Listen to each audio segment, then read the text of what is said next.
going on, everybody? My name is C4, and it is time to dip our toes back in the world of PC mods. It's been a minute since we've done anything mod-related, but we are fully back with a brand new 20-year rebuild series. Now, what is going on? What is the lay of the land? As you can see, we are now here in 2011. Take a trip back down memory lane with me, if you will. Let's go back to 2011. Graduated from high school not that long ago. Doesn't feel that old. And we have maybe the greatest Madden cover athlete of all time, Peyton Hillis, on Madden 12. When I was looking for what is the best franchise, if we were going to use this starting point to go from 2011 all the way to 2031, what team had the biggest franchise shift in this 2011 season? And there was no obvious selection more so than the Indianapolis Colts. Now, the Colts roster was pretty good, but little did they know this was going to be maybe the most pivotal season in franchise history to this date.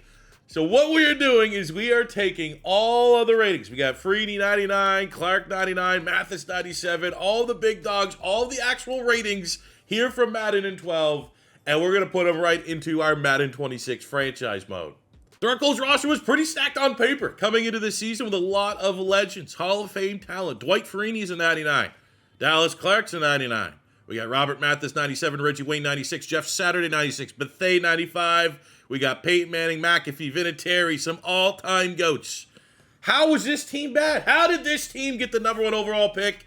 Well, if you remember or don't remember, you need a little bit of refreshing. This was the year that Peyton Manning had his neck issue. It looked like he was going to retire, and it was his final year as an Indianapolis Colt. Now, obviously, ended up going to the Denver Broncos, winning a Super Bowl with the Denver Broncos. But for the Colts, this is the ending of Peyton Manning's story, which I think gives us such an interesting starting point for this 20-year franchise rebuild.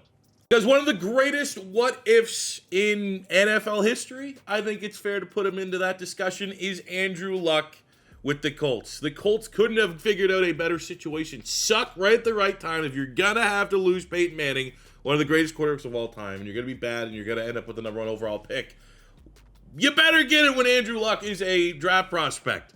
Andrew Luck coming out of Stanford, regarded as one of the greatest quarterback prospects of all time, ended up going to the Colts, and literally that was the last good thing that happened with Andrew Luck and the Colts was they got themselves a franchise quarterback, because every other step from that point, the Colts pretty much botched. They wasted the opportunity of Andrew Luck. They never surrounded him with enough talent. He had a terrible offensive line, was constantly beating up, and it ended up to an early retirement for Andrew Luck. And I think it's fair to say, yeah, one of the biggest what-ifs in NFL history, which I want to try my best to rectify here today.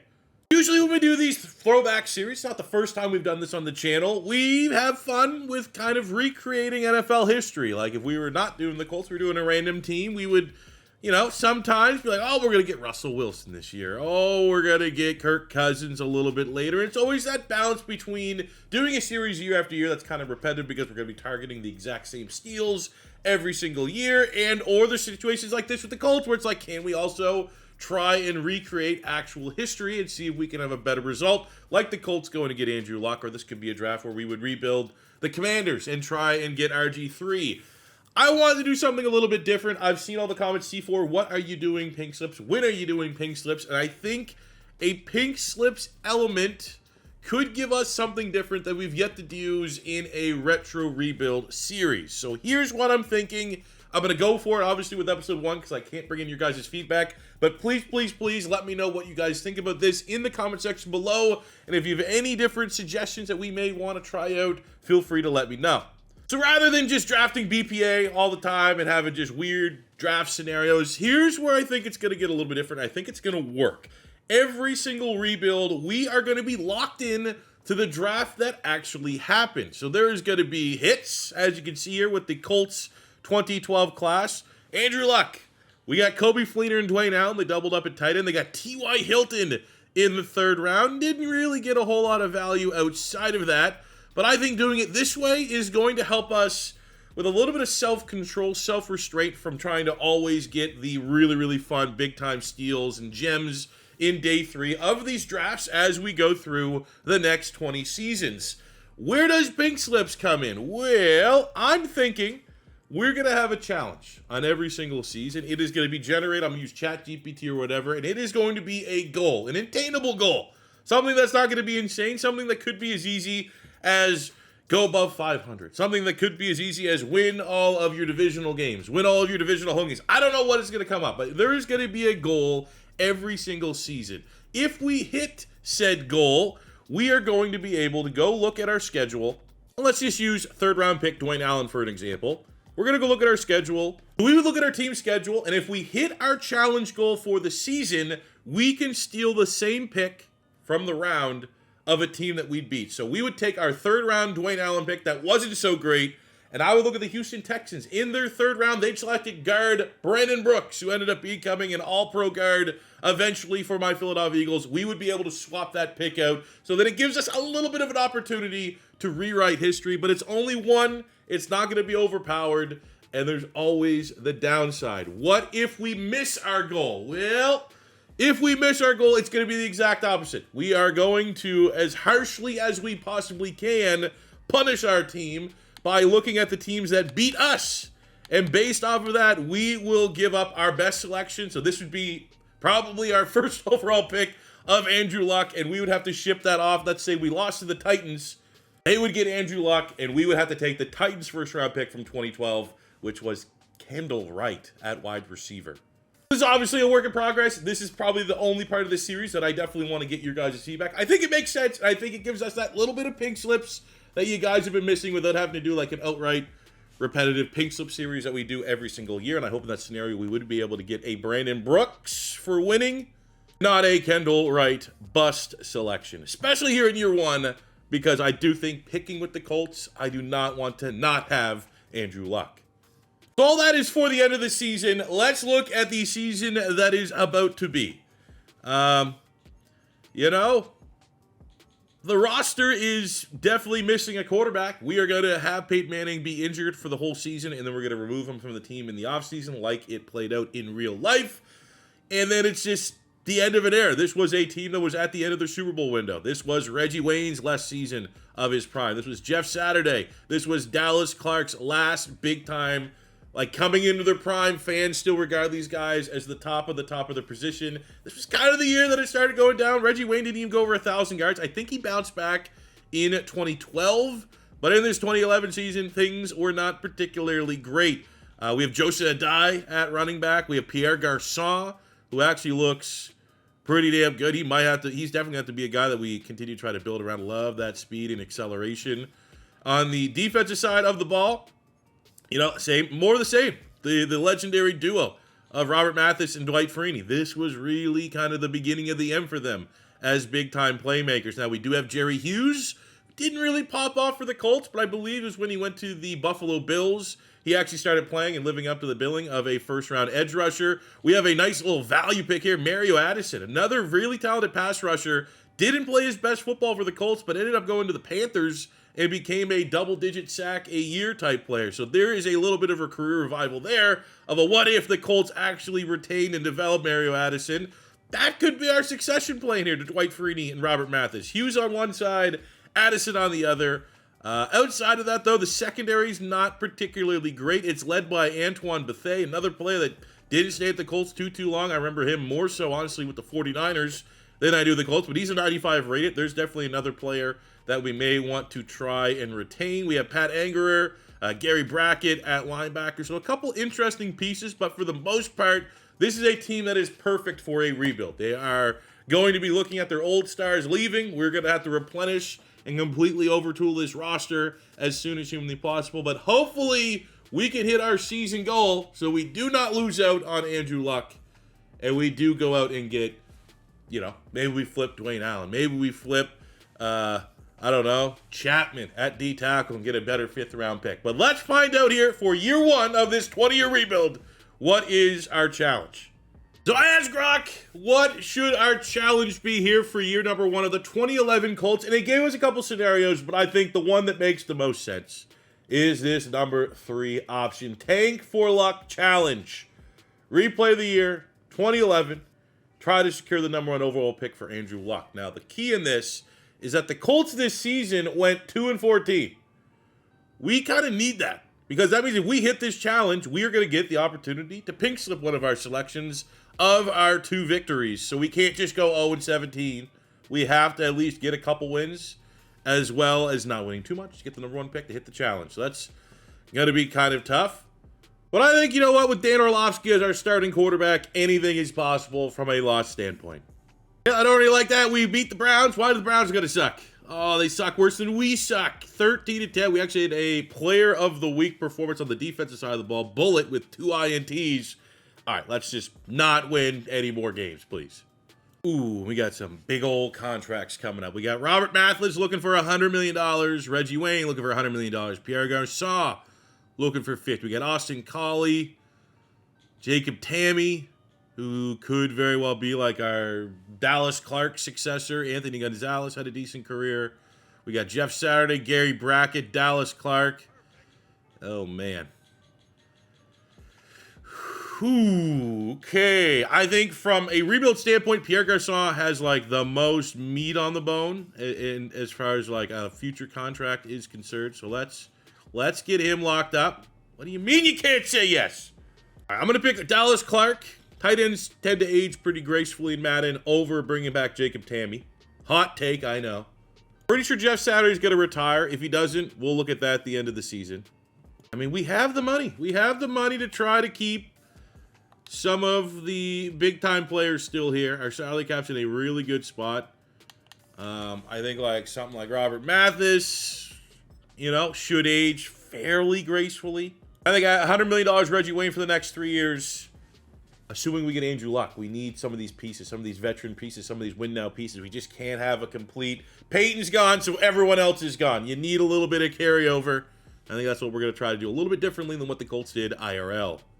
Well, we tried. Damn it. I think we pivot. If he's not going to say, we're, you know, maybe in this world, Austin Collie does not get severe CTE by catching every pass over the middle from Peyton Manning, and he could have a nice, 3 more years to his career. Should be like a, I like to think by the end of that contract, he's going to be mid-low 80s, which is a great wide receiver 2, wide receiver 3 for us to have. All right, this is it. We are trying to get outsucked, paused by another team. We are 3-12, so we're actually better than the record the Colts had IRL. But over here, we have the Kansas City Chiefs at also 3-12. Trying to outsuck us. Also, technically, if we win, Miami could enter the fray at 4-11. I don't know what the tiebreakers or Cleveland at 4-11 could potentially fall out here. But let's do our best to outsuck the Chiefs. All right, have we ever tried to tank in a play of the moments? Got to earn it. We have got to earn it. Oh, no. Like, can I come in and throw a pick somehow? Oh, we got pretty loud stadium sounds here. 1 second. All right, so I'm going to throw the worst pick you've ever seen. How do I do this? Yes! Yes! We are... No! No! All right, we're sending McAfee. McAfee would be in. If we told Pat McAfee right away, we need you just to shank some of the worst god-awful punts you've ever seen, and he still gongs it. Unbelievable. Come on, Blake Gabbert! Jags are playing for the playoffs. Who wants it? Oh, no! What a play. There we go. They're finally on the board. Jesus. Blaine Gabbert sucks.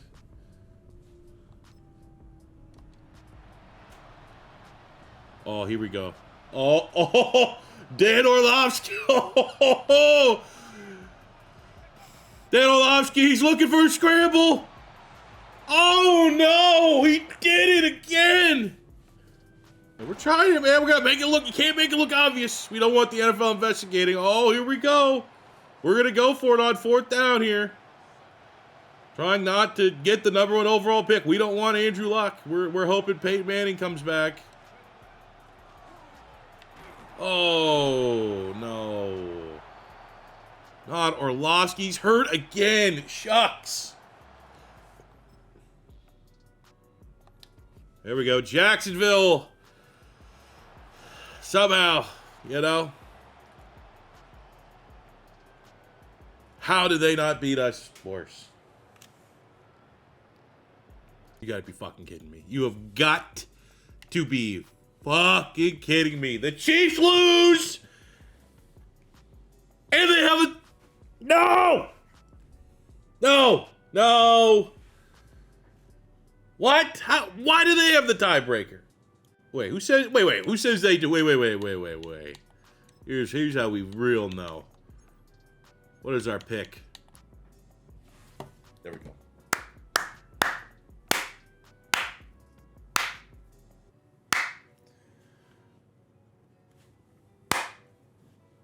So we've done it.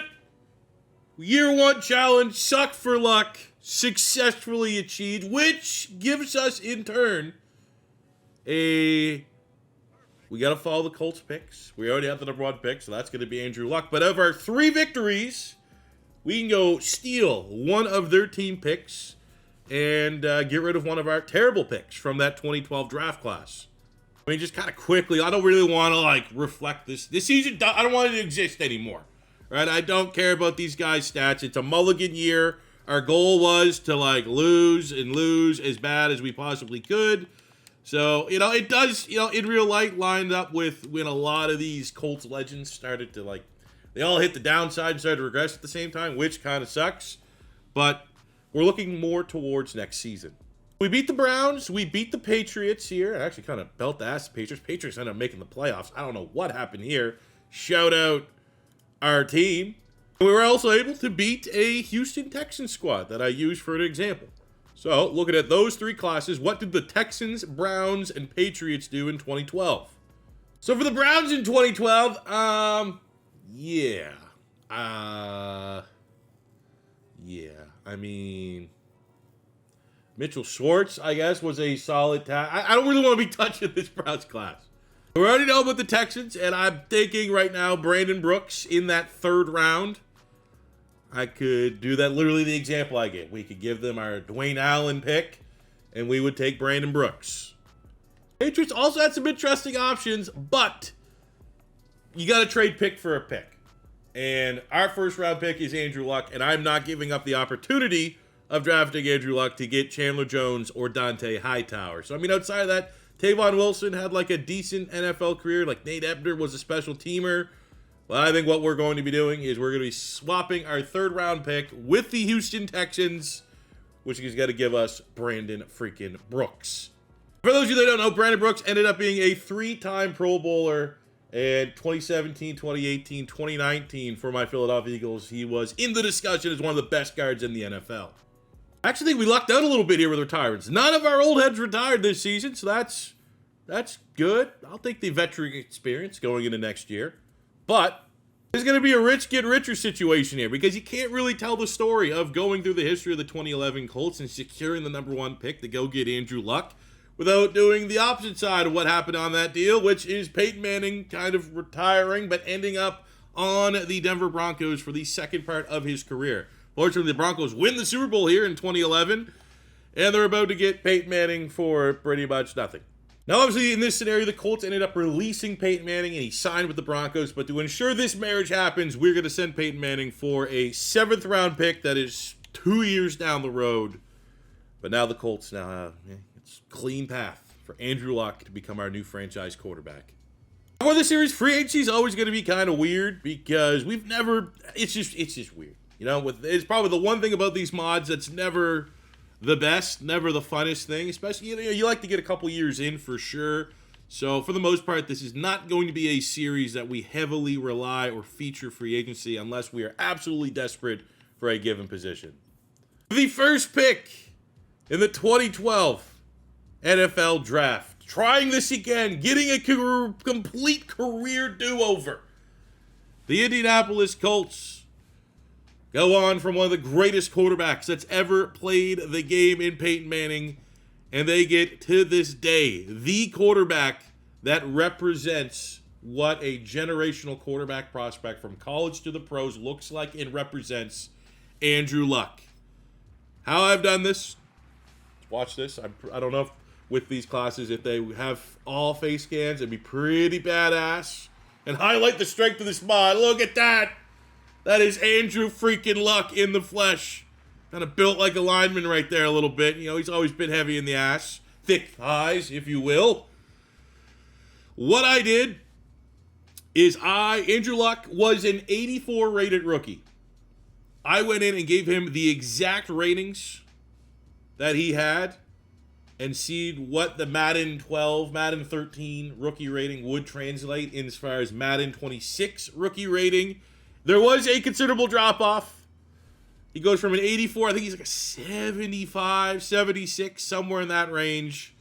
But those were Andrew Luck's exact rookie rating stats. And there's our new franchise quarterback. And this time, we are not going to fail him.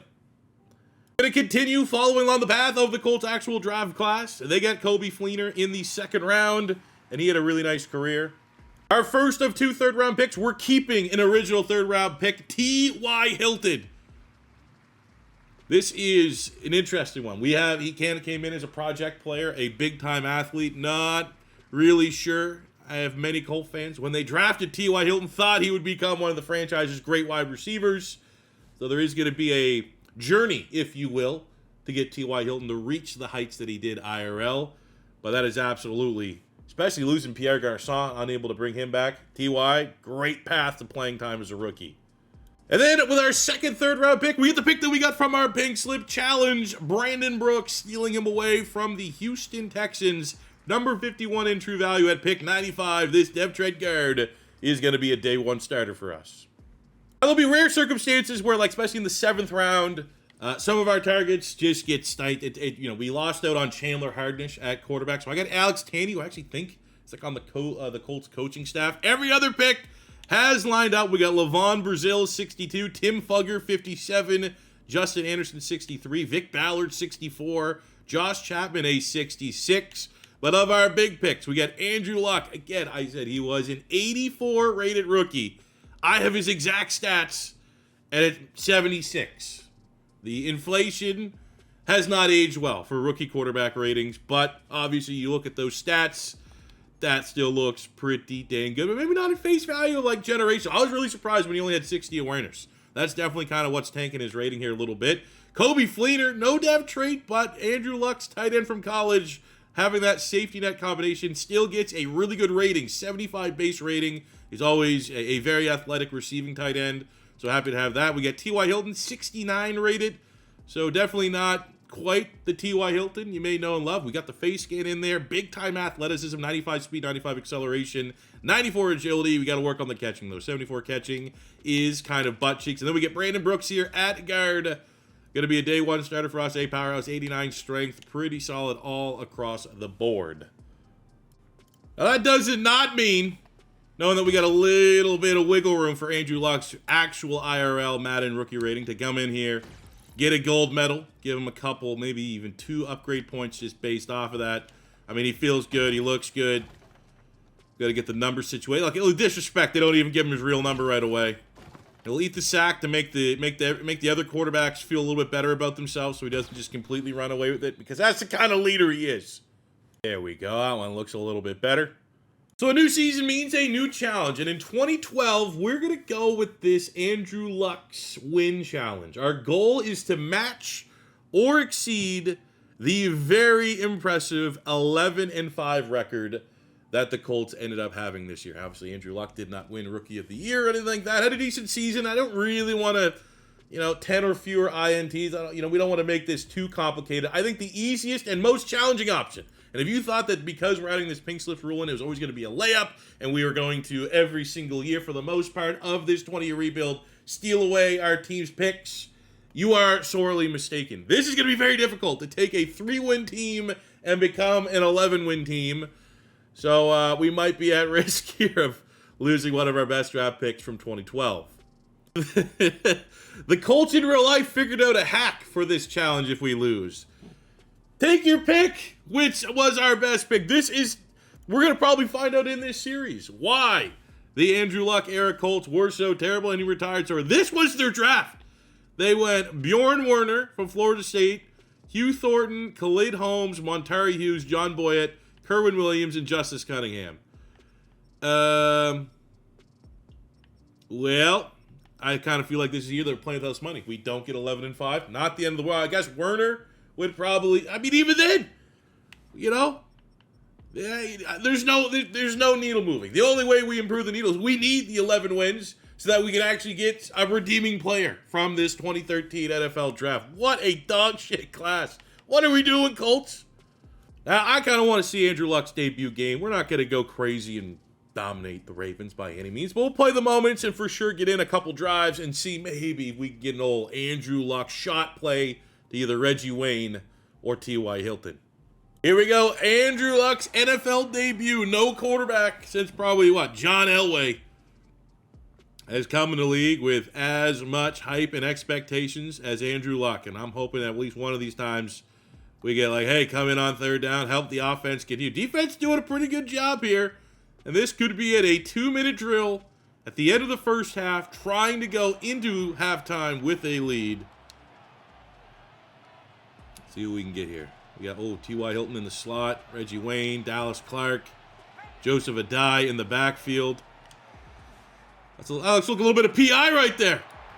That's a little bit of PI. Where's the flag? Oh, there we go. Kobe Fleeter. Go to an old reliable. The college tight end of Andrew Luck at Stanford. There we go. 55 yards. Very nice. Clock is rolling. And maybe we get one legend to legend here. Can we get number 44?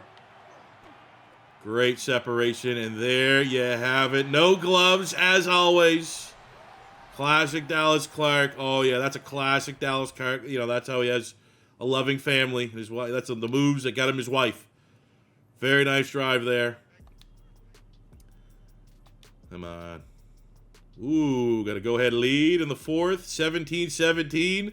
Well, we have an 11-win challenge. Let's see if we can at least help our team get one. We've done a great job here getting down into position. Let's have T.Y. Hilton run a slant there. There we go. The rookie out of Florida Atlanta International. F-I-U, not F-A-U. Starts the Colts with a very nice win over the Baltimore Ravens, 24-17 in Andrew Luck's NFL debut. We get 3 touchdowns, 200 yards, and we need 10 more wins to try and at least by 1 pick make the Colts 2013 draft not one of the worst of all time. For Andrew Luck, we at week 3 get a win over Dallas. We're 2-1. We unlock the dev trait. While the base rating might have been whelming if you were a Colts fan, the dev trait certainly is not. But I also think absolutely if you were going to give a quarterback of all time a rookie X factor, it's going to be Andrew Luck. I think something I am going to do is because again, the worst thing, the thing for me when I do these realistic rebuilds or that are retro as well is eventually, your good players, they're going to get very good very, very quickly. So I think I'm also going to employ a house rule that we have from our Madden 26 realistic rebuilds where every player needs to get developed as a scheme fit. So for Brandon Brooks, all of our upgrade points are going to have to go into pass protector, which is going to in turn nerf him just a little bit for the time being. And I kind of feel like that's just a little bit of an extra challenge so that our roster is not a super team sooner than it needs to be. So at midseason here, don't really have a true read on where we're going to be at. We can't lose too many more times if we want to achieve our 11-win target. Looking at our contracts here, this is also another situation where it's like, okay, we have, Jeff Saturday, if he wants to continue to play. I think we allow him 1-year deal, and if he retires, we're going to get that money back. He's still on the fence about whether or not he wants to return. That is fine. Outside of that, Gerard Powers, scheme fit DB. We do not have a lot of talent at defensive back. So I think this is a situation where you don't really want to overpay too much because he's a nickel. But he'd be a nice corner that we want to try to keep. But he's going to charge a hard bargain there. David Caldwell at safety, probably replaceable at that number. Dwight Freeney. Come on. I know you're kind of, in the way of Jerry Hughes getting on the field. But as long as you want to stay and not retire, we got to try to make you retire at Colt. Get ourselves our first big upgrade of the season. I thought it would come for Andrew Luck, but it's T.Y. Hilton for getting 8 receiving touchdowns this season, 25,000 XP, gives our superstar wide receiver, who started as a 69 overall, 7 points, all going into playmaker. Well, this couldn't work out any better Final 2 games of the regular season. Win, and we get a check mark, and we can pink slip someone's pick.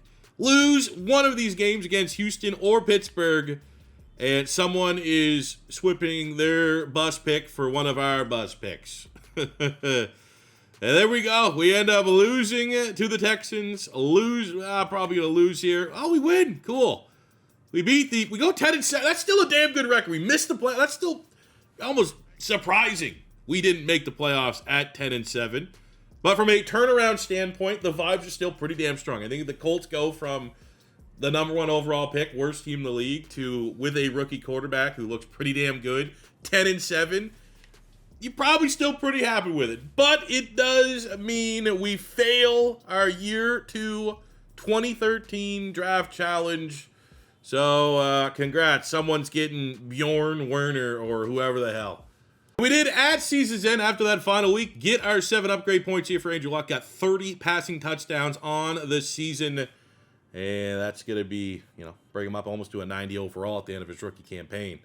But look at the stats. Well, no playoffs. Record we feel good about. And Andrew Luck we feel great about. He threw, 18 picks in real life. Only 4 here in this situation, which I love. Our run game is not great. Got to figure that out. Reggie, no 1,000-yard receiver, but Reggie Wayne flirted with it. 2 yards shy, 13 touchdowns. T.Y. Hilton, a great campaign there. 957 yards, 8 touchdowns. Dallas Clark, solid. Austin Collie was solid. And obviously Kobe Fleener for being a second-round pick. I think IRL. Dallas Clark left the Colts, but this is not about just retracing the steps of history. We're going to have our own little spin on it. Dwight Freeney, ageless wonder, 14 TFLs, 14 sacks, 8.5 for an Antonio Johnson, 6 for Drake Nevis. Where is Mathis? Only 2 sacks. What are you doing? Andrew Luck runs away with offensive rookie there. In this scenario, kind of cool. RG3, that whole, when they were getting drafted, they thought these two were forever going to be paired together, and now we're in the same conference. Shout out T.Y. Hilton coming top 3. Wow, Luke Kuechly's a Bill. Interesting. Good to know Peyton Manning is also just going to the Broncos and dominating like he did in real life. So if we're going to be using Pro Football Reference as our gauge for a lot of our reference points throughout this series, which I think is an awesome site, according to this, Hugh Thornton was the best of all of our terrible picks. So he is our, that'll be the one that we swap out for one of the teams that beat us.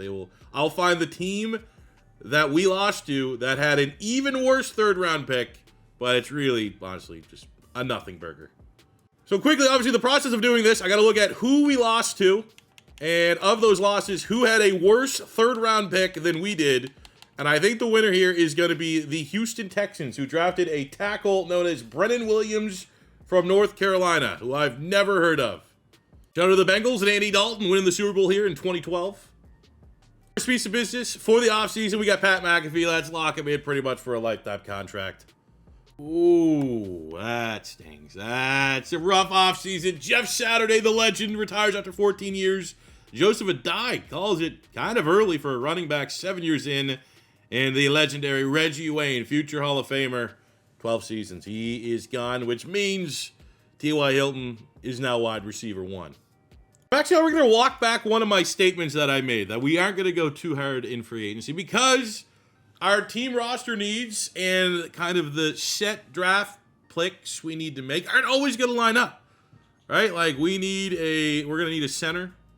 We're going to need probably a left guard. We need to maybe show a little TLC to the running back room. We got Donald Brown. I mean, he could definitely take over. We need depth at wide receiver behind Hilton and Austin Collie that aren't just going to be addressed if we just stay with our draft picks. So we actually are going to have to dip into free agency a little bit. We need D-tackle help. We need corner help. We need linebacker help in a big way. From a dev trade standpoint, maybe surprising that Brandon Brooks is not a superstar dev. I thought there might have been a chance at that one. And on the defensive side of the ball, Gerard Powers goes from normal up to a star dev trait. We lose the superstar on Mr. Robert Mathis, but we gain a star on our best linebacker by a mile, Pat Angerer. So we're going to try to target in free agency. Got Satelli at center, Woodyard at linebacker, Snacks Harrison. We put a really big offer in here. Looks like the Chiefs are trying to take all of our picks. Brian Hartline at wide receiver, and D-Butt I think that one would feel right for him to come over as a Colt, but I mean, I'd love to get D-Bud and Snacks Harrison. Snacks Harrison would be the big get, and that is exactly who we get. Very nice start to free agency. Miss out on the center, not the end of the world. So with our first pick of the draft, we got to line up the junk picks that we actually got. We got Bjorn Werner from Florida State in his career, only having 6 career sacks. Great job, Colts. And then have a guy, apparently who's the Jeff Saturday successor, Khalid Holmes from USC. 236 in true value. It just keeps getting better. In the third round, we get our bust kind of pick from the Texans, who, with how bad the draft is, he might end up being one of our better players. So a recap of a class that already got punished doesn't really look like, I guarantee you can look at that and say, we missed our challenge and we got nothing. I guess no one below a 50. Cunningham, 63. Kerwin Williams, 61. He's honestly, like, I remember John Boyette at Oregon. So just because I'm a college football sick. Monterey Hughes, who? I'm not gonna lie, no idea who Brennan Williams was. Holmes, who? Do you remember Werner? Like, kind of a project. I believe he was like,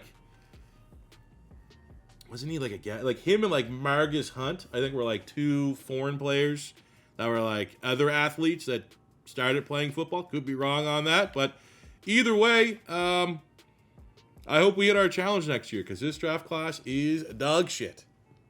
Here's where keeping history gets a little awkward, because in the 2014 draft, the Colts did not have a first-round pick. And I'm looking down the line. They had 2 3s in 2015. So we're going to make this trade. This trade in real life, I don't think Colt fans want to talk about it. It was a trade for Trent Richardson. They sent a first-round pick to the Browns for Trent Richardson. I don't even know if they have him. If they have him, they don't even have him, so I can't even take it.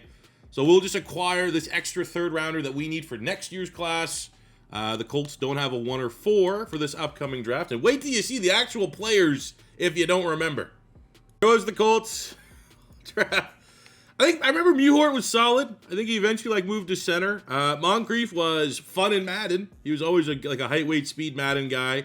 Jonathan Newsom, Andrew Jackson, Ulrich John. You got me. I'm not very familiar with their game.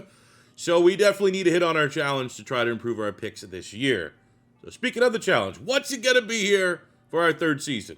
All right, for some reason, ChatGPT is down, but I have an easy challenge. This is a very easy one. The Colts made the playoffs this year. Let's make the playoffs. Make the playoffs, we get a pick. Miss the playoffs, and I guess we lose Jack Mewhort. So at midseason here, we are above 500. I mean, our roster is it's a really, really, really weird roster. We had some big retirements last year. It's a little bit of a transition period. And we have a lot of salary cap. So that's just a talent gap that we currently need to make up. We still have the number 2 passing offense. And our defense is not too bad. And I think we're definitely on track to go on and make the playoffs this season, achieve our goal. Looking at the defensive side of the ball, Bethea, it's an interesting one. He does not really want to resign. I don't love the idea of a 4-year deal. It's just our team's not great. Like a 2-year, make that 8 and 13. And if he declines, we're just at a spot where I think we might have to move on. So yeah, that's going to be a tough loss. Pat Anger has been solid. Definitely like to keep him. Nice. Very solid linebacker for us. Mario Addison, I think this is just like a continue development by all means.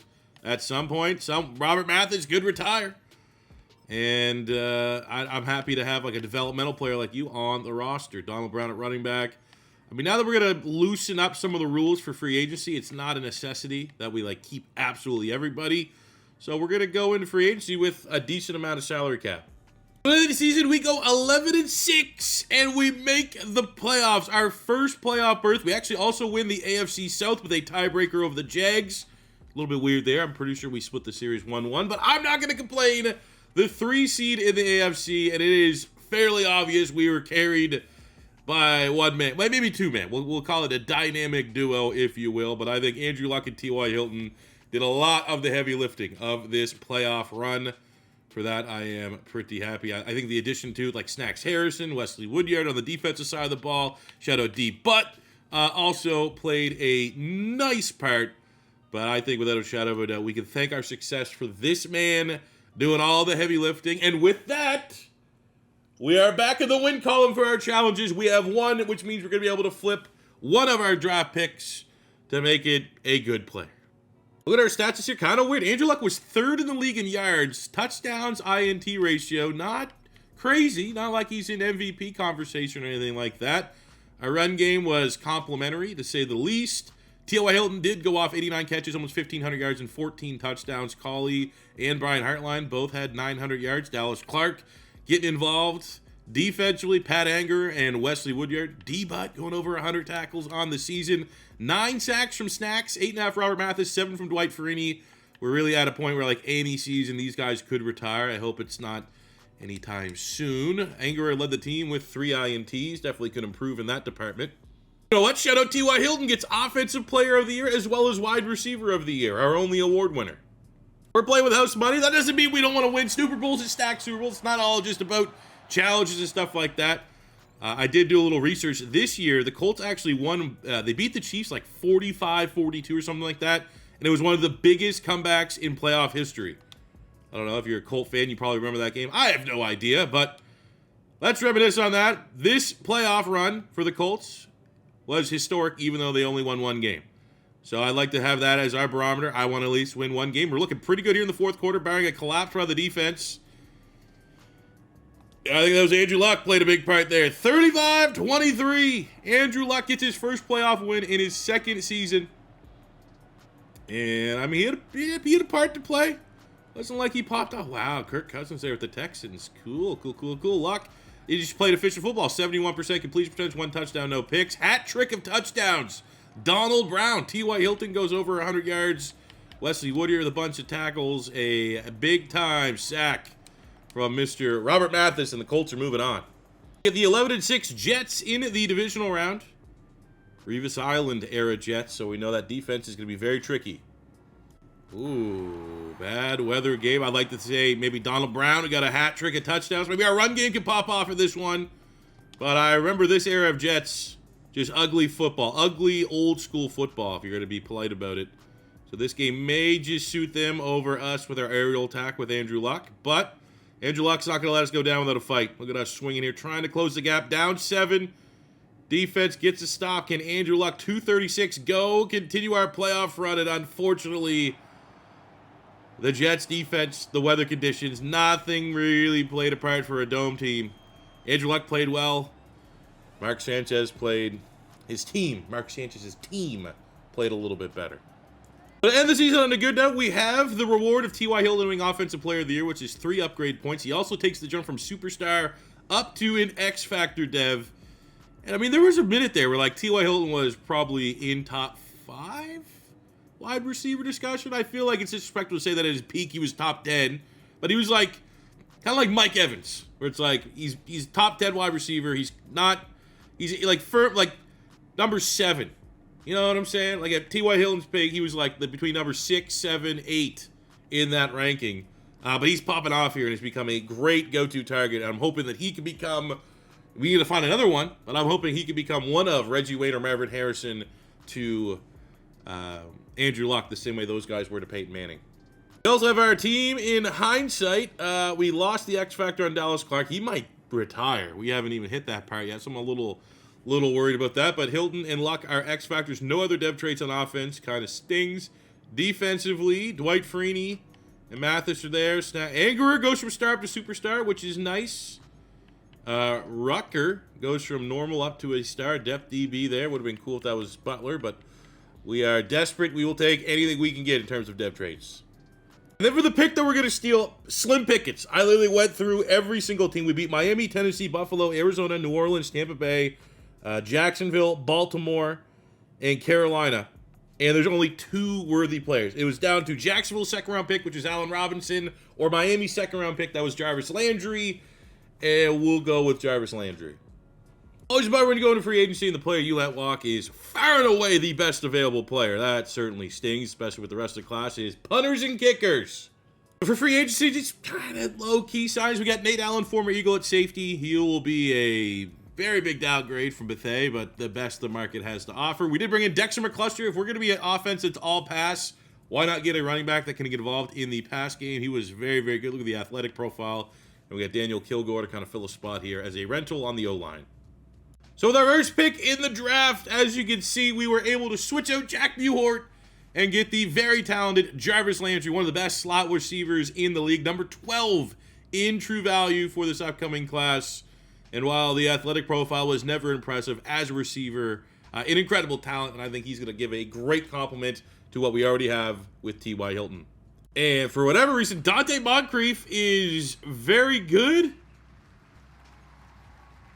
I don't know where the 21 in true value is coming in, but okay, maybe he's a lot better than I remember. Whoa, we'll take that assist from the draft class. Our actual recap, I don't know, you have to be the ultimate Colts sicko to probably remember Andrew Jackson, Ulrich, John, and Jonathan Newsom. But Landry comes in with a 77 depth chart, and we get a 75, normal, whatever. I will take a 75 in the third round every day of the week for Dante Moncrief, who I don't think he ever had like a 1,000-yard season or anything like that, did he? He finished his career with 2,500 yards and 21 touchdowns. His best season with the Colts was 700 yards and 6 touchdowns. So he's like a low-end wide receiver too, but hey, not complaining. For how dog shit these Colts drafts have been that we're dealing with, we'll take any wins we can get. Well, every time I look at these draft classes, I say it can't be getting any worse. We have to get naturally, organically, some help for Andrew Luck, right? And it's just every year, they pick the worst player in every round. Philip Dorsett, I mean, he was always a fun Madden wide receiver. Dijon Smith. I think Henry Anderson had like a salvageable career. I think Gaithers was an okay roster guy. Denzel Good, I think, bounced around the league for a minute, but good God. I don't know. This is bad. All right, we have ourselves an interesting challenge. Grok is working on my phone. We got it on mobile phone. Here's a good challenge to have. In the 2014 season, the Indianapolis Colts went undefeated in the division. They swept the Texans, Titans, and Jaguars 6-0. We need to do that to have any chance of salvaging a horrific draft class. But first game against the Jags, good start, 1-0, 5 more to go. And our record's not the best, but our second of 6 matchups. We have the 2-4 Titans. Good roster, not a great record. And we are able, put the belt to ass. 35-7, let's go.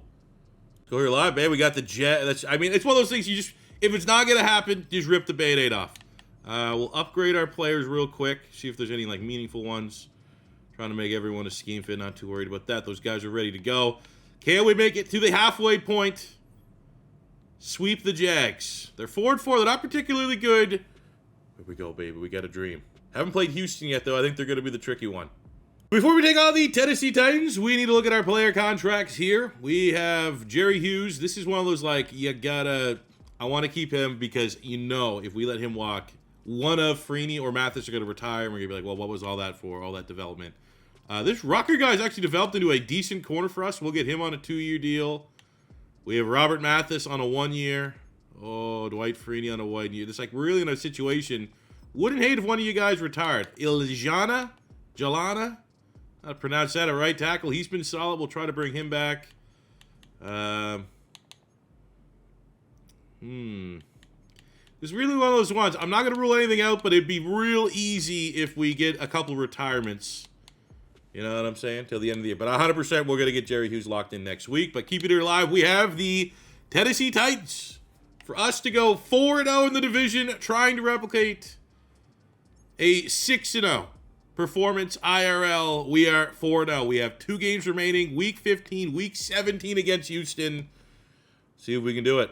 At home against these 7-6 Titans, very evenly matched, but I do tend to feel like there's some level of sim cheese that it makes divisional games maybe a little bit weirder. And you already know. It's almost more unbelievable that we get all 3 than it is. There's no way Madden's not going to have us lose that one and go 5-1 against the Texans in Week 17. All right, it's midnight on the eve of the Super Bowl, and I am realizing very quickly that this video will not be done by tomorrow afternoon. It's midnight. Salads have been consumed. I want to at least finish this year. What year are we in? 4? For the end of the night, and I guess you guys will be watching this Monday. I hope so. Great. All weekend, no videos. Yes! We need to beat the Houston Texans here to achieve our challenge of going undefeated within the division. And if we do that, we get to steal a draft pick, and our draft class is so bad, we need said draft pick. So we're going to you can't force win or lose when you go into the sim and watch. But I'm not going to say I'm going to have the self-restraint to avoid hopping in on the sticks at any point in this game. All right, we are on the road. We are playing for a very good pick. Well, yeah, I'm not going to interject too much, but if things get a little dicey, I suppose we may need to help our team. We need to do this for Andrew Luck. At any point, you go, well, C4, that's kind of cheesy. I'm doing it for Andrew Luck. Like Rikishi did it for The Rock, I'm going to do it for Andrew Luck. 239, let's ride. To quote a peanut avatar. Let's go. What do we got? 2 minutes. Let's get a nice chunk play here ahead of the 2-minute warning. We don't want to go too fast. Jarvis Landry in the slot. T.Y. Hilton for the deep ball. Ageless wonder Dallas Clark. No gloves at all. Can still get the job done. Very nice. Takes us to about midfield at the 2-minute warning. Not a big game from Andrew Luck thus far. 40 seconds to go. Again, I think this could be a play to Dallas Clark. Maybe even Dexter McCluster at the backfield. We actually get it with McCluster. Oh, use timeout there.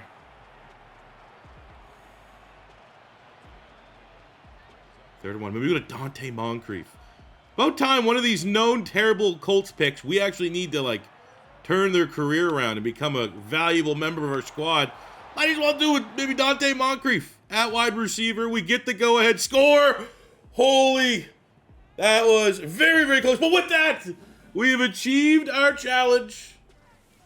3-1 win-loss record in our 4 years worth of challenges. That is a huge one, though. I think when we do other teams, we're not going to be as dire as this Colts team, where literally our draft classes are fucking terrible, and we have to hit our challenge. But downside, not necessarily downside. The good of this is that if we ever do lose a challenge, good luck. Enjoy your terrible pick, whatever team gets to steal our best pick. So kind of weird. We end up losing the regular season finale of the Jets. Play the Jets right away in the wild card round. Our team played pretty well this season. Again, just carried by Andrew Luck. But the defense overall was a really, really good unit. We ended up winning the AFC South, getting another divisional title. Cross that off. Take a look at our player stats. Andrew Luck, 3rd in yards. I definitely would love to see the touchdowns start to match the yardage. 18th in touchdowns. Now, 24 touchdowns to 5 picks is not brutal.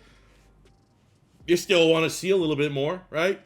Especially when you got T.Y. Hilton and Jarvis Landry. Our run game just will forever be complimentary. 1,200 yards, 6 touchdowns for T.Y. Hilton. Jarvis Landry just gets over 1,000. 900 yards for Dallas Clark. Almost 900 yards for Dante Moncrief. So, the yards look pretty nice.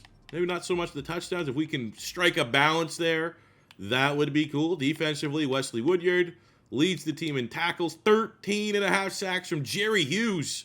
9 from Damon Harrison, 6.5 Dwight Freeney. Man, might be time for Robert Mathis. He is slowing down. Pat Angerer leads the team with 4 picks, as you all would have predicted when we started this year. And I think for just keeping everyone going on with what's elsewhere in this rebuild, we'll always look at the offensive and defensive rookie of the years just to see where people are landing. Got Odell with the Vegas Raiders, Devontae Adams with the Bills, Jarvis Landry comes top 5. Offensive Rookie of the Year voting, Aaron Donald on Dolphins. Okay, great. So happy he's at our conference. Great. I think we could, at home, I think we could beat the Jets. Just, close loss a week ago. I don't want to be twice in the playoffs getting outplayed by Mark Sanchez. But field goals are not going to cut it. All due respect to Mark Sanchez. Actually, less respect for Mark Sanchez after the incident that happened this year. Oh, come on. Ooh, we went for it on 4th down. Let's go. Touchdown, Colts. All right, we win ugly. We will take an ugly win. Nice playoff victory there. 13-10. In a game where, Andrew Luck did not play that bad. Usually you get 13 points, you're getting ready to shit on your quarterback. 250 and a touchdown, not too bad. T.Y. Hilton with a touchdown there defensively. Dwight Freeney with a sack. Could be his last hurrah. Let's see if we can get him a ring. Hey, we get Aaron Donald and the Miami Dolphins in the division round. Dolphins went 12-5. They have a better roster across the board than we do. Similarly built teams, though. We want to throw the football. Not so great running the football. But all things considered, on the road in Miami, not the worst environment to have to go to in playoff football. Much better than the snow game we had last time. Let's see. Dolphins get out to a hot start. We are able to get a touchdown to not be shut out for the first half, but it's just two not great back-to-back games from the offense. And at a certain point, yes, like our O-line's a mess. We have Andrew Luck, T.Y. Hilton, and Jarvis Landry. This offense needs to figure it out.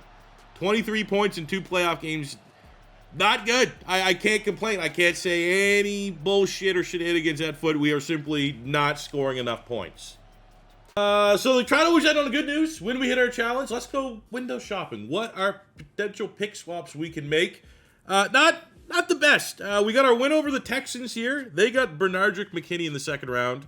He could have a decent rating, but I don't really know if I want to get a linebacker. We beat the Raiders, which would, if we want to go wide receiver again, which you can make the argument wide receiver is the only position on offense we feel real good about, non-Andrew Luck. They got Amari Cooper in the first round, so we could get Amari Cooper instead of Philip Dorsett, which is interesting. Bit of our thing is points. Maybe there's value. In the 5th round, the Minnesota Vikings drafted Stephon Diggs, so it's like I think there's probably pretty comparable ratings there, Cooper to Diggs. If we want to go defense, Minnesota Vikings this year in the second round got Eric Kendricks, the middle linebacker.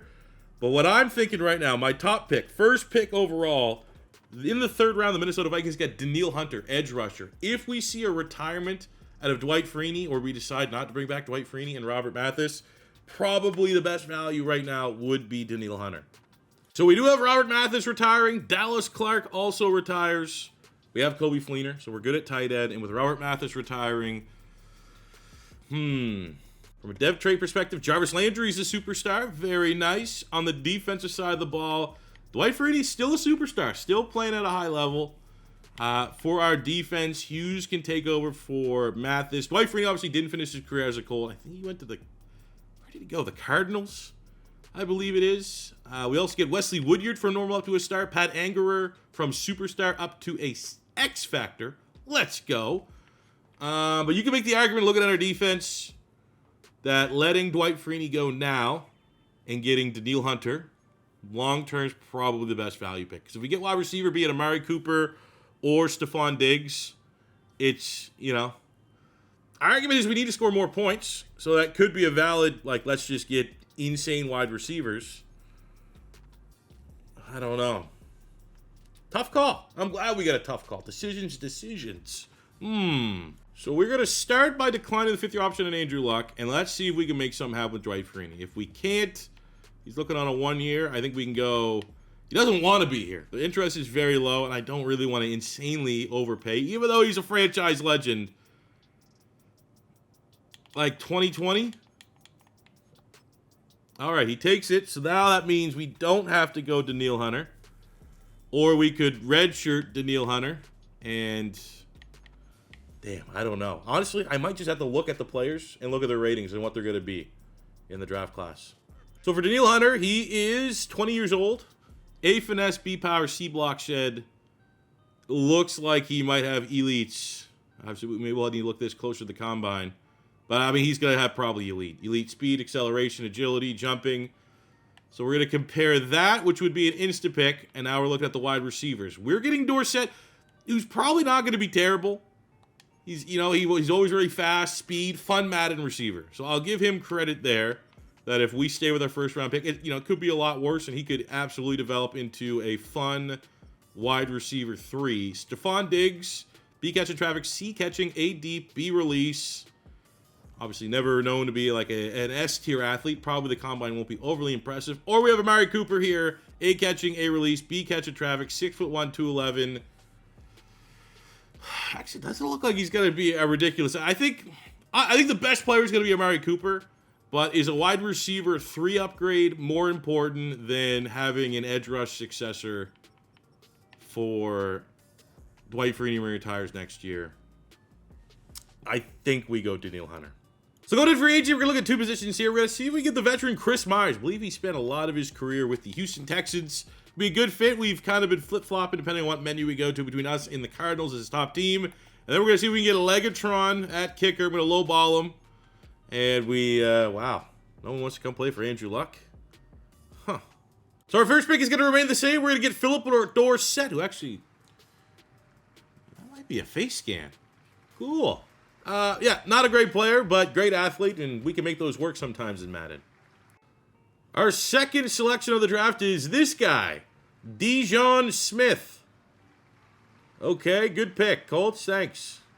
But up next, in the third round, the pick we're stealing from the Minnesota Vikings, the project edge rusher out of LSU, Danielle Hunter. 53 true value, pick 83. We get a hidden dev, which could, honestly, I mean... it's probably not a red, but it could be a gold. Look at that, 90 acceleration, 87 speed, big-time athlete, only 20 years old, a very high ceiling, still playing at a ridiculous level today. All right, next up we get Clayton Gaithers, who actually, I'm pretty sure it was like a solid starter. 46 in true value, pick 90. No dev trait, but we have been looking to add some bodies to safety, so he might be a starter sooner than later. So, take a look at our draft recap. Yeah, another just great draft by the Colts. David Perry, 68 rated. Out of Stanford, not bad. I imagine there's probably some Andrew Luck connection there. Clayton Gaithers is a 70. Dorsett, 69. Dejon Smith, 67. But the belle of the ball is Danielle Hunter here in the third round. And even though we got to probably redshirt him, try to find just ways to get him on the field as a rookie, long term, that's a great fit for this Colts defense. Just in case you thought, now that we're going into the 2016 class, that the draft class has got any better. I mean, I guess Ryan Kelly was there for a while, but another just how has this GM ever been employed in his life type draft class. The challenge for this season is not going to be anything crazy. The 2015 Colts missed the playoffs. They went 8-8 and ended up coming second place in the AFC South. The Houston Texans went 9-7. And the thing that we know that makes this for the challenge is that we're not far and away the best team in our own division. The Jags, Tennessee kind of sucks, but the Jags and Texans are going to be very competitive. So we're going to go with an attainable goal, win the division. First place in the division, we can't go second and make the playoffs and be happy about it. We have to be division champions. And you know what, just winning the division, I feel like we can maybe challenge ourselves a little bit more. Andrew Luck went under 30 passing touchdowns last year, and I think he has 2 out of his 3 years. So I want to see, at minimum, it's not a crazy goal, but he didn't hit it last year, 30 passing touchdowns and a divisional win. We hit those twofer, and we get to upgrade a pick at the end of the year. So we're going to our bye week pretty good. 5-2, which is great for the challenge of, winning the division. Tennessee right there, they're at 4-2, so we got to keep an eye on that. And we're scoring lots of points. Move the football. We need to pay Andrew Luck, though. So there we go. Our salary cap is no longer ridiculous. It's very much humbled. Oh, my God. Like, he's not going to regress at any point during that contract. But why isn't there better interest? Oh, that's not great. Costanzo, okay, sure. 3-year, 51, Dunzo. We'll pay T.Y. Hilton. Brandon Brooks, another guy. Definitely want to try to keep him on the squad, so we'll get him locked in. Kobe Fleeners, kind of just... I mean, we're getting to, like, can't pay everybody territory. Tight end hasn't been... Like, I feel like we can get a cheaper tight end on the open market. Wesley Woodyard, 1 year's not that bad, just considering, again, the challenge of we have to inherit these draft classes that are absolutely terrible. Maybe we'll keep Dwight. I don't know. We'll wait and see at the end of the year for Dwight Freeney. I think Dexter McCluster, we're never going to pay a running back in this rebuild just for how this scheme and system works. And that'd be about it. Yeah, so we'll come back to the table. Even though I hate that contract to T.Y. Hilton, we're pretty much, he's going to be a 99 X factor before too long. So we got to pay the man. All right, so an update with 2 weeks to go. We are 10-5 right now, fighting it out. Tennessee's 9-6. We do play them the final week But we are currently with 2 weeks to go, first place. And with finally we found a little bit of offense. Barely beat the Dolphins 15-10, but we beat the Browns 35-21. And with that, Andrew Luck gets his 30th touchdown of the season, which I think for how we've been playing, he should have easily hit 30. But now it's just on us to, honestly, if we could beat the Rams, that'd be great. Let's do it here right now. 1 win against the Rams, and it's house money. Boom. There is no way we can lose with a game at hand. Boom, we get another pick. Another challenge achieved. The Colts in real life 2015, second place in the division, a 500 record. There you go. Rewriting history for the better for the Colts fans. And we don't have to suffer through another 100% dog shit draft. We could actually go try to steal a good player. By the end of the season, we go 12-5. Our offense 88 rated. Obviously, we got Andrew Luck, and these other teams don't. But it does feel like we're starting to flex our muscles a little bit offensively. We win the AFC South, and pretty damn close to the 1 seed. I don't know what San Diego had. Over us is the tiebreaker, but we kind of are starting to dominate the division now. I'd like to think that this is going to be an era. Needs to be the Andrew Luck era. 2nd in yards, 4th in touchdowns with 35. We cleared it by 5 touchdowns for the goal, so it wasn't even really that sweating it out. 3 interceptions as well. Andrew Luck, I think he's 96, playing like it. Just entering his prime. Our run game just sucks, and we also actually 4 rushing. He might win MVP this year. Receiving, we had 3,000-yard receivers. T.Y. Hilton, 13, almost 1,400 yards, 13 touchdowns, almost 1,100 yards, 8 touchdowns. Jarvis Landry, almost 1,100 yards, 3 touchdowns. Dante Moncrief, and a pretty damn good year by Cody Fleener. Maybe I undersold him a little bit when we pretty easily decided we weren't going to re-sign him. Defensively, Wesley Woodyard had a hell of a year. 154 tackles, 4 TFLs, 2.5 sacks, 4 picks. 19 sacks from the ageless wonder, Dwight Freeney. 6.5 for Stacks Harrison, 3.5 Hunter, 3 for Hughes. So no one but Dwight Freeney eaten. Danielle Hunter in this case, though, we did find out his depth trait is superstar, kind of a rotation player, understudy for Dwight Freeney. And I'm kind of hoping off this type of year, Dwight just retires, goes off into the sunset, hopefully as a Super Bowl champion, and then Danielle Hunter gets put in that position in our defense to make a bunch of plays. Let's go! Andrew Luck is the 2015 NFL MVP. Deserve it. Also wins Offensive Player of the Year and Quarterback of the Year. Always looking at the rookies. I mean, we could look at like AFC, NFC rookies. I like just looking at AFC because that's who we're competing with every single year. And it just, makes it so we're not looking at this for 10 hours of this video. So we have a couple interesting spots. Stephon Diggs on the Texans. Todd Gurley on the Bills. And for the defensive side of the ball, Vic Beasley there. Nothing too crazy. Honestly, Danielle Hunter on the Colts is probably the craziest one. We got a fun opponent here in the wild card round, though. The 10-7 Kansas City Chiefs, who are a better team overall. But I like to think our offense, I like to think Andrew Luck is the secret sauce that should separate the two and spark a playoff run for the Colts. It's the Chiefs. I think even without Mahomes, the Chiefs are probably going to play pretty annoying. So this is going to be a tough game, but I'd like to think in this one, MVP Andrew Luck can find a way to be the difference maker at home. We're not outside. It's not like it's at Arrowhead. I'm going to deal with the conditions. This is as favorable as a game is going to get for Andrew Luck in the playoffs. And we're getting to that point, man. We're past trying to win while Andrew Luck's on his rookie quarterback contract. He has now got paid $500 million. We need to start making Super Bowls. What better time than now? What a performance from our MVP. Outdueling RG3 and the Kansas City Chiefs. Wow. Get the 12-5 Steelers here in the division round of the 2015 season. Whoa, they are good at everything. Great. Probably just needs to be. We have an MVP quarterback and we're at home. That's all we need. I don't care that you guys are probably the best team in the AFC. Oh, no. Not just field goals. They're not that good. There we go. Nice little touchdown there. 3-point lead. It's going to be tight, man. It might come down to what team has the ball last. Huge touchdown in the fourth quarter for the Colts. And Andrew Luck's taking us on a ride. 2 straight touchdowns. 14 straight points in the fourth quarter is enough. That might be the toughest team on our path to a Super Bowl. That Steelers team, very scary, very good. And MVP Andrew Luck says, I don't give a fuck. Well, we get to find out who the best team is. We get the 1 seed Chargers here in the AFC Championship game. They have a top 10 rushing offense, the #1 defense in the league. I'm path to it, and that is very good. Under 17 points a game. Who do they got? They still have Phillip Rivers. Okay, interesting.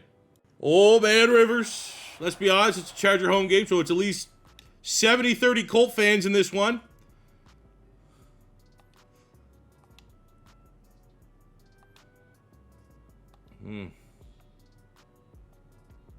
Okay. Kind of a weird game, low-scoring game.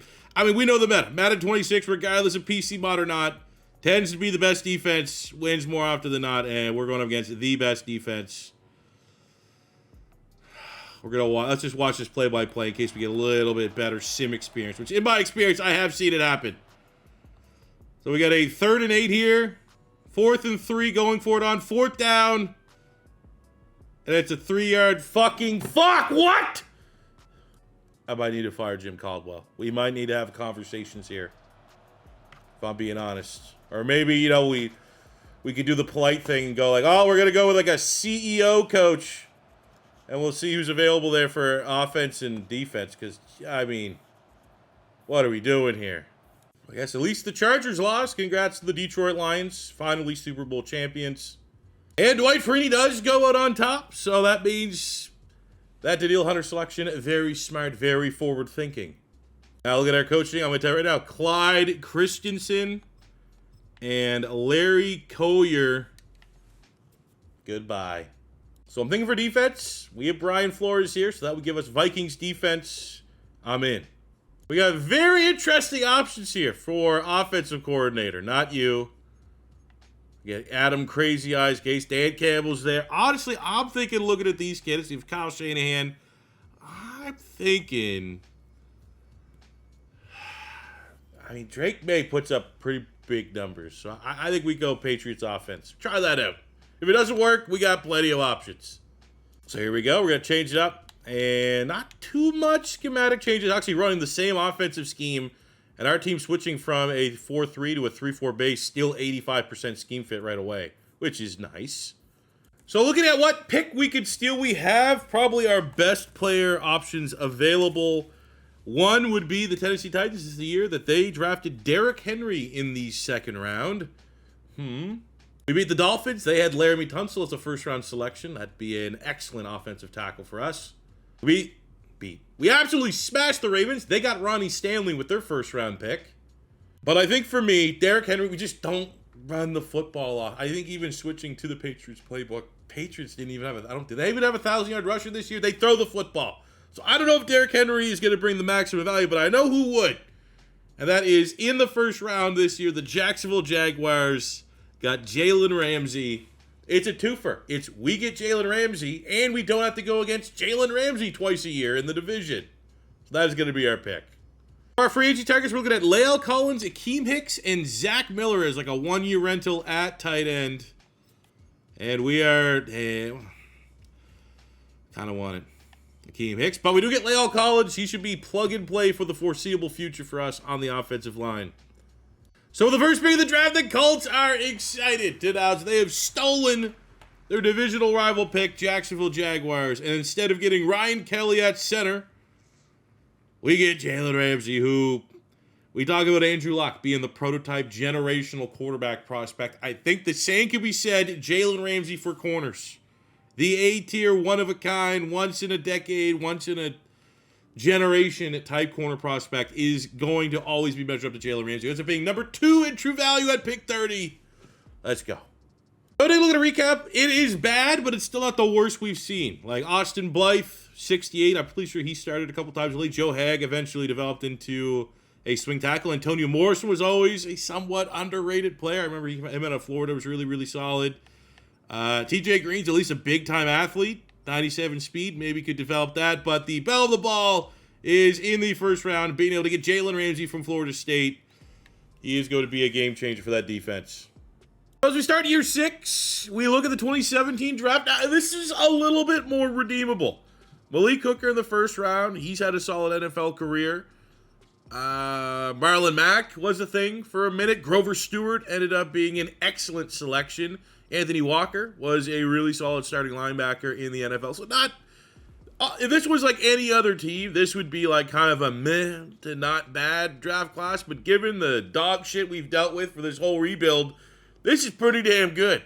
We've been talking about real life, and this series has kind of in ways mirrored what happened with the Colts during this time. Well, this 2017 season, Andrew Luck missed the whole year with a shoulder injury. Don't really want to replicate that. Now, the challenges for the series, it's always going to be the thing that I want the most feedback on because I want to see what you guys think, and I figured ChatGPT was the easiest. But now, for this season, everything is around Andrew Luck missing the year. I don't want to just bench him and have him not play. We're also ahead. We've had more challenges hit than miss, so why not up the difficulty a little bit, even just for this season?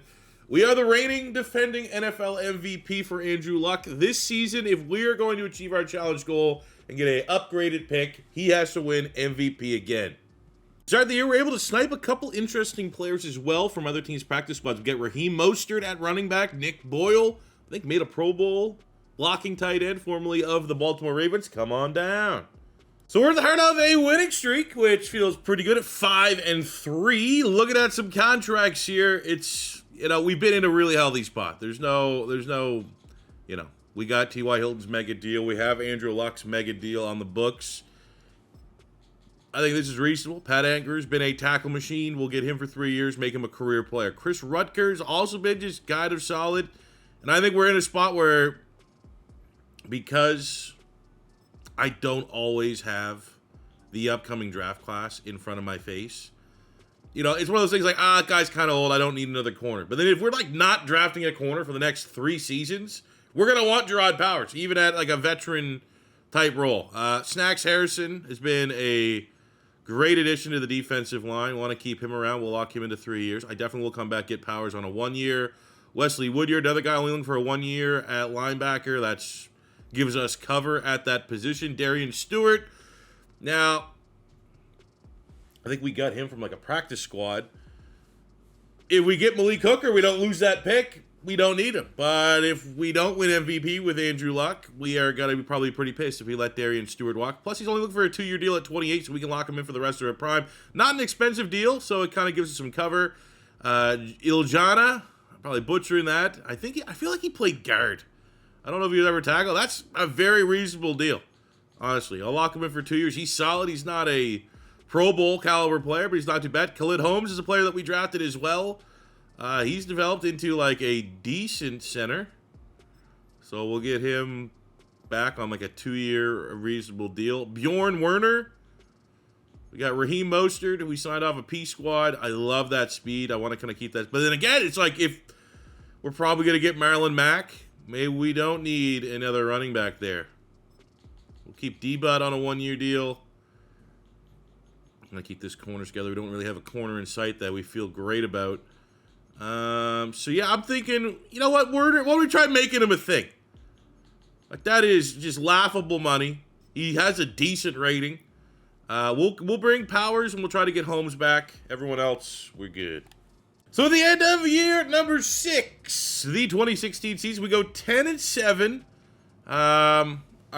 We don't have a lot of green for our team ratings, which I don't love. We are very much, it was a light year to make the playoffs. 9 wins would have got you in. A very competitive AFC South. We lose our reign, though, of winning the AFC South, falling 2 games behind what we needed to win. And I'm going to guess we probably didn't win MVP. I think this, for a year that, maybe. Oh, maybe. 4,100 yards, 37 touchdowns, only 2 picks for Andrew Luck. He did have 2, not as much rushing production at 39-2. He might win MVP, to be honest. It's certainly in the discussion, but it's not obvious. Not clear and obvious. Had a great year. T.Y. Hilton over 1,000 yards, 15 touchdowns. Jarvis Landry just under it. Now, he's on a superstar dev. Don't want to regress there.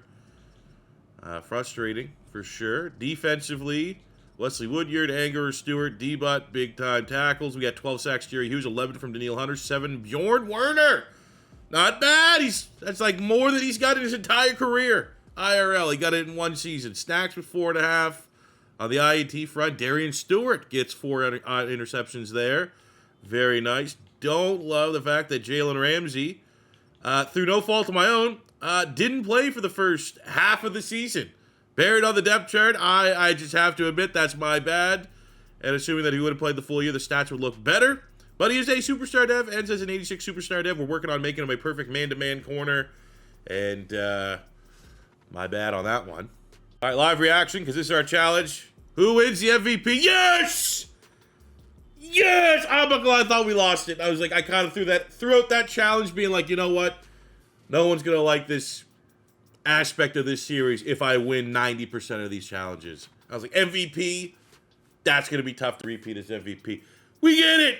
It's 100% down to the lack of INTs. I guarantee Eli Manning, Dak Prescott, all these other quarterbacks have like probably, 8 to 10 plus INTs. The fact that we had 2 pretty much 40 touchdowns to 2 picks in a season in real life that Andrew Luck missed due to a shoulder injury.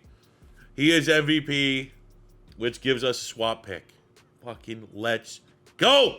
Andrew Luck also got quarterback of the year. We also have Brandon Brooks winning lineman of the year. Very nice. That should bring him up to a superstar dev. Looking at the rookies we got to deal with in conference. Zeke Elliott is a Bengal. Carson Wentz is a Raider. Nothing else too crazy there. Defensively, we got Joey Bosa on the Browns. Miles Jack on the Ravens. Chris Jones on the Buffalo Bills. Justin Simmons on the Dolphins. Would be nice, though, when we finally make the playoffs to have a first-round bye. Feels like every year we got to go through the gauntlet. Let's see what 2-time MVP Andrew Luck can do on the road against the Bengals. But we are entering... Aaron Rodgers got his ring, but the narrative around Aaron Rodgers... it's Peyton Manning! Peyton Manning, how many times would he, win MVP, light the league up, had no Super Bowl success with the Colts? We're getting to that point with Andrew Luck.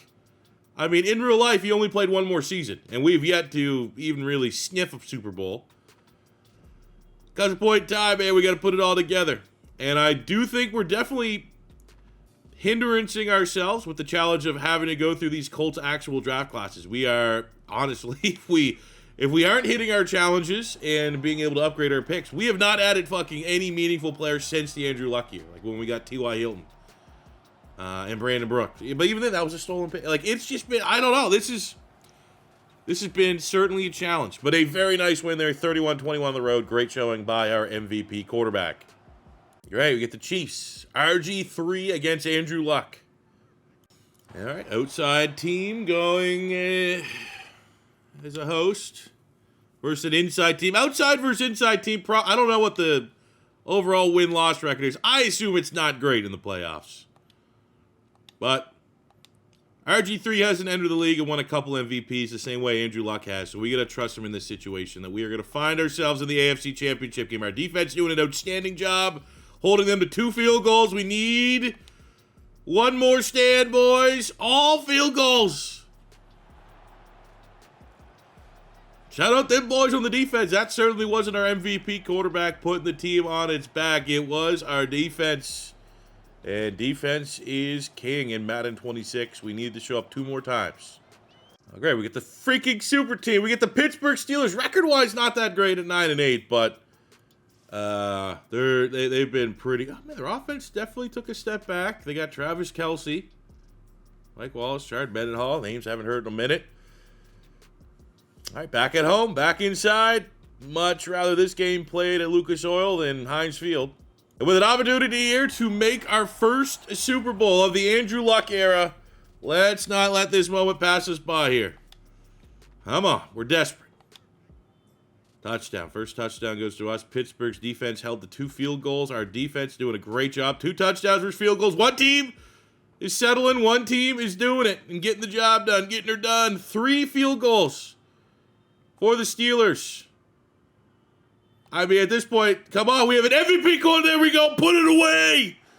21-9. And Andrew Luck is going to a Super Bowl big time performance, outdueling Ben Roethlisberger. 250, 2 touchdowns, highly effective. Let's go. Here we have it, the team standing between us and our first chance at immortality, the 12-5 Green Bay Packers, who look like they are the Green Bay Packers you would think they would be. Aaron Rodgers, Monty Ball, Greg Jennings, Jordy Nelson, Randall Cobb. How have they managed to afford to keep all these people? They have 3 tackles that are 3-star. They got Chandler Jones, B.J. Raji, Clay Matthews is still there. Desmond Trufant, Sam Shields, Nick Hobby, just not a week to set. Some positions, man, they are too deep. Spoiled. Jeez, all right. We have Andrew Luck. That's where we're at. I'll tell you right now, win, lose, or draw, our challenge next season is probably going to be win the Super Bowl. Either get back or start a dynasty and win a couple in a row. But there we go. First touch of the game goes to the Colts. We have been holding every opposition, it feels like, to field goals. We are not giving up a whole lot of touchdowns until right there. Going against the number 1 offense in the league in Green Bay. Down 6. Come on! We've barely been across midfield in the 4th quarter.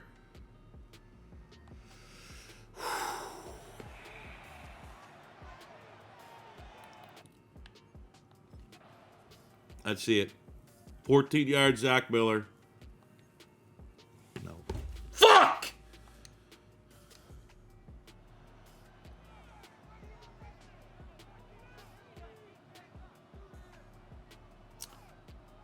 You know, next year's challenge will be win the Super Bowl is always that's too overpowered. That's literally the hardest thing to do.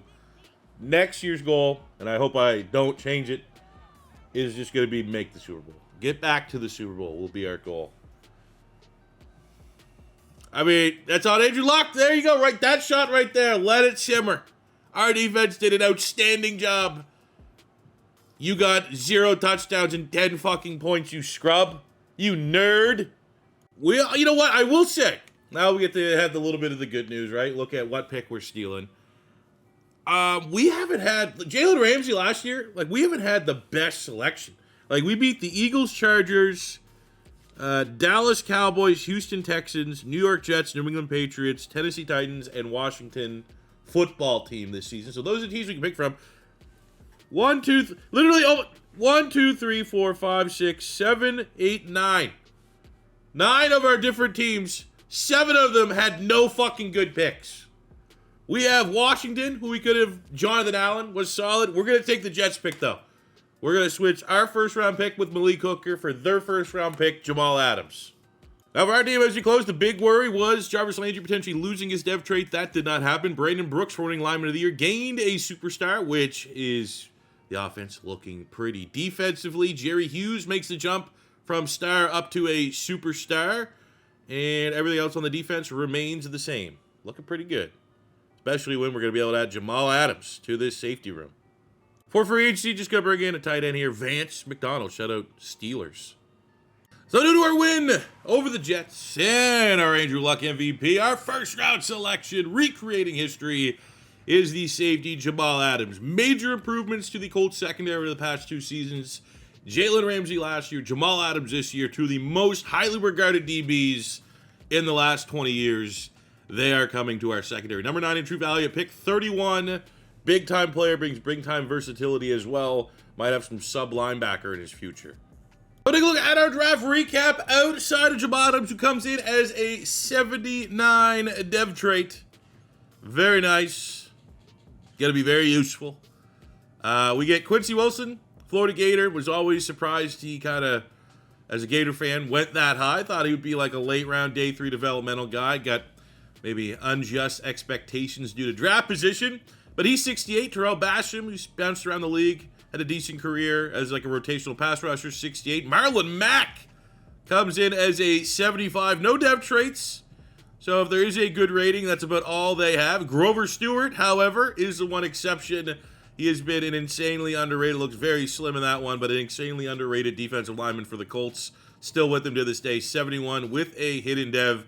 He's likely going to be a day 1 starter on the defensive line. Anthony Walker, 68 rated. We got Zach Banner and Nate Hairston kind of rounding things out. But again, not a crazy draft class, but in comparison to the classes that we've just had the last 3-4 years, very good draft class. Our best by far. And next year's class gets even better. Let's go to year number 7. Here is a look at the offense. Pretty good. I mean, we obviously have been handicapped a little bit with, you know, the Colts' actual picks and not crazy free agency. But I think we've assembled a better offensive line, and we just got one more year. And I'll show you guys with the draft class, and obviously we got to hit our goal, whatever it is. I haven't even thought of it yet. But the offensive line is solid. That is a solid offensive line. We have a reigning lineman of the year now in Brandon Brooks. Not much at tight end, but it is what it is. You can't have a perfect offense. Definitely don't want Jarvis Landry as well going under 1,000 yards this season. Would really hate to see him regress at any point. But we got 99 Andrew Luck, who is, based off of these ratings, the #1 rated quarterback in the league. We have T.Y. Hilton, who's 98, soon to be 99 this season. Also, the #1 rated wide receiver in the league. So we have a very lethal 1-2 punch. We had Marlon Mack to the run game here. Dexter McCluster, Raheem Mostert. It's not bad. There's a decent supporting cast. And the defense hasn't looked better. Snacks Harrison and Grover Stewart on the defensive line. We got Jerry Hughes, superstar. Danielle Hunter, superstars, or edge rushers. Wesley Woodyard, Pat Angerer. We have Jamal Adams and Gaithers, as well as Darian Stewart as kind of a three-headed safety attack. Stewart and Gaithers will play with Adams starting at sub linebacker for us, but in base, Adams will play at safety. We got Powers, Rutger, and Jalen Ramsey, as well as Darius Butler and others on our DB. We got a lot of depth in the secondary. We also have the best special teamers, Greg the Leg, Legatron, and Pat McAfee's a 97 superstar. This is a team that, you know what? I think we stay with the goal that we said at the end of last year. Let's just get back to the Super Bowl. We make the Super Bowl, we will be able to upgrade a pick. If we crash and burn and somehow regress this season, it's going to be painful because we finally actually have a good incoming Colts draft class. Also, I suppose, worth noting, in real life, this was Andrew Luck's final season. This was the year he decided to retire. Obviously, not going to do that in today's video. That's the point. We really need to make the Super Bowl. I'm looking literally at all of the Colts drafts that we have from the start of this rebuild to current day. There's probably 3 classes that'd be a little bit annoying not to follow in the history of the Colts. And this is, I think, without a doubt, the biggest one. Quenton Nelson would be such a big get for this offensive line. Darius Leonard would be such a good get for the defense. Braden Smith has been a very, very good, very solid, like plug and play. He'd be a right tackle. These would be 2 fixtures, 2 players that I think, if somehow things could have happened differently, those would have been big gets to protect Andrew Luck. That was the big issue. The O-line was always garbage under Andrew Luck. And if we could have Quenton Nelson and Brandon Brooks as our guard, Braden Smith, Costanzo as our tackles, that's probably a top 10 offensive line in the league. And Andrew Luck during his time with the Colts, nowhere near even at that level. And we got a couple of just solid players. Naheem Hines has been a valuable gadget player. Zaire Franklin way down here has been a tackle machine for the Colts. So there are a lot of good starters. I guess the silver lining is if we somehow don't hit our goal, obviously we will be losing Quenton Nelson. But we still would be able to get a Darius Leonard who'd be a starter. Braden Smith would be a starter. Naheem Hines could be. And definitely Zaire Franklin would be. We're looking real good going into our bye week. Unfortunately, we slip up against the Titans for our first L of the season, but we're 5-1 with a top 5 offense, #2 passing offense, top 10 defense as far as points allowed. So I'm feeling pretty good about that goal of just making the playoffs, getting back into the Super Bowl. Looking at our contracts here, we have a couple I think McAfee needs to go this whole rebuild. As a Colt, I don't think most Colt fans would disagree. But, I mean, we have a good salary cap situation. It's not like we need to be going with, like, a crazy budget. But, like, probably going to be the end of Mario Addison. Probably going to be the end of Wesley Woodyard. Moncrief, Powers. They're kind of starting to age out a little bit. Jerry Hughes has been solid. And I don't really have a premier pass rusher on the horizon to play on the other side of Danielle Hunter. So we'll get him back for 2 seasons. I mean, he's starting to play his best football. Jarvis Landry's an interesting one. Because T.Y. Hilton's our guy. And that's a lot of money. And I don't know with Andrew Luck if we need 2. Like, that's $400 million of wide receiver contracts with the huge 200 plus that we gave T.Y. Hilton. And he doesn't, there's not really interest at all. I would be more inclined to franchise tag him and keep him for 1 more year, especially if, again, maybe we go to the championship game and crash out, or go to the Super Bowl again and crash out. It would sting not to bring it back and run it back with a 90-plus rated superstar wide receiver. But like, he didn't even get 1,000 yards last year. I was literally more worried about Jarvis Landry regressing dev trait than I am wanting to probably pay him $155 million. So I think I'd be much more likely to franchise tag him for one more year than I would be to commit $400 million to our $500 million quarterback in terms of long-term contracts. Just can't do it, man. This is a 20-year rebuild. We still got 13 more years to go. At the end of the season, we get our first round bye of the video wheel. 13-4, number 2 offense, number 2 passing offense, top 5 defense. We kicked the shit out of the Panthers. Regular season finale, 5 touchdowns. Only 3 completions from Andrew Luck's pretty much perfect. Shout out to Andy Dalton. That is a hell of a year. Might not have won MVP, but second in yards, second in touchdowns. Only 3 picks for Andrew Luck. Actually, if Dalton had a bunch of picks, I could see this. Oh, no, he didn't. That's probably Andy Dalton. We're in a timeline where Andy Dalton just won a Super Bowl. Run game was still, hey, shout out Marlon Mack as a rookie, 7 touchdowns. Might be RB1 going forward. T.Y. Hilton, 1,200 yards, 14 touchdowns. Jarvis Landry, 9 touchdowns, not bad, but 700 yards. I'm not paying $155 million for 700 yards. Vance McDonald can give us 700 yards, right? Philip Dorsett might be able to make the most of his opportunity going forward. Defensively, Jamal Adams, a rookie, kind of playing a hybrid role, leads our team in tackles with 125, 3 TFL, sack, and a pick. We get 12 sacks to Neil Hunter, 8.5 Jerry Hughes, 5.5 Pat Anger, 3.5 Grover Stewart, 3 from Snacks. INT numbers not bad. Jalen Ramsey with 4 picks, 3 for Morrison, 3 for Gaylors, 3 for Powers, 2 acceptable numbers. And as expected, Andy Dalton beats out Andrew Luck for MVP. Weird to say. Jamal Adams runs away with Defensive Rookie of the Year. Brandon Brooks wins his 2nd straight lineman of the year. Did not give up a single sack all season long. Jalen freaking Ramsey, his first year as a full-time starter, wins Defensive Back of the Year. He's on Superstar Dev. That could be X Factor. So in the division round, we get a divisional opponent, the 10-7 Titans, who we split the regular season with 1-1. We're the home team. They have a very good defense. It's going to be their very good defense against our very good offense. Madden tends to favor the defense, but we need 2 wins, and we keep our picks and actually get the upgrade one. Come on. Andrew Luck was so close to a Super Bowl a year ago. And, we have him in such a better spot. He was thinking about retirement in real life, and for us, it's like we are so freaking close to winning a Super Bowl. We just had to figure out the je ne sais quoi. Touchdown, go-ahead score. We are leading in the 4th quarter. I like to think Andrew Luck and or our defense can make a play here. Oh, we are going to overtime. We got to stop. Any score on this drive is good news for the boys. We start 11 yards. Jarvis Landry. Could be his final year. Franchise tag pending. Ooh, another big play. Dead yards. Dexter McCluster out the backfield. We are very close to Legatron's field goal range. Probably 10 more yards, we'll say. 2nd and 10. There we go. That could do it. At least we got a chance. 10 yards. Vance McDonald. Another big play. 13 yards to Dexter McCluster. Just no INTs, nothing stupid.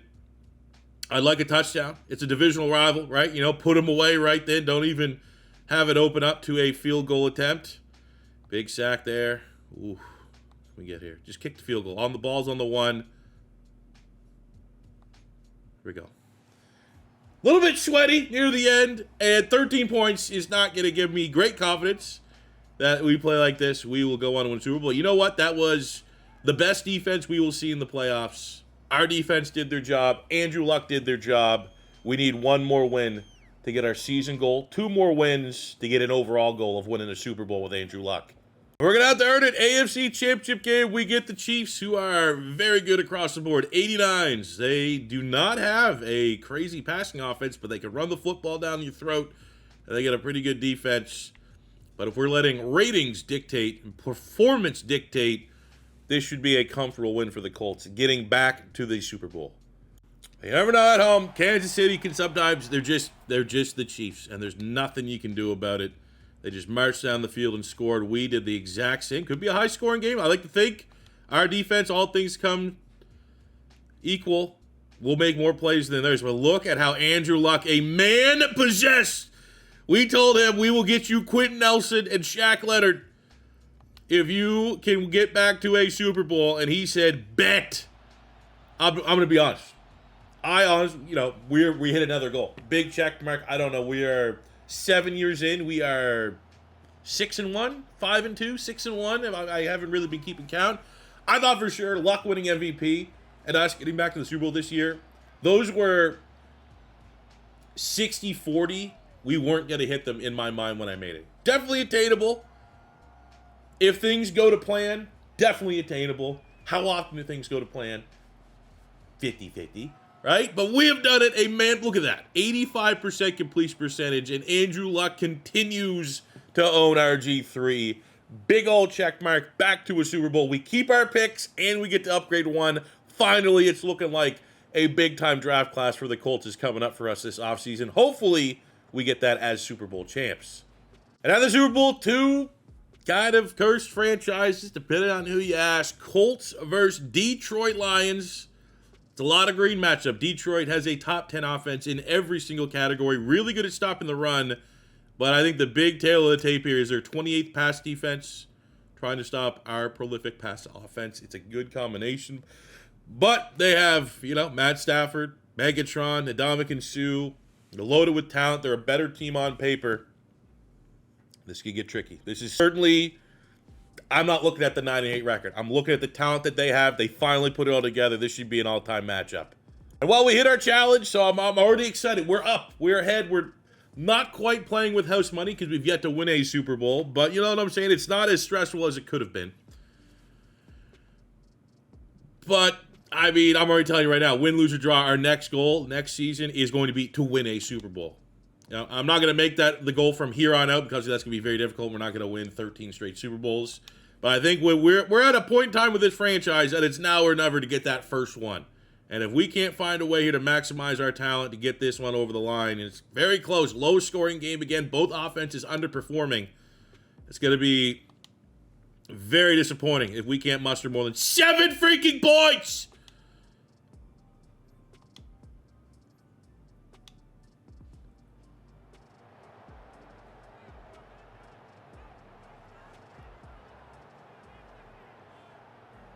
It makes no sense. They didn't have a good defense. This is supposed to be offense versus offense.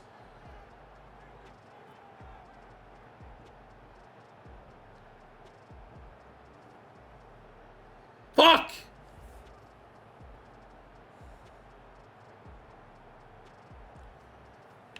Both quarterbacks kind of sucked. Didn't really do a whole lot. Yeah. Look at that run game. There's an advantage in a game this close. They were able to get 3 times as much rushing production. 54 yards T.Y. Hilton. We did an outstanding job on Calvin Johnson. Defensively, there you go. There's another one. There you have it. They got 4 sacks, 5, 6, 7, 8. 8 sacks to 2? Fuck, man. Well, the good news is we're going to have a big-time draft coming up that, assuming this is where our team's at right now, our ceiling is making the Super Bowl and just kind of falling flat on our face back-to-back years, this draft class is going to help. Maybe be the needle mover that we need. Our team is cleared our lockers on a dev trade standpoint. We get, Vance McDonald goes up dev trade, but he was just on a 1-year rental deal. No other devs up. Jarvis Landry doesn't lose a dev trade, but we're going to be losing him, I think. Maybe I'll franchise tag him. I don't quite know yet. Danielle Hunter makes a jump from superstar up to an X Factor. Jamal Adams dev trade is a superstar, and maybe a robbery here. Jalen Ramsey at superstar wins DB of the year. Does not go up dev trade. Kind of harsh. So as far as upgrading picks, the tough question is, should we assume Quenton Nelson in the first round? That's a lock. We're not getting rid of that pick because Vita Vea, we could swap Quenton Nelson for Vita Vea, which we could do, but we just got Grover Stewart. I feel decent about our defensive line. We want to replace Jarvis Landry. First round pick for the Falcons this year was Calvin Ridley. He'd be an interesting pick, but I'd rather Quenton Nelson. Same goes with DJ Moore for the Carolina Panthers. I'd rather Quenton Nelson. If we were going off of, Andrew Luck retiring, we could get Lamar Jackson from the Baltimore Ravens. But I'm actually going to stay here with the Ravens.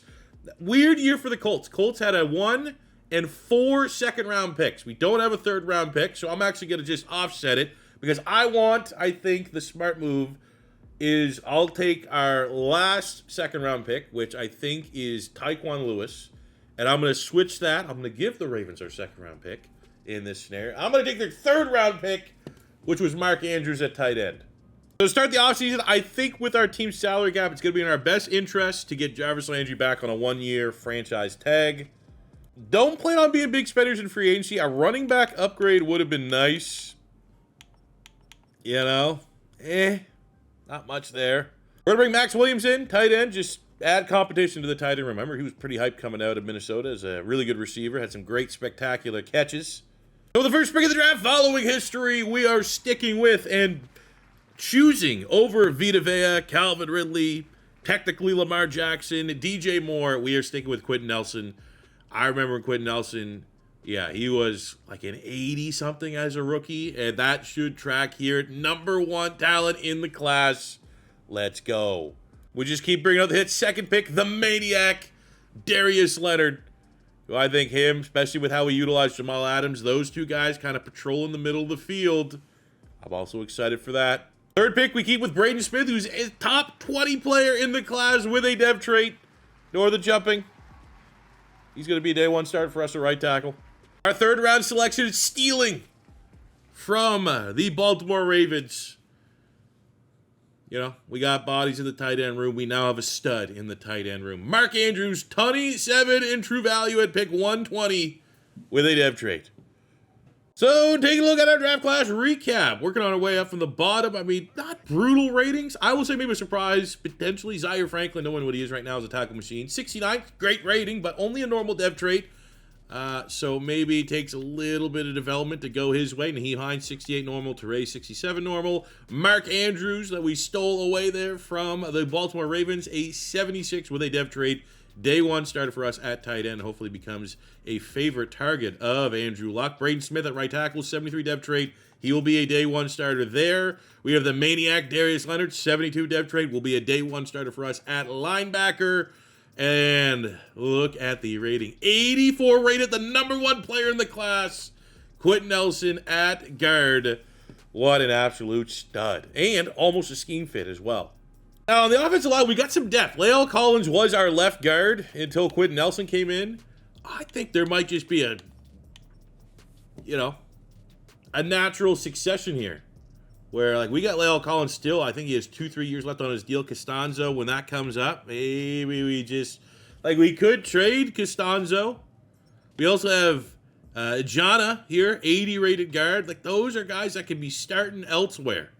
For sure. So there is some value that could perhaps be had. Like Werner.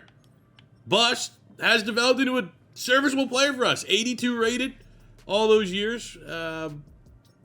Could there be a path for him? Like, I'd love to add another corner. For sure. So maybe we see if we can find a trade partner and strike our first trade. I mean, this is the trial run. Always looking for feedback. Do you think trade should be a thing? Or do we kind of just stay with the roster that is and sometimes end up having great depth? I assume most of you guys would be like, okay, you can make some trades, which I'm going to try to do. Full disclosure, the trade block is kind of popping off.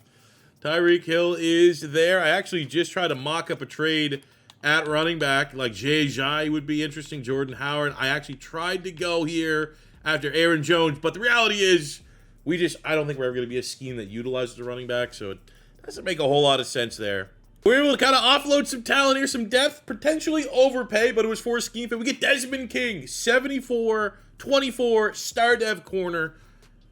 Kind of dog we need in the secondary. Also can play many different positions, but for us, gives us an upside corner for 2 absolutely dispensable players. All right, so the Colts did have a first-round pick here in the 2019 draft. They did have like 3 2s. Kind of moving and manipulating the board that way instead of having, a late first-round pick. Well, we're back on the cycle of just not great classes. Like, when you look at this redeeming qualities, like Speed's kind of, he's been a solid linebacker. Bobby Akaraki's probably the best pick out of all these, but, like, we're good at linebacker. I mean, maybe, though, like, with Pat Angerer kind of regressing at this point, Akaraki could make some sense. Paris Campbell does bring some speed, a fun Madden Wide receiver Rocky Sin stuck around the league, has been up and down. Not a terrible corner, definitely not a top pick of a draft class corner. So it's definitely another year that we really, really want to hit our goal and be able to flip one of these picks for an upgraded good pick. And our challenge is simple: win the Super Bowl finally. That is it. And our reward will be a good pick. But our team going to the season, it finally looks like this. What is your excuse for not winning a Super Bowl, right? We know we don't have a run game, so that's the only weak link. We have a 99 quarterback. We have the best wide receiver in the league. We got Jarvis Landry back on a franchise tag. Got a tight end. The offensive line actually looks like a elite offensive line now, especially with the upside being considered. And I think we have like a nice little successor situation there at left tackle. The defense is coming along. Now we got to wait a little bit, I think, for the ceilings to get hit. Our linebacker, Zaire Franklin, you can't even see him because the schemes are messed up, but he is starting. Shaq Leonard. Gaithers actually went up dev trade, which certainly helps a little bit because Jamal Adams kind of plays that hybrid linebacker role. Made the trade to get Desmond King in the secondary. Stacks Harrison, Grover Stewart, another year of development. I mean, Stewart, Ramsey, King, Adams, Hunter, Shaq Leonard, Zaire Franklin, if he can develop, those are all ascending players. Those are all players that are only going to get better. So I think it's inevitable that we're going to win a couple Super Bowls, but I'm starting to get a little tired. I'd say, what more do we need to get this thing across the line? I think this has to be the year, and we've set our challenge to reflect that. So in mid-season, on pace to achieve the biggest challenge you could ever probably do in a series like this, win the Super Bowl. We are 8-3. Offense is playing well. Defense is top 10. I think we are getting to a point, though, that we're not going to be able to afford to keep everybody. Is kind of just really where we're at. And I think Costanza is a great example of that. I think Lael Collins can probably take over left tackle. We could save a little bit. It's one of those things where we could save money, we may have to be a little ruthless because we got Jalen Ramsey's contract coming up. We have Jamal Adams' contract on the horizon. Who knows when I think Andrew Luck's sooner rather than later. So anywhere that we can kind of penny pinch, I think that's going to be very valuable for this team. I think Costanzo, unfortunately, kind of falls into that category. Gaither's not too bad, $4 or $5 million. He's a solid starter. Like, if he'll take that, you can live with that contract on the books. Jarvis Landry, not worth it. I mean, Danielle Hunter is worth it, though. So,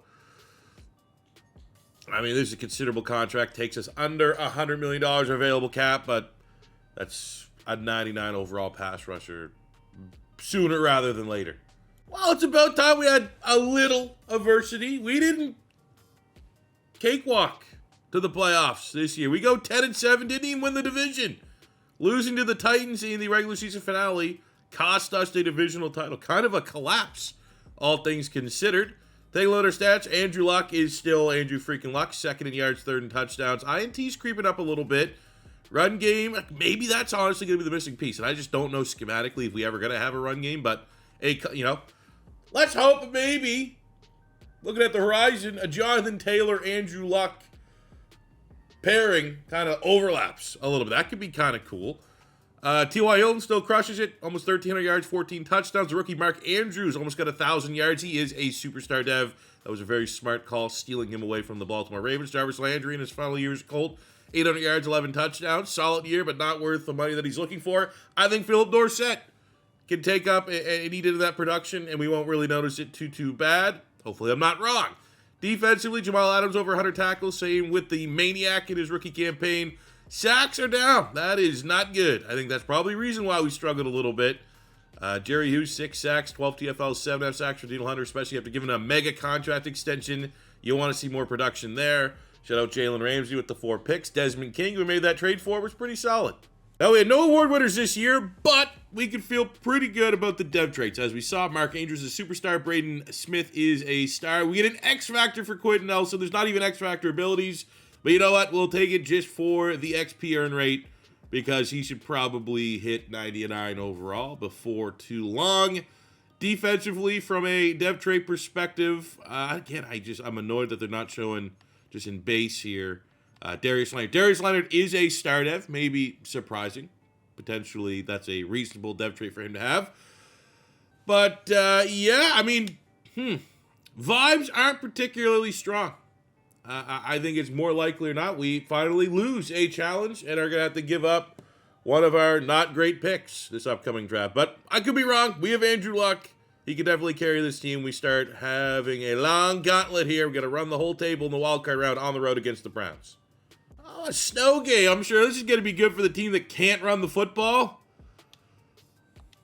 and doesn't really get much scrambling out of Andrew Luck. Even though Andrew Luck was more of a dual threat than he was a pure pocket passer. Maybe that is a reason. Some of the injuries and early retirement caught up to him, excluding the terrible Colts offensive line that he had to deal with. But let's not, we're almost getting to a point where we might not even need to reference the real-life Colts, because our team is nothing like that. We have taken everything and all the shortcomings, excellent win here, that the Colts had during that Andrew Luck year, and we've tried our best. We got him a wide receiver one in T.Y. Hilton. We got an offensive line coming around.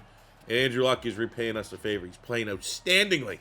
You know what I will say, just to interject here ahead of our divisional round matchup against the 11-6 Broncos, who are pretty good, is that my biggest worry with doing like this old school retro roster rebuild type thing, which we've done before, is that our team always ends up being super overpowered. And I think the fact that we are in year 8 going on year 9 with no Super Bowl yet, because we have the certain dynamics and challenges and roster restrictions and stuff like that we placed for this Colts team, I think we kind of found a sweet spot in challenge, because, I feel like I was kind of thinking we'd have 3 or 4 Super Bowls by now and be getting kind of boring. We're still chasing that one. Let's see if we can get a win here on the road at Mile High. Keep that journey going. Another snow game. Okay. Just really putting us through the test here as a dome team here. Oof. We're going to need a hell of a second half. Our defense has had 1 stop.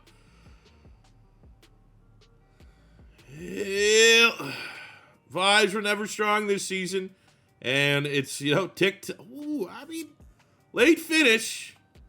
Make it look a little respectable. But you know what? Andrew Luck's not getting any younger.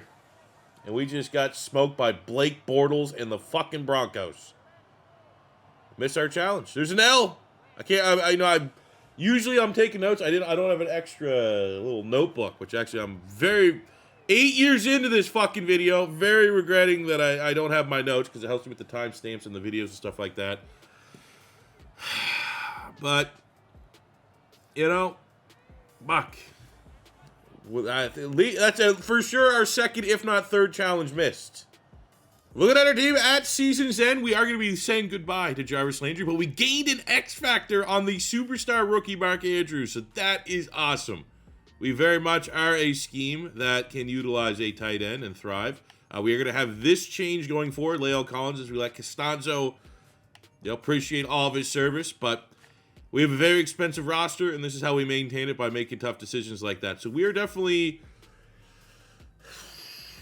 a wideout is going to be of need, because we're losing Jarvis Landry. Dorsett is solid, but you really want that wide receiver too. Maybe that can be Mark Andrews. Maybe he steps it up. It's kind of takes a community. I don't know. Defensively, we lose a superstar Devon Hughes. We lose an X factor on Pat Anger. We gain an X factor on Jamal Adams. Everything else remains the same. If you're ever going to have a year when you have your best player get stolen from you, it's good that's kind of a down year. I think it is fairly obvious. Bobby Okereke is the best pick that we have. So one of the teams that beat us during the regular season, which everyone had the worst pick of that round, they're going to get Bobby Okereke, and we're going to get their terrible pick. Luckily, we have decent enough depth at linebacker. Okereke would have been sick to, succeed Pat Angerer, but maybe we'll just have to rely on Zaire Franklin developing. The worst third-round pick we could get is the Green Bay Packers' third-round pick, Jace Sternberger, a tight end. So we're going to be selecting him instead of Bobby Okereke. With our contracts, we're letting Jarvis Landry walk. We're going to decline the 5th-year option of Jalen Ramsey, because we're going to pay the man. We are absolutely going to pay the man.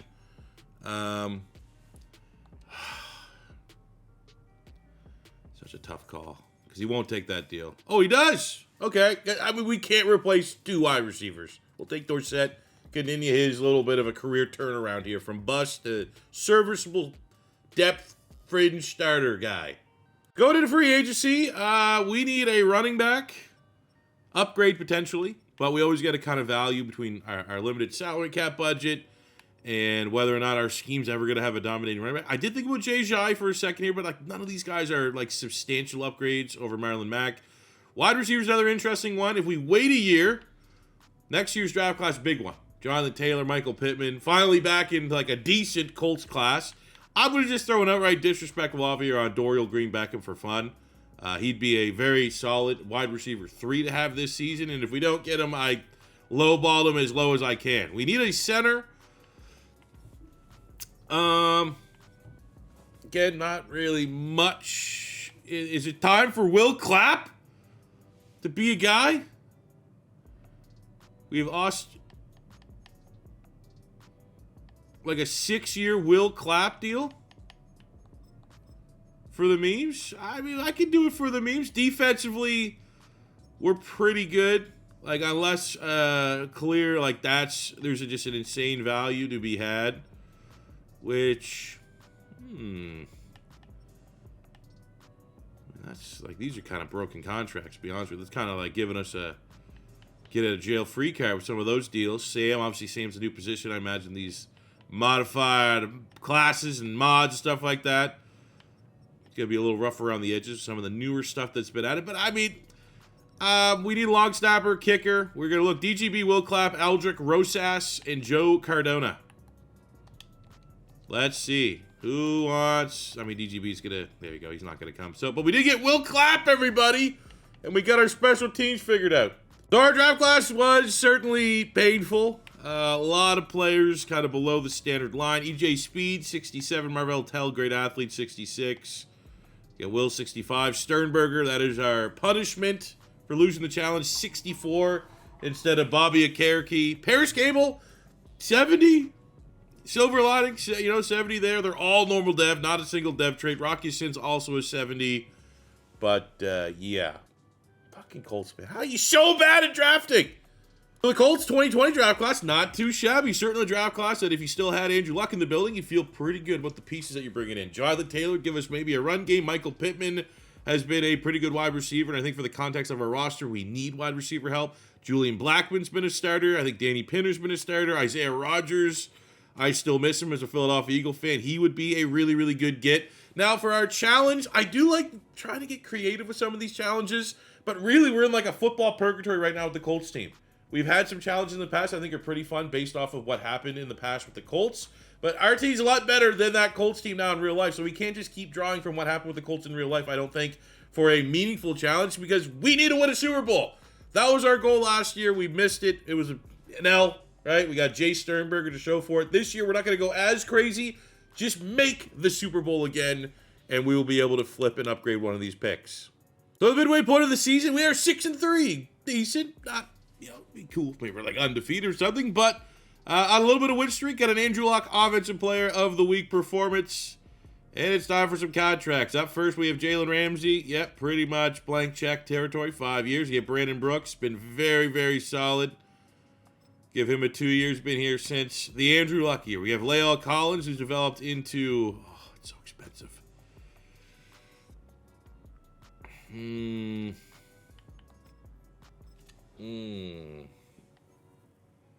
I feel like we could probably move on from Snacks. I think it's probably the time to give up on Jerry Hughes. It's probably time to give up on Anger. He is regressing quite a bit. So I think if we're going to make those moves, which I think are the smart moves, we can pay a little bit more for La'el Collins. So at the end of year number 9, maybe our best year yet, we go 13-4. Every time you see that, there's like a quick, we didn't even make the playoffs because you don't even see your opponent. But hey, we got a first round bye, top 5 offense, number 1 defense. This is, I think, probably our best effort so far. It took us almost a decade, but here we are. Luck there, 3rd in yards. T.Y. Hilton, 3rd in yards. Looking pretty good. Andrew Luck, 36 touchdowns, 3 picks. Run game was still not great, but balanced. Got production. Don't love 8 fumbles from Marlon Mack. 1,300 yards, 12 touchdowns. T.Y. Hilton, Mark Andrews steps up. But, we are definitely a far cry for having 2,000-yard receivers, which is sometimes like the pace that you want to see set. Jamal Adams, Darius Leonard, tackle machines. Ooh, 20.5 sacks for Danielle Hunter. And, of course, out of nowhere, Jerry Hughes gets 13 when we decide we're going to move on. And, of course, Snacks Harrison has one of his best years. when we decide we're going to move on. But happy that with Hunter, 20.5. Very sick. INT numbers. I mean, for our secondary, I don't know. I'd like to see a little bit more. Andrew Luck wins his second MVP of the video. Let's go. T.Y. Hilton gets Offensive Player of the Year and Wide Receiver of the Year. You get Danielle Hunter, Defensive Player of the Year and D-Lineman of the Year. Quick look at the rookies. Kyler Murray's on the Jets. Scary Terry's on the Browns. Daniel Jones on the Titans. A.J. Brown on the Bills. Debo on the Jets. Quenton Williams on the Raiders. Josh Allen on the Texans. Ooh, sexy Dexy.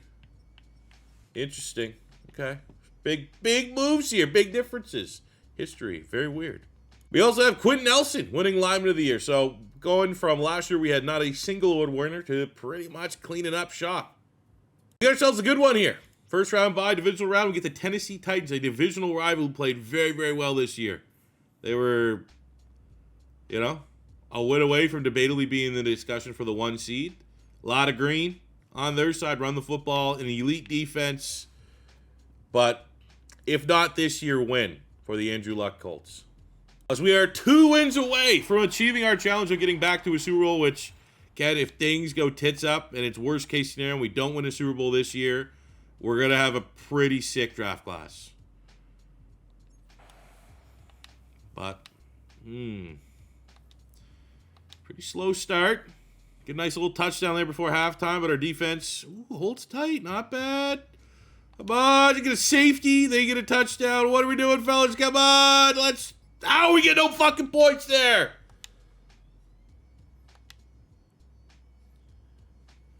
(17-17), 2 minutes to go. I'm gonna be honest, I'm fucking sick of this.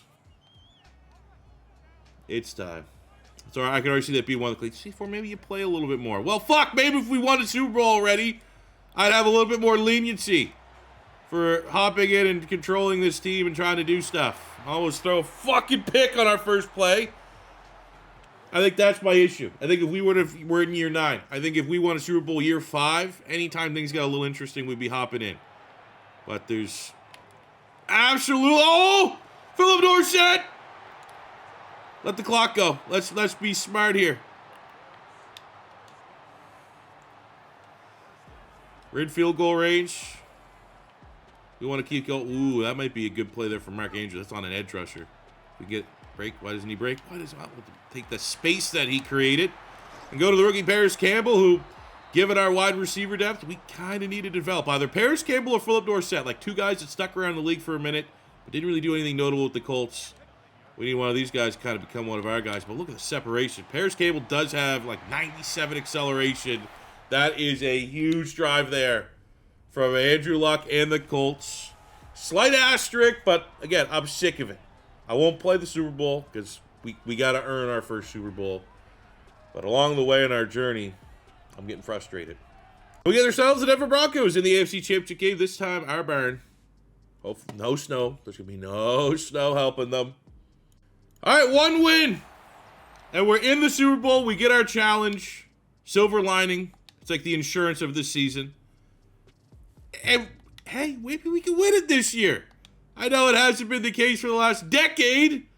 But maybe this is the year we finally have an offense and defense that can put it all together. But let's see. I'm sure there's going to be a way we're going to make this fourth quarter somewhat sweaty. But up 20. Defense shows up 23-3. So we get an upgraded draft pick. That is locked in. But again, if not now, when is the time we're going to win a Super Bowl? It's got to be this year. It's a very interesting Super Bowl battle. We get the Detroit Lions. Pretty sure that's, again, fucking wish I was taking my notes because this videos take me 5 days to record. I'm pretty sure that's who we played in our previous Super Bowl loss, right? I'm going to be an idiot when I come back and edit this video. All right. We're the better team in every single, pretty much, category. Balanced roster, offense, defense combined. Let's do this. They still got Megatron. They still got Ndamukong Suh. Guess on who their quarterback is. You think it's still Stafford? Quick take. Detroit Lions quarterback, Stafford. Yep, he's still doing it. Come on. It's our time. Our time is now. Down 3, that's fine, because we scored a touchdown. Go ahead. All right, Detroit scores right away. Lions are on 14-0 run. 21-0 run. Let's claw back in. Fucking damn it.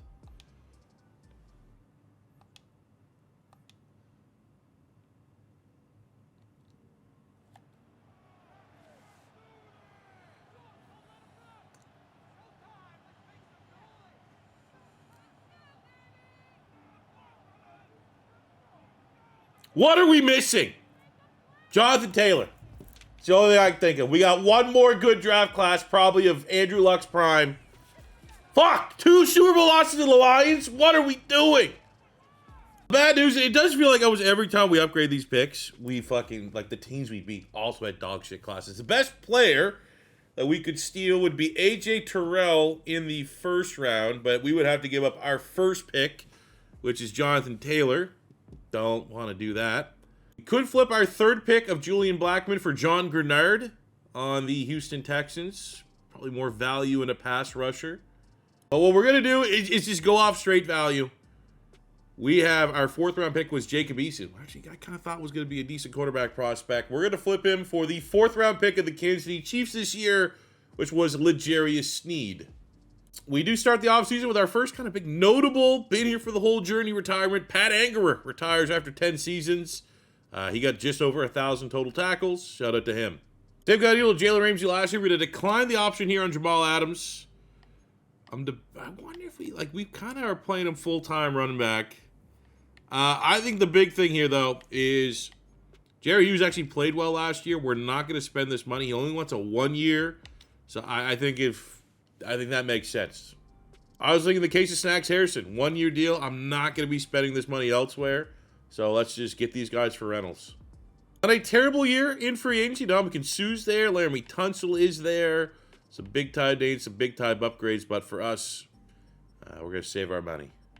So it's been a minute since we had a good pick that made us feel like, oh, here we go. Maybe Quenton Nelson was a year or two ago. But Jonathan Taylor, let's go. One of the most electrifying running backs in the league. And now for the first time in this whole rebuild, we are optimistic that Andrew Luck's offense will have a run game. They were able to follow up. Michael Pittman Jr., obviously maybe debates out, overpaid or not. But for us, that is a wide receiver, too, that we've been needing with a high ceiling with that dev trade. So, take a look at our draft recap. Feels pretty good. Pretty good. Isaiah Rodgers, 68. I thought he might pop with a dev trade. Unfortunately not, but still 68's not a bad starting. We're a guy like kind of entered the league as a return man. L'Jarius Sneed, moving him to corner. He's a 73 with a dev trade. Scheme fit already. Probably will be a valuable starter for us. Blackmon, 70 with a dev trait.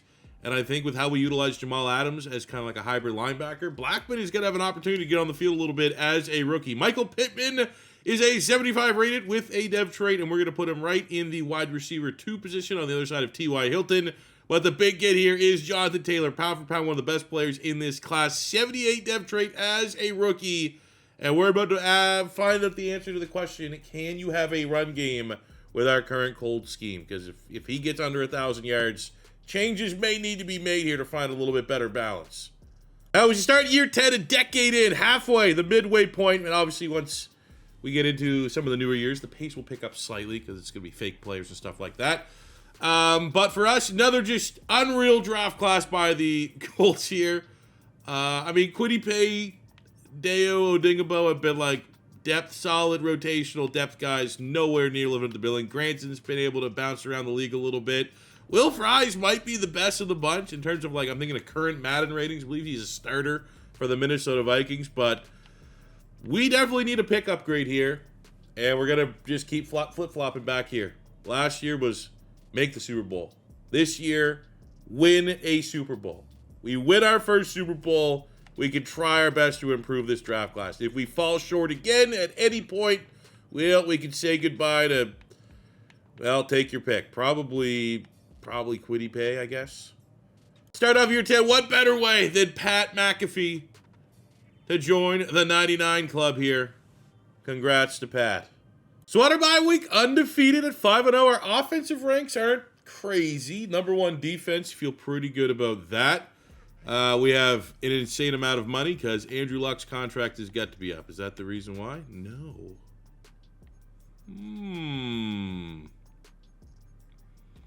Well, Jamal Adams. There you go. 6-year deal. Worth it. Desmond King has been a value get for us. But,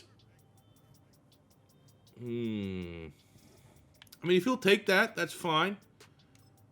We have depth, but Grover Stewart don't have depth. So let's try to keep him. We still have $150 million. I mean, this whole thing's going to come down to the fact, what is Andrew Luck going to want kind of near the end of that contract? I think everybody else here is either, I mean, I guess we need McAfee to retire as a Colt, whatever that is. But everyone else, it's like either best of luck to you, or we'll wait till the end of the year. It could be another one-year rental situation for Snacks and Jerry Hughes. So at the end of year 10, there's a lot to process. One is, I did kind of look at who we beat this year. I do it every year. We beat the Broncos. Pat Surtain could be up for grabs if we can win a Super Bowl here. Beat the Vikings. Christian Darrisaw. We beat the Houston Texans. That could be a third-round Nico Collins steal. We beat the Cincinnati Bengals. They selected Jamar Chase in the first round. We beat the Dallas Cowboys. They selected Micah Parsons in the first round. We go 13-4. Everything looks pretty good. I think we have a little bit of bad news when it comes to Jonathan Taylor and the lesser of two evils. I don't know.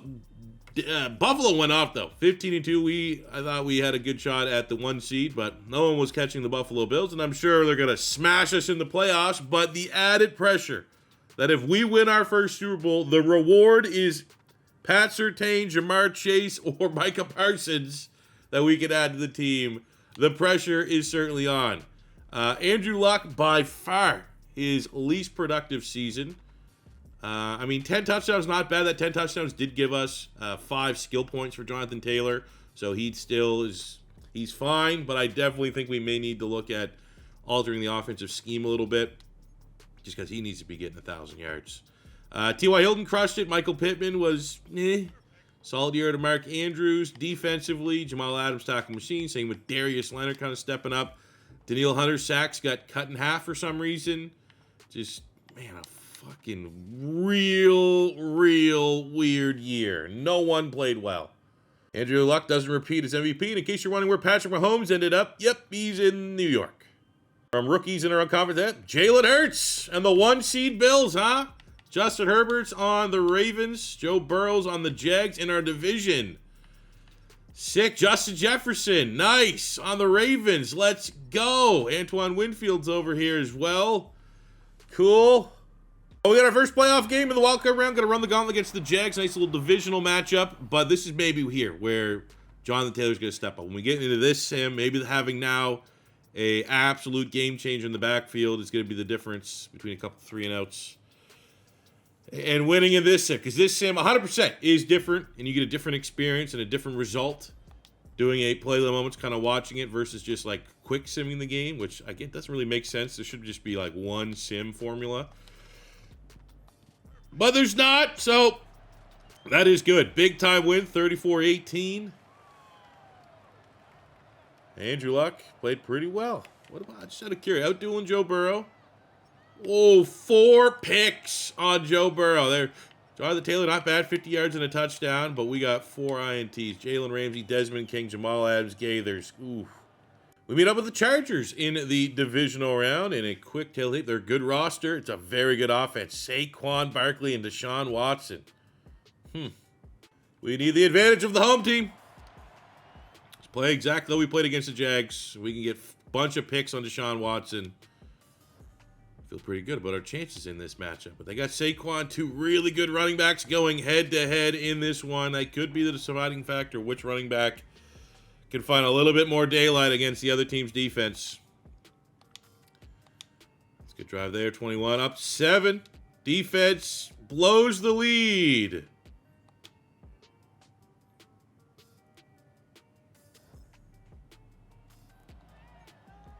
Losing my fucking mind!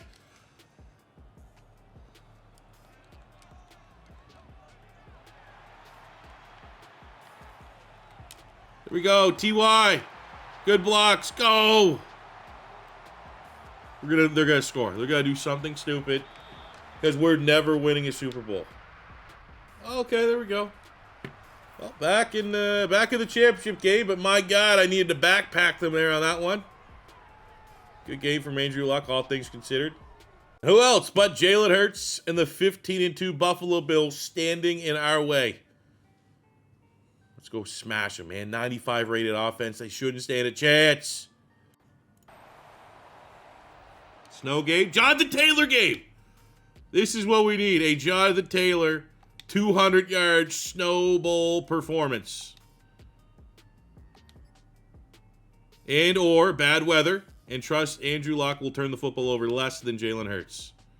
7-point lead going into the fourth quarter. 14-point lead here in the fourth quarter. Bills cut into that. I'd put him away. Let's go. 28-14. I mean, Jalen Hurts, rookie. I mean, that's annoying. If that's kind of the winning combination, we're probably going to be seeing Buffalo a bit here. We forced 2 turnovers. It is the defense stepping up. It is Jonathan Taylor giving us 60 yards and 2 touchdowns. The Maniac, sack and a half. Blackman, Danielle Hunter getting after it with an INT. Our 3rd Super Bowl appearance in 10 years. 0-2 is tonight going to be the night. Standing between us, at least it's not Detroit again. They just have our number. We get the 11-6 Arizona Cardinals. Top 10 offense led by Le'Veon Bell and the number 1 rushing offense in the league. They got Ndamukong Suh, Patrick Peterson, quarterbacks Russell Wilson, Le'Veon Bell, Amari Cooper, DK Metcalf, Zach Ertz, Laramie Tunsil. Pretty good Ragnow. Brian O'Neill on the offensive line. Defensively, though, little weak at edge rush. Really, really good secondary. How's it? Dory Jackson at 94? Jesus, okay. I mean, easy favorites going into this one. Look at our roster stacked to theirs.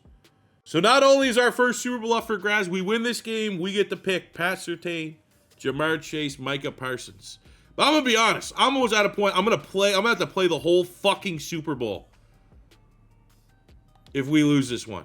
If we lose 3 Super Bowls, 2 back-to-back, and this one here against a decent but really nothing special Cardinals team. Maybe this is what we need, though. We have yet to be in a scenario where we can kind of watch these guys march downfield. Let's see what they can do. 1st and 10. Get a nice 9-yard to Dorsett. 2nd and 10. Throw away. 1st and goal. 26 yards to Mark Andrews. Slow it down a little bit.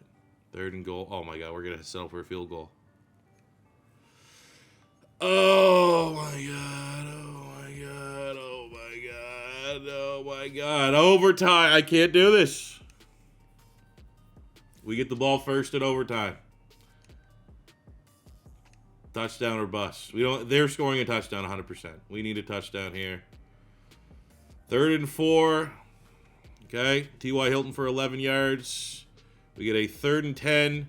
Ooh, nice shot play. 17 to the screen to Jonathan Taylor.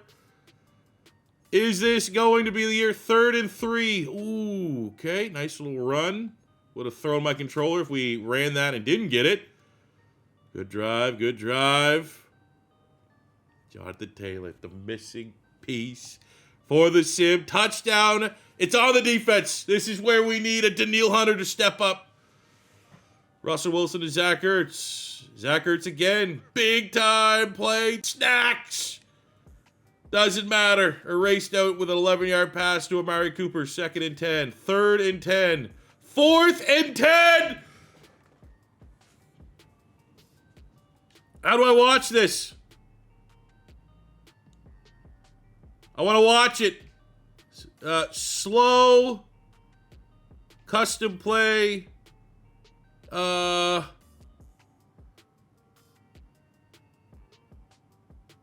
do I watch this? Let's do it live. We're not going to do anything to stop it. Here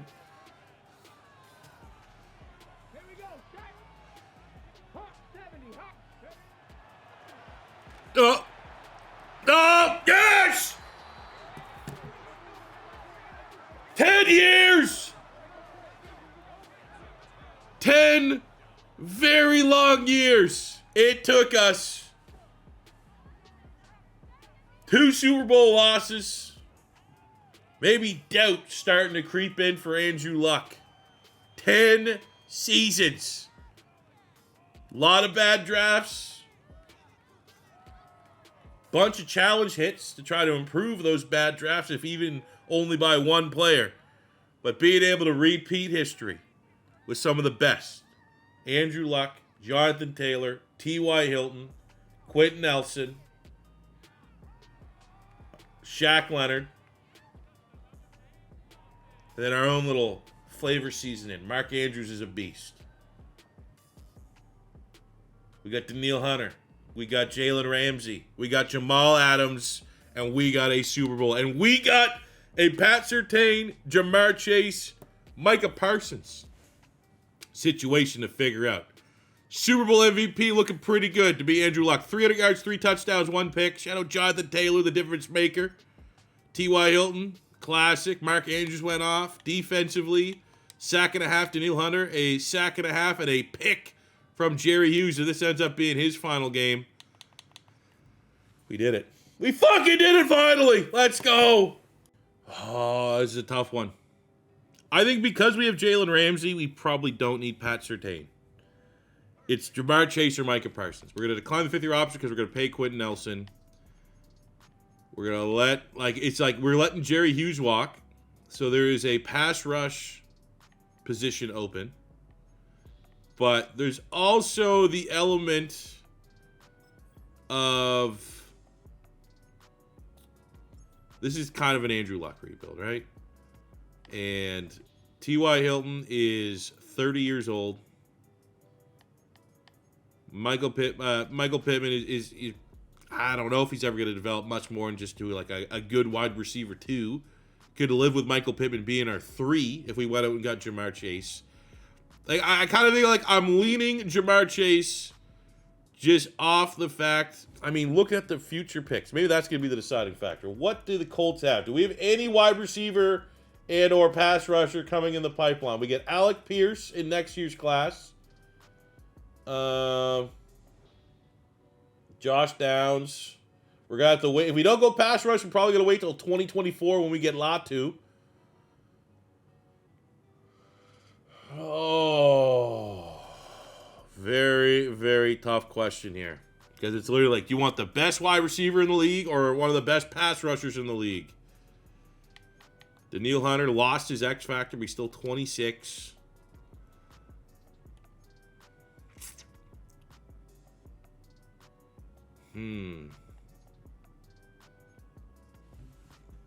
I'll surprise you when it comes draft day.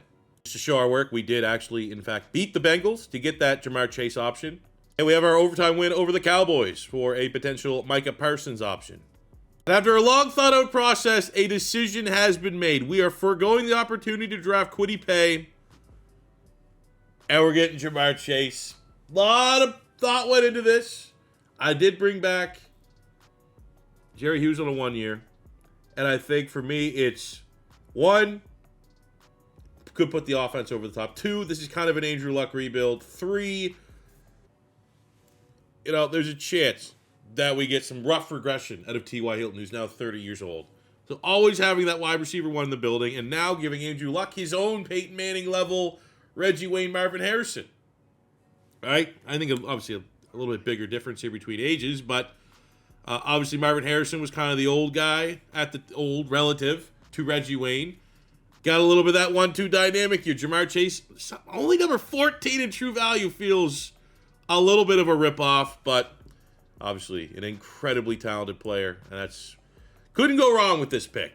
Now take a look at the draft recap. Well, the rest of the draft was about as expected. Will Fry 65, Colin Grant 65, Deo Odingbo 67, but Jamar Chase coming in at an 81. Let's get him in the right jersey here. There we go. That looks a lot better. Everything feels better as the defending Super Bowl champion. Taking a look at the 2022 class for the Colts coming up. Obviously, Alec Pierce has developed into a very, very good wide receiver.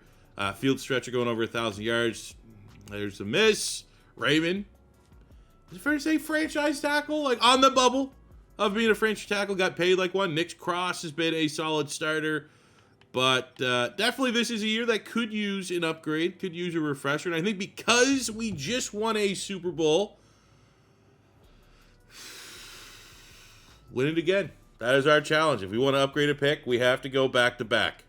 And I'm not just going to do that for the rest of the rebuild, but for this year, I think that's right. I feel like that's the challenge we need, especially because we just got fucking Jamar Chase.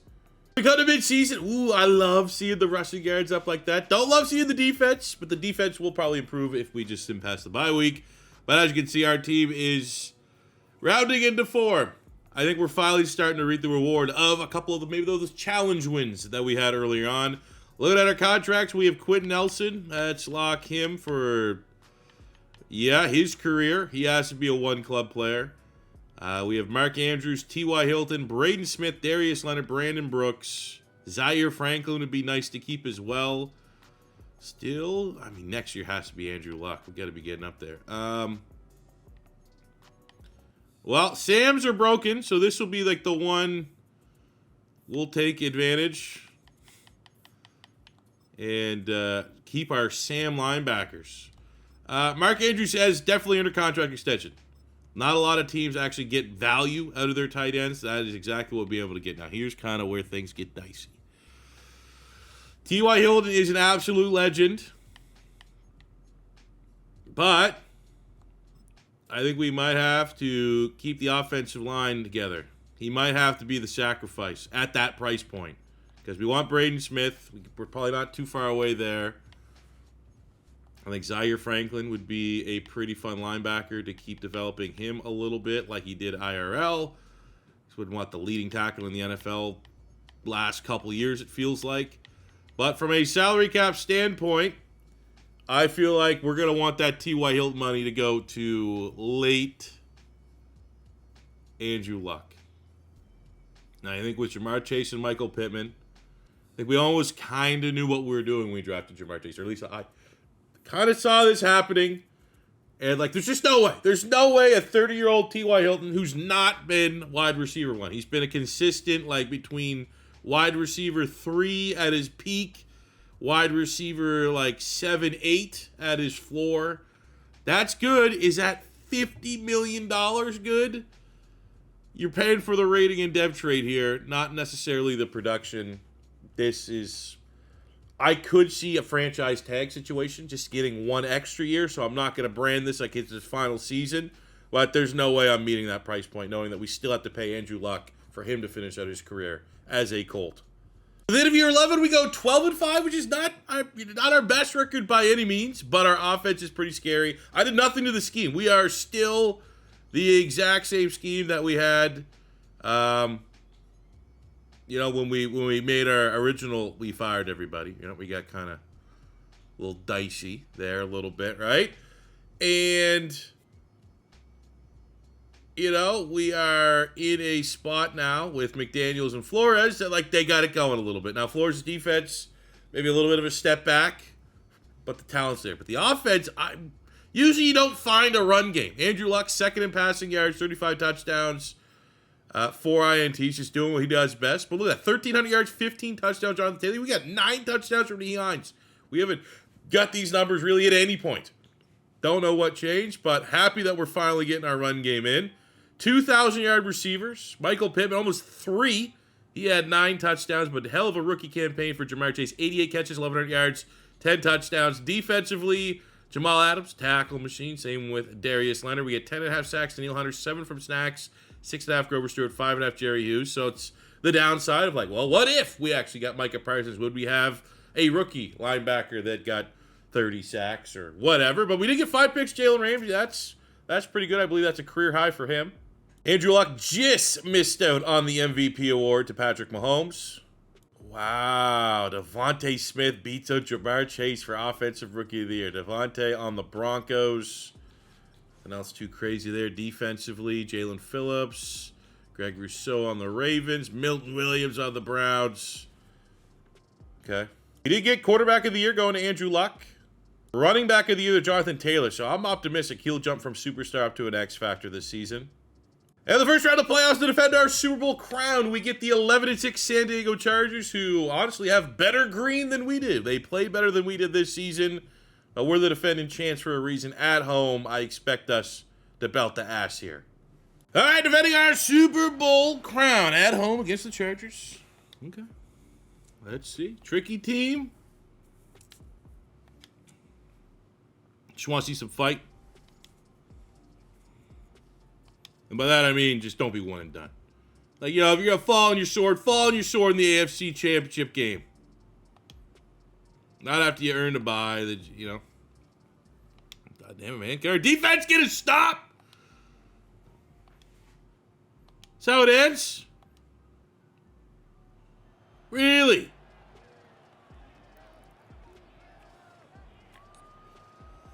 Well, congrats to one of the teams that beat us for stealing Alec Pierce away. And that is how we not turn this into a dynasty. Get clapped at home by Deshaun Watson and the Chargers. Actually, what I've determined is we had Raymond, Bernard Raymond in the third round. I think it's a toss-up between him and Alec Pierce, who's the better. So then look at the teams that beat us this year. Atlanta, Pittsburgh, Jacksonville, and Arizona. Buffalo as well. What team had the worst second and or third round pick? And that would be the difference maker of if we're going to lose Pierce or Raymond. And the Pittsburgh Steelers third round pick to Marvin Leal. That's the worst, I think, of all these guys available. So we are going to lose out on Raymond and have to select DeMarvin Leal. I guess at least we lost to the eventual Super Bowl champion here in the Chargers. Oh shit, we're actually at that point. We're losing our drafted guys. Brandon Brooks retires after 10 seasons. Down goes our superstar right guard. I don't know if Will Fries can step up in that role or what we're going to do there. Jonathan Taylor makes a jump from superstar up to an X Factor. No dev trait gained on Jamar Chase. I think we really needed to win Offensive Rookie of the Year for that to happen. Starting to see some regression out of T.Y. Hilton. My plan is still to bring him back on a franchise tag. No other dev. I thought maybe Jalen Ramsey with his 5 picks would go up to superstar, but or for an X Factor, but unfortunately not. So we're gonna come in here. T.Y. Hilton franchise tag, $46 million. Dunzo. We have Braden Smith. Want to keep him locked in, so maybe we'll go 15.5. Okay, did not see that coming at all.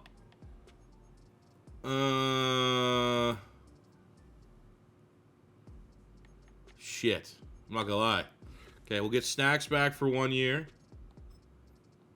And I think we're gonna have to bid for Braden Smith on the open market. Fuck. Oh, of course.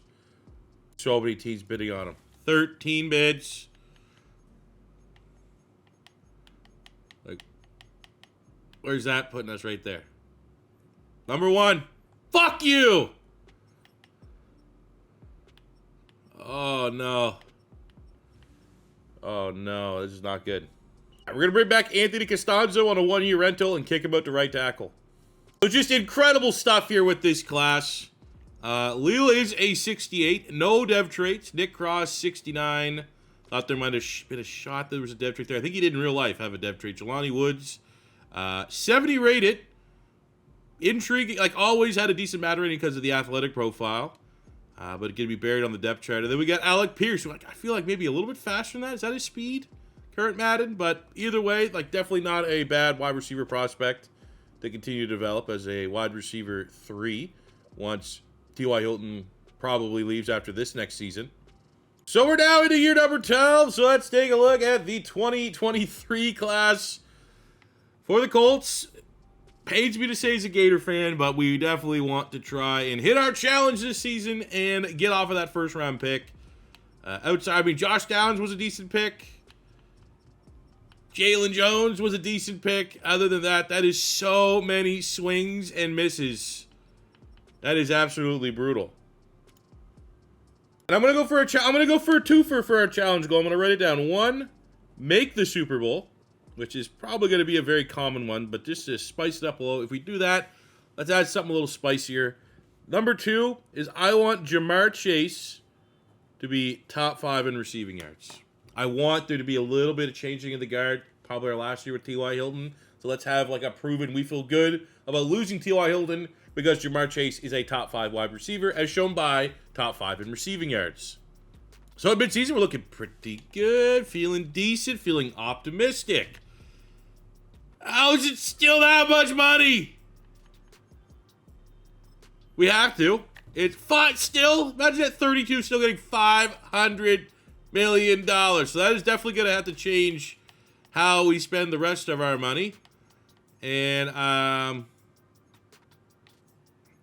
mean, how did McAfee's an X Factor? I don't know. How does a fucking punter go up X Factor? We'll try to keep him here, though. As a lifelong Colt. Very nice. Outside of that, though, I think anything that's like a think about it needs to be, nope. I was really, really sure that was about to be like at least $150, $200 million less to re-sign Andrew Luck. So there's just no way we can afford another gigantic extension for T.Y. Hilton. Year 12 is finished. We go 11-6. I think for a team of our talent, that's a disappointing record. Offense played well. Defense, definitely a little bit below expectations there. We don't even win the division, which sucks.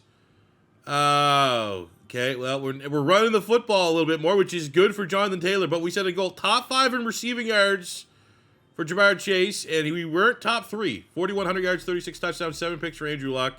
Good year to Jonathan Taylor. We had just under 1,400 yards, 14 touchdowns, Jamar Chase. T.Y. Hilton, he's getting out there in age. Mark Andrews, solid, 700 yards, 9 touchdowns. Pittman, obviously his role is probably going to increase when T.Y. leaves.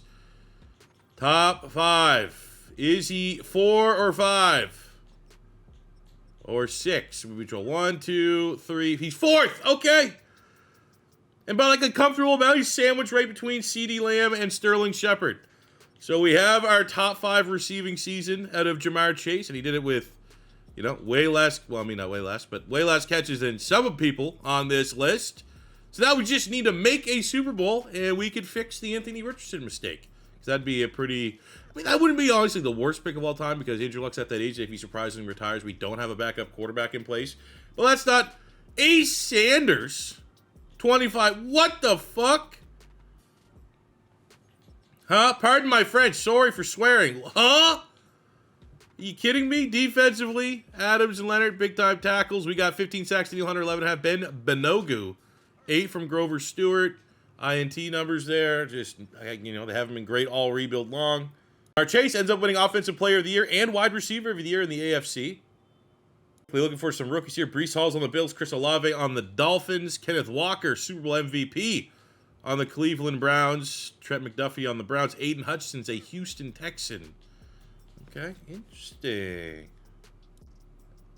Baltimore. This is a Colts revenge game. Get the Baltimore Colts or Indianapolis Colts. This is for 50 years of history, I suppose. But for us, we got to get 3 wins to get an upgraded pick. 4 wins to get our second Super Bowl, which we're entering like Aaron Rodgers, Green Bay Packers territory, where it's like, all right, you got your 1 Super Bowl, so no one can say you underperformed, but like you probably should have more within this prime. So that's a nice little win there to get the playoff journey started, but we need 3 more. First time I think we've seen the Dolphins in the playoffs. They got a nice little squad there. On the road, probably one of the best road games to go to. Not really much of a home field advantage, all due respect. But this is a Dolphins team that does have Aaron Donald. And I feel like I know that because we have played them in the playoffs before. We're like, oh shit, that's where Aaron Donald went. So they have a generational defensive player, and let's just hope they don't have anything on offense that can keep pace with us. 17 points. I think 1 more touchdown here should give us the insurance we need, and it will. Our defense, another great effort, holding the Dolphins only 10 points. And we are 1 win away from achieving our challenge, 2 wins away from a Super Bowl. Beat a barely above 500 Bengals team that has the #1 passing offense and a top 10 defense. And we get a good draft pick, and we're back in the Super Bowl. Come on, fellas. All right, Cincy scores first. Cincy scores second. Field goals, I don't think they're going to help us here, fellas. We need a touchdown. There we go. Let's get another one. 17 on the board. We went for 2 for some reason.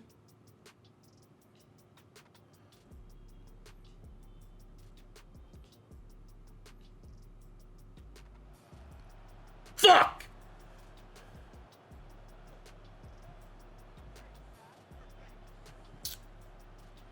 Well, that old scoreboard of winning challenge versus losing challenge. The L's are starting to pile up. It's not like Andrew Luck's just not getting any younger. He'll be wasting these opportunities. That was T.Y. Hilton's last year. That's fucking Mac Jones. Let's reflect on something positive. It is T.Y. Hilton's last year. We just can't make it work. Finishes just under 1,000 catches in his career, 13,000 yards, and 120 touchdowns. Very close to catching Marvin Harrison in all those categories. But we probably need at least one more, if not 2 more years to do that. And I don't have $250 million lying around. I think it's fair to say our best, most valuable pick to lose as part of losing our challenge would be our 3rd round pick of Josh Downs. And we're going to go with a team that beat us, the Chicago Bears, and get 3rd pick in the 3rd round, Zach Pickens instead. Yuck. We have 2 retirements with Anthony Costanzo and Snacks Harrison calling it quits. And then looking at our offense, well, I mean, the timing's right on T.Y. Hilton. He loses his X factor. We are oh, no, the regression is hitting on Andrew Luck. An actual regression, not the bug quarterback regression. He goes from 99 down to a 97 at 33 years old. Still an elite playmaker. I have no doubts that $500 million contract is going to age gracefully. But as you can see, we desperately need some offensive line help, especially on that right-hand side. Defensively, need D-tackle help in a big way with Snacks Harrison retiring. Need another pass rusher. Darius Leonard goes up to superstar finally. So that's a nice little hit there. Jalen Ramsey loses his superstar dev. So our team's getting old. Starting to feel it a little bit. We're going to do the right thing. We're going to decline the 5th-year option of Jonathan Taylor so we can get ahead of that contract. And for everybody else, appreciate your service. Over free agency, we're going to bring in Taylor Moton at right tackle, a scheme fit, and then we're going to take a little bit of an advantage over a misrepresenting of his position here, just because I think this is like an edge rusher. Kind of got stuck, you know, where he... Let's see, I don't know if his rating's going to change any, but we got Khalil Mack on a rental just to play on the other side there. Oh, and he jumps up to an 81, which is very, very nice. And unfortunately, T.Y. Hilton, best of luck to you, is now a 49er. That's where he's going to finish his career. Well, I mean, for better for worse, we've had a couple career redemptions. And we have, if Andrew Luck surprisingly retires at some point, a quarterback to develop in the pipeline here in Anthony Richardson. He does come with a dev trait. Probably a terrible base rating, though. And we're looking at a draft recap. Honestly, I mean, yeah, there's not a lot of dev traits, right? I thought Jalen Jones would be a little bit higher. But, like, you know, a lot of these ratings, again, not my draft classes, are like perspective of like they could still technically develop into players. Juju Brents in the 2nd round has a dev trait. And Anthony Richardson getting a 71. That's not a crazy starting point by any means. But 71 dev trait, and you get to be an understudy to Andrew Luck. It's almost like a perfect what-if, perfect scenario for Anthony Richardson. Like, this is the situation he needed to go to. Not to what actually happened with the Colts, but go where there's a veteran that can help him refine the aspects of his game that need refinement, and then they can learn and maximize, obviously, his God-given ability. So this might actually not be so bad, even though we're down Josh Downs, which would have been a great addition to the wide receiver room. Because we've had a little bit of turnover here, here's our team going into year 13. As you can see, we do now have a succession plan at quarterback. There's the silver lining of not achieving our challenge, because we most certainly would have swapped out of that Richardson pick. But we have X Factor Jamar Chase, X Factor Jonathan Taylor, X Factor Mark Andrews, X Factor Quenton Nelson. Offensive line, you know, we're down in a little bit of a swing here. We're going to have to expect Will Freeze in the 1-year rental Taylor Moton to kind of hold up there up front. Defensively, we just couldn't replace everybody. The nature and the challenge of this rebuild. We have Grover Stewart needs to do all the heavy lifting on the defensive line. Linebacking core, we're going to go primarily with Zaire Franklin and Darius Leonard. We have Khalil Mack on a 1-year rental pass rush. Obviously, Daniel Hunter. Like to see him get back. Blackman and Adams at safety. Jalen Ramsey, L'Jarius Sneed. We have Juju Brents and Isaiah Rodgers in the secondary. Actually, I'm going to probably, I like Rodgers, but Brent's with the dev trade. It's rare for us to get dev trade players like that from the base Colts class. Let's see if we can develop Juju Brents here a little bit. And, you know, we still got old McAfee, man. Let's go. He's the secret piece right there for us getting back and winning a Super Bowl, which is going to be our challenge this year. Go make a Super Bowl similar to last year. And you know what? We will pivot a little bit. I want Jonathan Taylor to be a top 5 rusher. Just a little bit of inverse of what we did a year ago. Make the Super Bowl, top 5 rusher Jonathan Taylor, and we can improve a pick. That is our challenge. Looking at the 2024 draft class, I'd be fine with Latu. I think that's not a terrible first-round pick. Hasn't not aged well, and I think for the state of our team, he'd be a great pass rusher to put on the other side of Danielle Hunter. Donnie Mitchell's at least a fun Madden receiver. Probably would pivot that pick if we do achieve our challenge. Goncalves and Bordolini in the offensive line, those guys are, I believe, both starters. I know Bordolini is. But yeah, for the most part, not a crazy draft by any means. So we certainly want to achieve our challenge. Super Bowl appearance. Jonathan Taylor, top 5 rushing. Feeling pretty good at midseason. 7-1 our 95 rated offense, flexing their muscles. And the good news is Jonathan Taylor on track, man. Top 5 rushing offense. We have the number 1 defense. 13 points a game is pretty crazy. And we have Jonathan Taylor right there. He's been flip-flopping him. And Darius Geis, there's a name you haven't heard in a minute, are battling out for the rushing lead. So I feel pretty good about that goal of him going top 5. Looking at our contracts here, salary cap. All right, we're in a great spot. $220 million. We'll see. We get Jonathan Taylor 97. He probably wants 100. Worth it, especially for how he's playing. Danielle Hunter. There we go. Him locked in. Another $147 million. Michael Pittman. That's not bad. I can live with that. L'Jarius Sneed, another like kind of homegrown player. Would like to keep him in the secondary. Brings versatility too. Could always potentially move him back. Julian Blackman at safety. Want to overpay? That would be another considering one. Homegrown talent for sure. Grover Stewart, we just don't have much at defensive tackle, so we'll get him on a 2-year. We'll come back. I don't think we're too far away. La'el Collins at left tackle.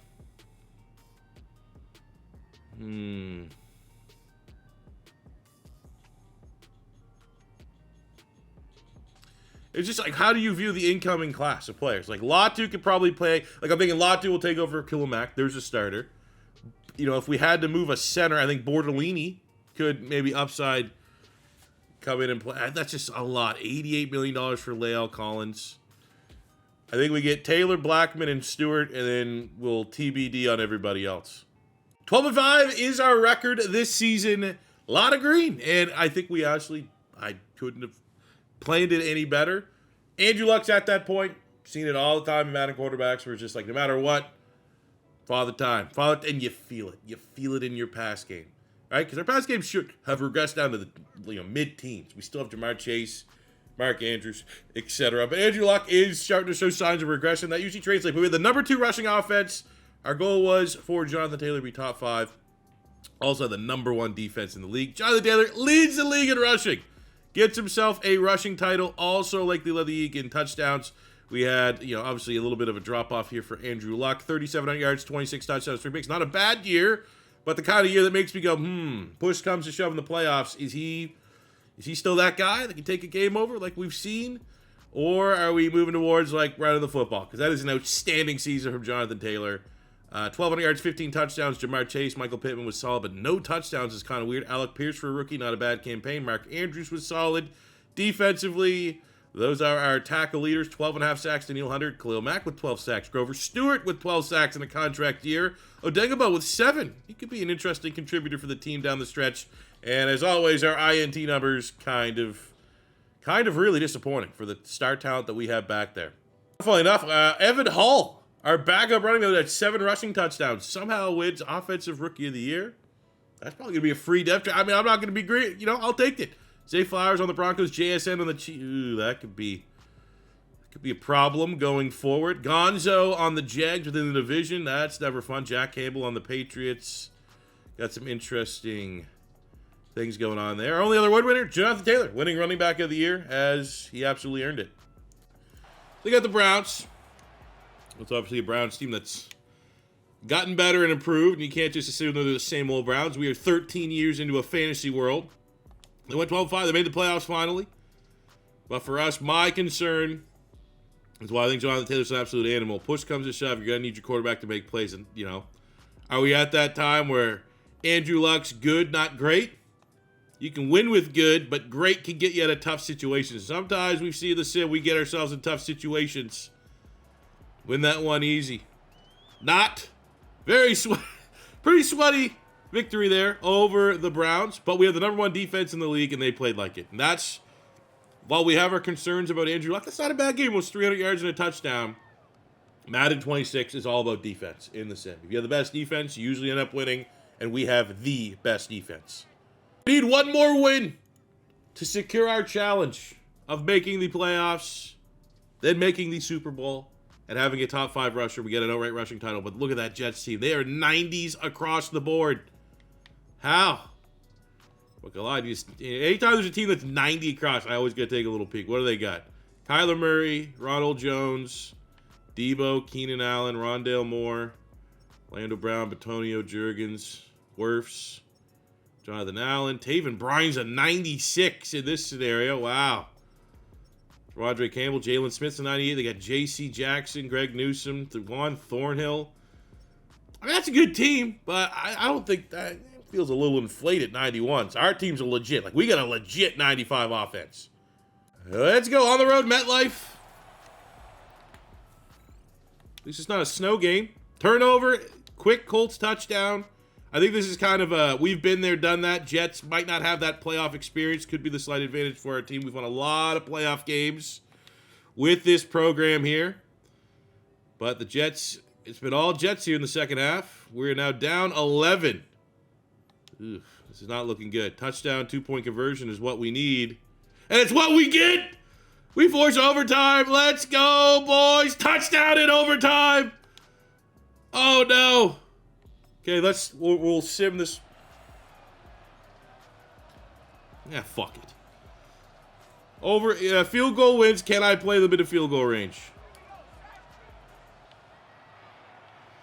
Why? Michael Pittman. They thought Alec Pierce. They thought Jamar Chase. They forgot about our third option. Did not have a good year. Like 500 yards. The forgotten man of our offense. Former, top 50 pick or whatever he was. But let's go. The Colts win. We're in the Super Bowl. Challenge. Check mark. And we needed that one. Oh, here actually just got an upgrade. Anthony Richardson, been putting work in the lab. Hasn't gone up a crazy amount overall because of our house rule for all rebuilds. Got to invest in player archetype only. We're going right into field general, but the project is underway. With our chance to win a second Super Bowl, we get the 10-7 Tampa Bay Buccaneers, who have the #1 passing attack and a pretty damn good defense. Don't give up a lot of yards through the air or on the ground. Ended up getting Vita Vea. Okay. Jamison Crowder's also unstoppable. So with our chance at a second Super Bowl, this will be like, I might hop in. I'd rather not. I'd rather our team, prove from a rebuild standpoint that we've done enough, that under any sim circumstances, we are undoubtedly champions. And look, that's exactly, there we go, boys. We got it locked in. Second Super Bowl. This is belt down. Let's finish them off. We're playing Mortal Kombat right now, and they're just groggy. And we're getting ready for a fatality. And that is going to come via, maybe a shot play to Alec Pierce, the rookie. Oh, they bring a blitz. Ooh. Okay. How about this? How about I try that again? Maybe the most disrespectful thing, like, they're just running the clock out. So hit him with a play action. We got Offensive Rookie of the Year, Evan Hull, in the backfield. Boom. We lead Jamar Chase. Oh, timeout. We're getting in there. Oh, let me do it. Just let me do it. I got this. I'll be gentle.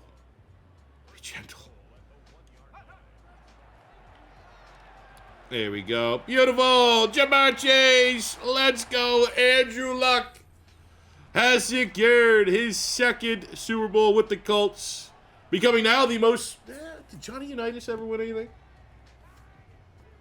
I don't want to appear as a football casual, especially for Colts lore and history.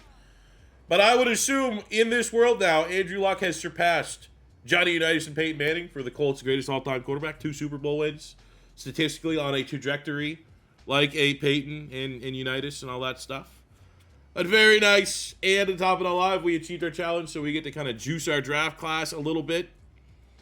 I don't know. I'm thinking right now. I want to celebrate. Let's think that we had just won, not think about the draft class. We're with that in just 1 second. There we go.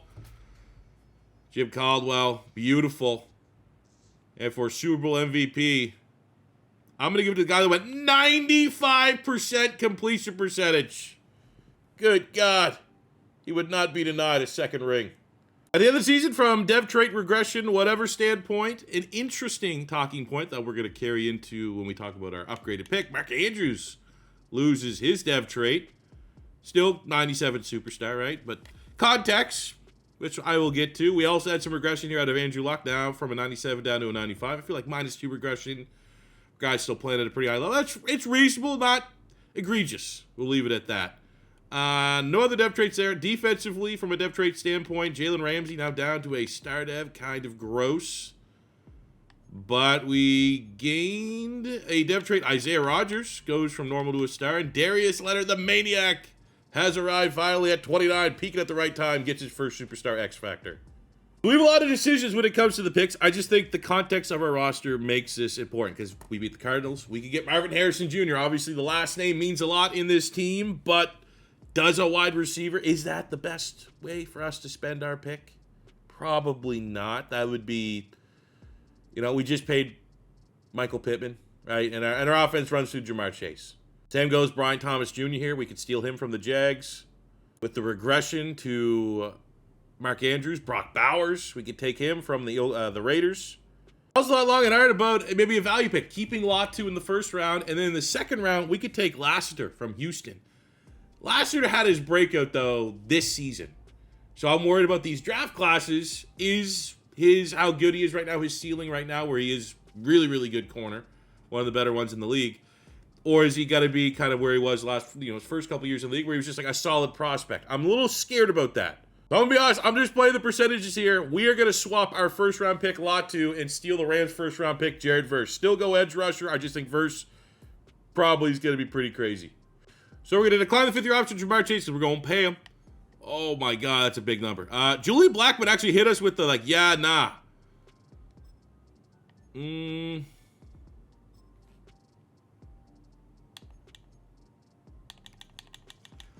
keep Rodgers for going up a dev trade. Honestly, with Blackmon, that's a bad number, but we're not spending money like that this year, this offseason, unlikely. So bring him back for a one-year deal. I can live with that.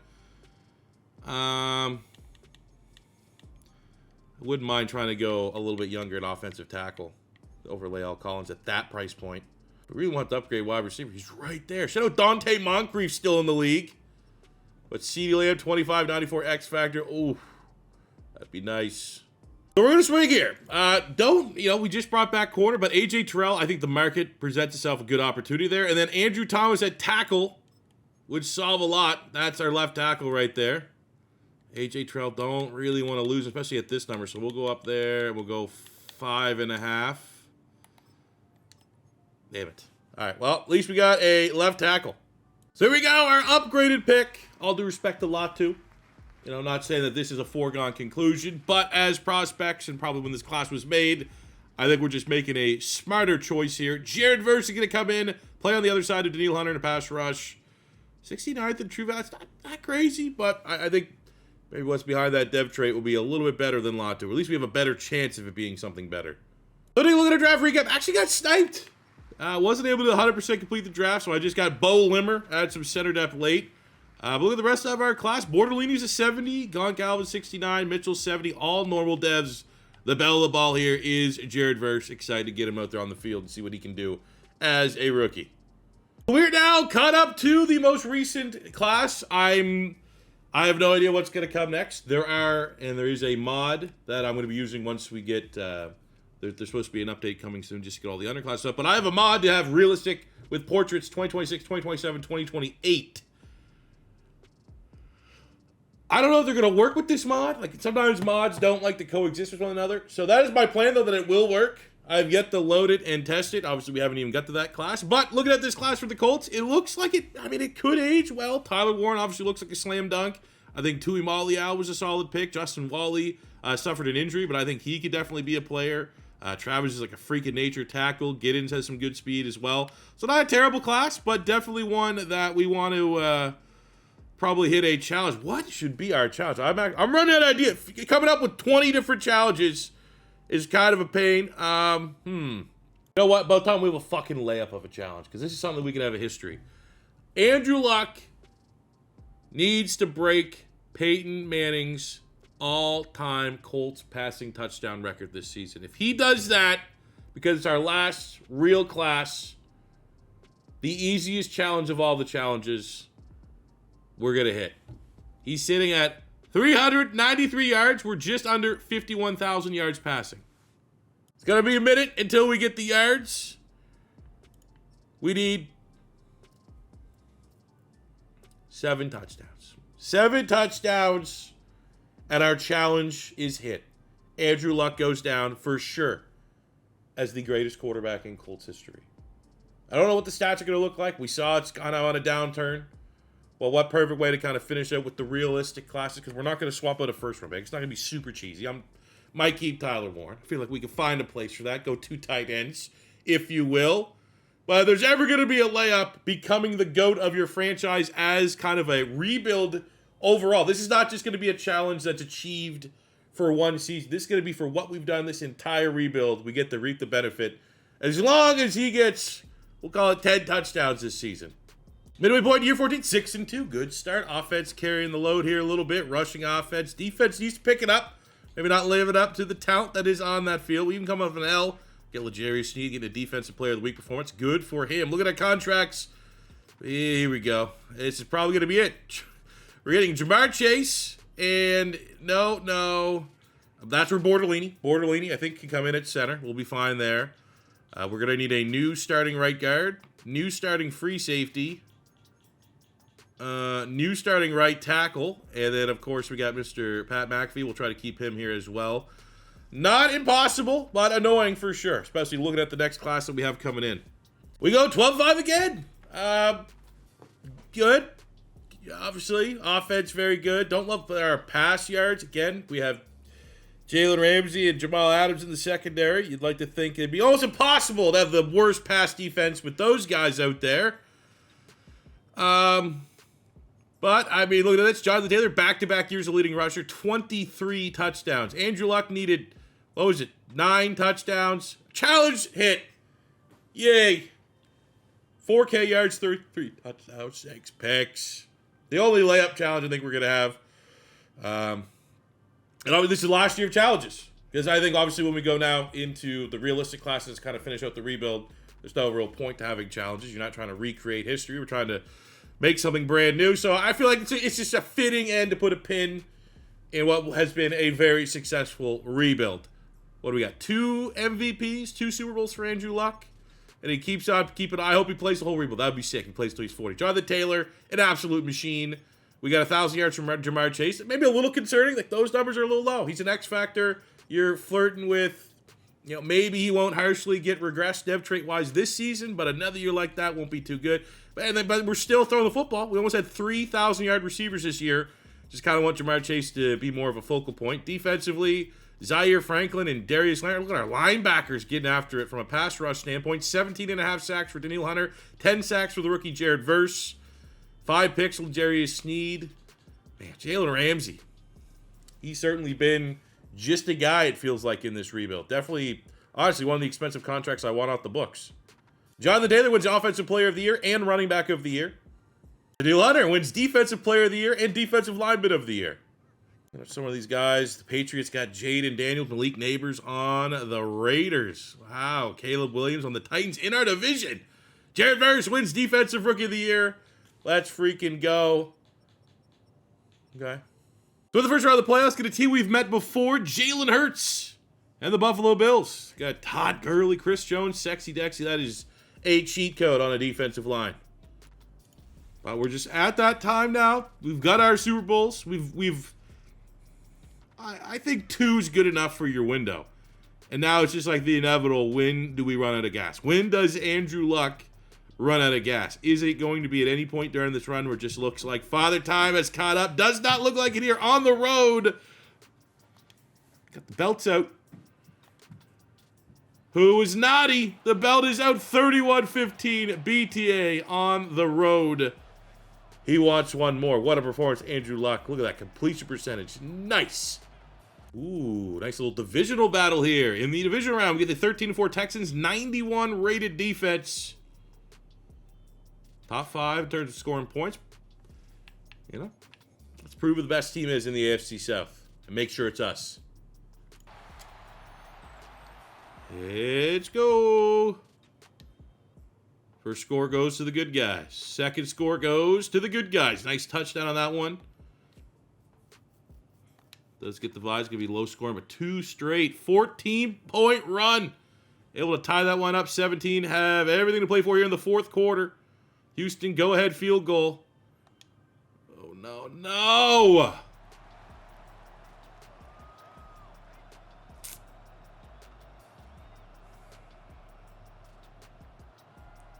I mean, I think it's too early to say. You never know with Andrew Luck if this was his last year, but I've seen stranger things happen, and that is certainly a missed opportunity. Texans just had our number this year with Josh Allen at quarterback.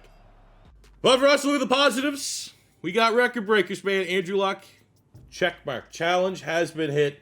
So we are going to be able to upgrade our draft class here a little bit. He has the yards and touchdowns as well. Jonathan Taylor got the rushing touchdown record.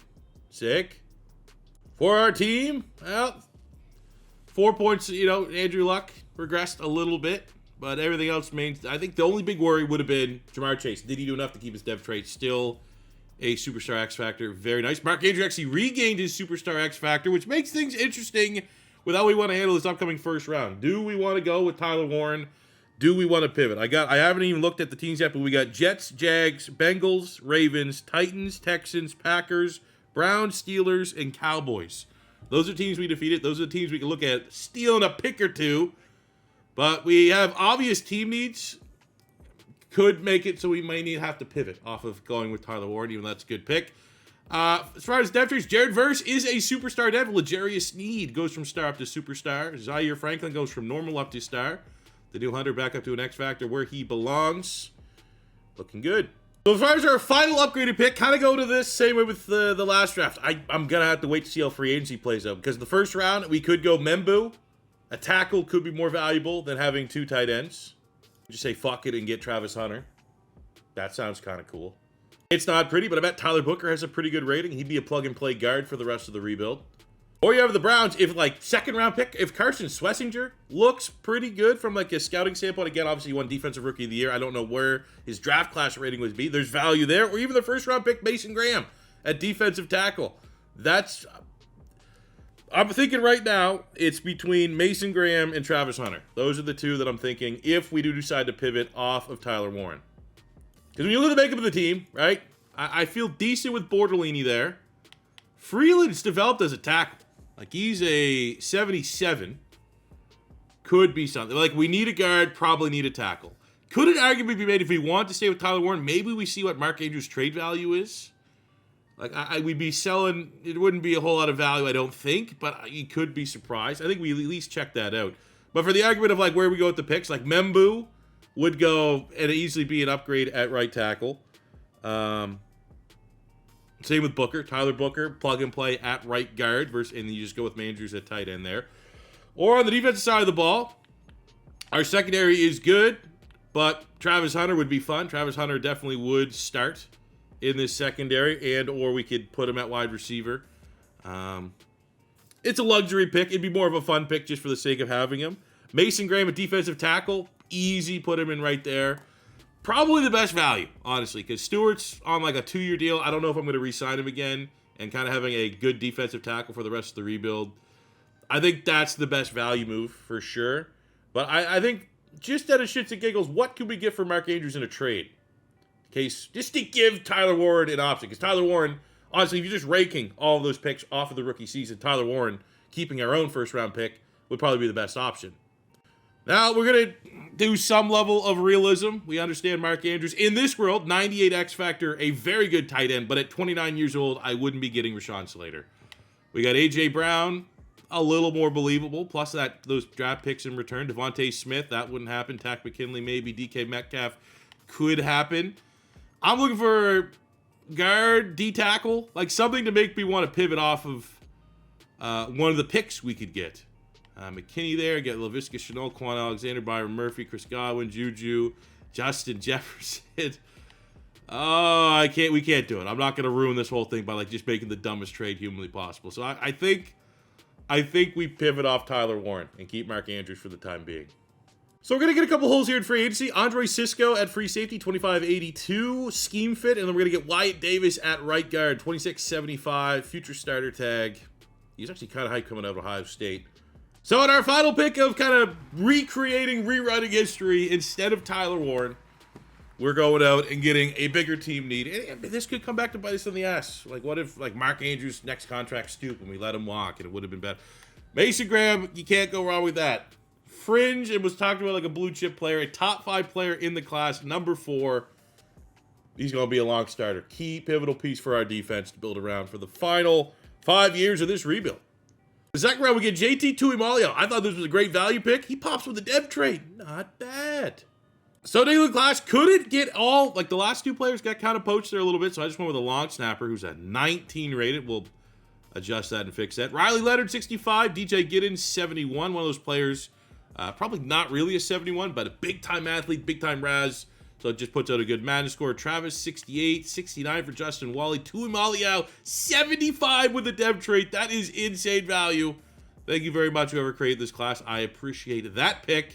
And then Mason Graham coming in 77 with a dev trade. Hopefully that is a superstar. So we're now no longer recreating history. We're just in a regular rebuild with the team that we've built. I'm able to get, in a way, the mod to kind of work for the future draft classes, but I can't. I don't know why the portraits aren't working. I don't know if this means at some, like the play, because there's some custom player scans. So like, well, we're not getting the player portraits. I think we might get the scans. I always had my doubts that these two mods would like coexist with one another. But, yeah, we are here. Final 5 years of the rebuild. Current day. Well, actually, not current day. We still have to get through one more year. Here's a look at year 15 for the Indianapolis Colts. Feeling pretty good offensively. Let's just auto-generate here because we can fill in some of our spots here. So we got Davis and Freeland. A little worried about the offensive line now, right? Obviously, Quenton Nelson, 99. We feel good about Andrew Thomas. A lot of unproven players, but that's what you got to do, man. You can't afford to keep it, especially when you're on like your second, $500 million contract for Andrew Luck. Wide receiver, Pittman, Chase, Alec Pierce is there. Jonathan Taylor's an absolute beast. He's playing his best football right now. Defensively, we got Mason Graham and Grover Stewart on the D-line. Verse and Hunter, and now you throw Tuimoloau, excellent value pick. Zaire Franklin and the Maniac, Darius Leonard, Shaq Leonard.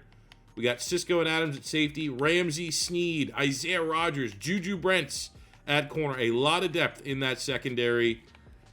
I mean, we're in a really, really good spot. But for the next 5 years, it's just kind of enjoying what we've built. At midseason, we are 5-2, looking pretty good. Contracts, we have Mark Gator. Well, again, we pretty much didn't go out and get Tyler Warren because we committed to this man. We have Darius Leonard. You are a career, and I appreciate you taking these team-friendly deals. You were a career Colt. We're not going to let you go to the Eagles for 1 year and tarnish your reputation. We'll get Jalen Ramsey, bring him back on a 2-year deal.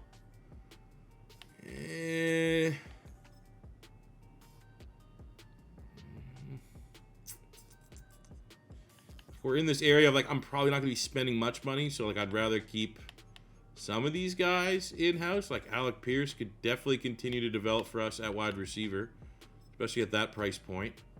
I think we can get Zaire Franklin back. Grover Stewart, this is why, you know, again, can't afford to have him. That's why you go get Mason Graham. That was the right pick.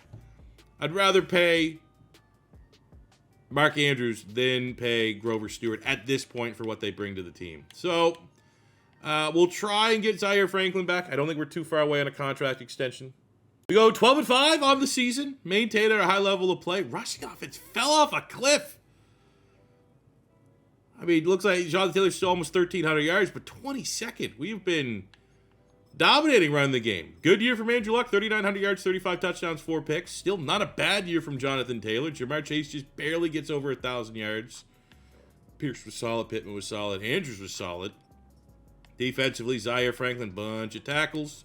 13 sacks, Danielle Hunter. 12 sacks, Jared Verse. 5.5, Tui Maliau. 4.5, Grover Stewart. I'm going to be honest. First 7 games, Mason Graham was the only guy. Everyone else looked good in the depth chart. I somehow missed it. He only pretty much played this half of a season. So if we could just double that and he would finish with 6 sacks, we'd feel pretty good about his rookie campaign. INT numbers, not bad. Actually pretty good for the first time in 15 years. You know what? I guess it's worth mentioning. Man, shout out Juice. Jarvis Landry won an Offensive Player of the Year. He must be like 40 now. We unfortunately didn't have a single award winner, so it's now all focusing on the team goal of going and getting that 3rd Super Bowl. Let's see it. Patriots. Colts. You think of AFC over the last 20 years, 25 years, since I've been a football fan, the Manning-Brady Patriot-Colts rivalry, all time. 2 of the greatest going at it. Obviously, these owners don't like each other. There's been allegations thrown around. So it's a rivalry game, as big of a rivalry game as the Colts could have outside of the division. And it's... Man, we're near the end of the era. That's all I can say here of the Andrew Luck Colts. Was it his fault? Did we just not have enough juice? Is Anthony Richardson starting to get a pep in his step? You know, honestly, just more so our defense. You can't let Jaden Daniels go off like that. Numbers are starting to rack up for Andrew Luck. It's at that time where he could retire, and I'd hate to just not get a snapshot every single time. But we are very close. It'd be cool to get him 500 passing touchdowns. That makes it a little less awkward. Grover Stewart, who we weren't going to be able to ring back, retires after 9 seasons. Great homegrown defensive player. But again, shows even more importance that we made the right call picking Mason Graham for our final draft pick to steal from a team. Quick snapshot at the rosters again this season. We lose the X factor on Mark Andrews. Stings a little bit because we just gave him a contract extension. But everyone else still looking pretty good. Andrew Luck regresses down to a 93, but still playing at a very high level. Defensively, Mason Graham's depth rate only a star. Interesting. We lose the superstar that we gained on L'Jarius Sneed not too long ago, but everything else remains in a good spot defensively. And, I mean, we just can't do that. We got to decline the option for Anthony Richardson. Honestly, I might just give him a contract extension. That price point's not brutal. Going in free agency, we need a D tackle. And, again, if there's an affordable upgrade on the offensive line. But other than that, we're looking pretty good. Peeping at the offensive line. Not much there. Guard, center. Will Fries could bring him back. I want to pay $18 million for Walker Little a year. D tackles, Matabwike, he's looking for 23.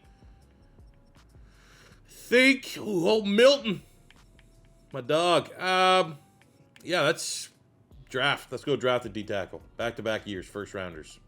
Alrighty, in the first round, I've actually never used these classes. No idea. The rating scales, first time for everything. For our offense, just to be clear, so we need center, guard now, tackle, dunker, Blake Miller, no, don't love it. Keldrick Falk, pass rusher. Well, of course, not great D tackles. Caleb Banks, probably the best of the bunch, is like a fringe first rounder. Some really good linebackers on the board if we wanted to kind of have a youth movement there. But I mean, for me, we're going to stay put at D tackle. Scheme fit Caleb Banks, put him alongside Mason Graham and just try to run it. 129, hate the value, love the ceiling. I can live with that. I think for guard here we got Reed Adams from A&M. Double B on pass and run block. First place bench press at the Pro Day. That's a top 50 player right there with a depth rate. Let's go. And in case we can't bring back Andrew, I think Drew Allar could be our project quarterback behind Andrew Luck. There's just going to come a point in time where you gamble on traits. And if Anthony Richardson wants like $40 million, that's going to be a lot because we don't want to pay that and almost hope Andrew Luck retires so that we can justify that extension. So at least Drew Allar gives us another option. Awesome that we got him with a dev trade as well. I believe that's a face scan. Let's go. So take a look at our draft recap. Feel like we did pretty good job. All things considered, got our kicker, got some linebacker depth, got a dev trade quarterback, even though it's only a 66. Put him in the lab. Reed Adams, 73 with a dev trait right guard. Probably will be a day one starter for us. And then Caleb Banks, don't love the rating at 70, but with his dev trait, and he's 70 and he's 24, so a little bit older of a prospect. But he's a scheme fit, will be a starter alongside Mason Graham. Could be the final run for Andrew Luck, but we go out, we get a upgrade on the offensive line, which was kind of our concern, that right-hand side. And we have a developmental quarterback we saw with Drew Allar. Oh, that's going to be annoying. They don't have pictures. Oh, no. Banks and Graham there as well. Optimistic. As long as we get Andrew Luck, I just hope from here on out, every year when we start, it's not the last ride. All right, above 500, but much like the playoff exit, it does feel like we may be getting somewhere, Jamal Adams, sure. Because, again, I think there's going to be a lot of value with him because we can eventually just make him maybe a full-time linebacker. Pittman, This is like one of those ones where, he just hasn't justified that price tag. And we know we can't pay everybody. Right now, it looks like we could probably pay everybody, but we're going to regret it probably the final couple years. So we got, McAfee, someone we'll pay. Absolutely, just until you, how is he actually not retired? That's kind of badass. But yeah, I think as much as this things like Zaire Franklin, we got to be able to replace that. Break Freeland here, 12 mil a year. It's actually not bad. If you would take that, maybe a little bit more. Because what's his ceiling? His ceiling's probably gonna be 83, 84, somewhere in that range. With hitting Drew Allar, we probably don't need Anthony Richardson, even though that's a great story. Budget's gonna be tight, and if Andrew Luck plays another 2-3 years. It won't even really matter, and that's just a very expensive backup quarterback that we're only really holding on to because he has a depth trait. That was not easy, but we fought and clawed our way into the playoffs. 11-6, an AFC title. Put that on and the ratings are great. Greens, it was just it didn't line up. How some of the games that we were losing, with how well we were performing, it was frustrating. But Jonathan Taylor leading the league, and out of nowhere, Andrew Luck's I'll just go 40 touchdowns. That's all right with you guys. Getting that Matt Stafford late career, I'm actually going to be even better. Jonathan Taylor crushed it. Michael Pittman, of course. How does he make sense, man? I put Jamar Chase in the slot to kind of cheese him out a little bit. 13 touchdowns is pretty sick, but under 1,000 yards is not. Defensively, we got 12 sacks, Danielle Hunter, 9 from Jared Verse, 8 from Mason Graham, 6.5 for Caleb Banks. Can live with that. Jamal Adams leading the team with 4 picks and a brand new contract extension. Oh, he gets it out of nowhere. His 3rd MVP. Let's go. And very close. Caleb Banks, runner-up for Defensive Rookie of the Year, losing out to Ruben Bain. Andrew Luck, obviously Quarterback of the Year. Jonathan Taylor, obviously Running Back of the Year. And a team that we've met a bunch of times in the playoffs. Let's get a revenge. Houston Texans in the wild card at home this time. Yeah, man. Let's see our MVP quarterback. 3-time MVP quarterback. Do the damn thing. Get a nice INT there on Houston's opening drive, but it's going to be low scoring. What's going to be what? Offense can find a way to move the football against an elite defense. First touchdown of the game goes to the Colts, but the Texans immediately respond. Very well. Very, very, very, very well done defense. Ugly low-scoring game. MVP quarterback. Didn't really play like an MVP quarterback, but he played well enough. Suck it, Josh Allen. We're moving on. Another team we've played quite a bit in the playoffs, the San Diego Chargers and their 91 rated offense. Very impressively built from a sim team. And probably the worst home field advantage in the league, so that should play into our favor here in the playoffs. Would much rather play here than a cold weather stadium. Instant touchdown by the Colts. Great response to the Chargers' opening drive. Let's go. Another one. Beautiful. Let's not be the team that settles for field goals. Touchdowns. 2 straight instant scores for Drew Luck and the Colts. Field goal there. That. Okay. Minute 41. Game win. Oh, that looked like a turnover. No.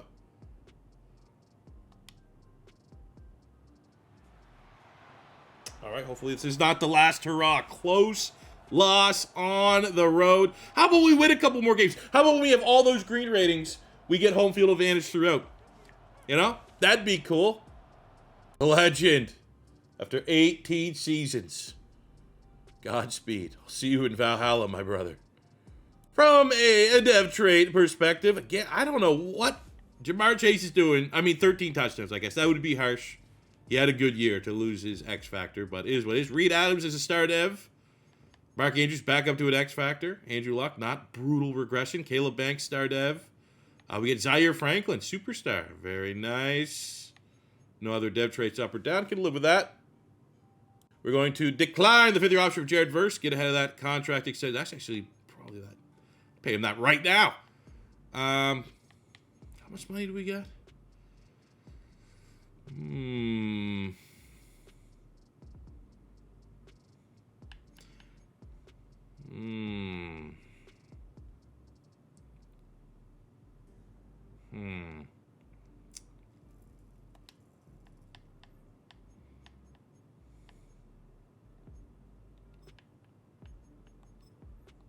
Okay, get you back on one. I think we could find... Oh, he just got 1,000 yards, though.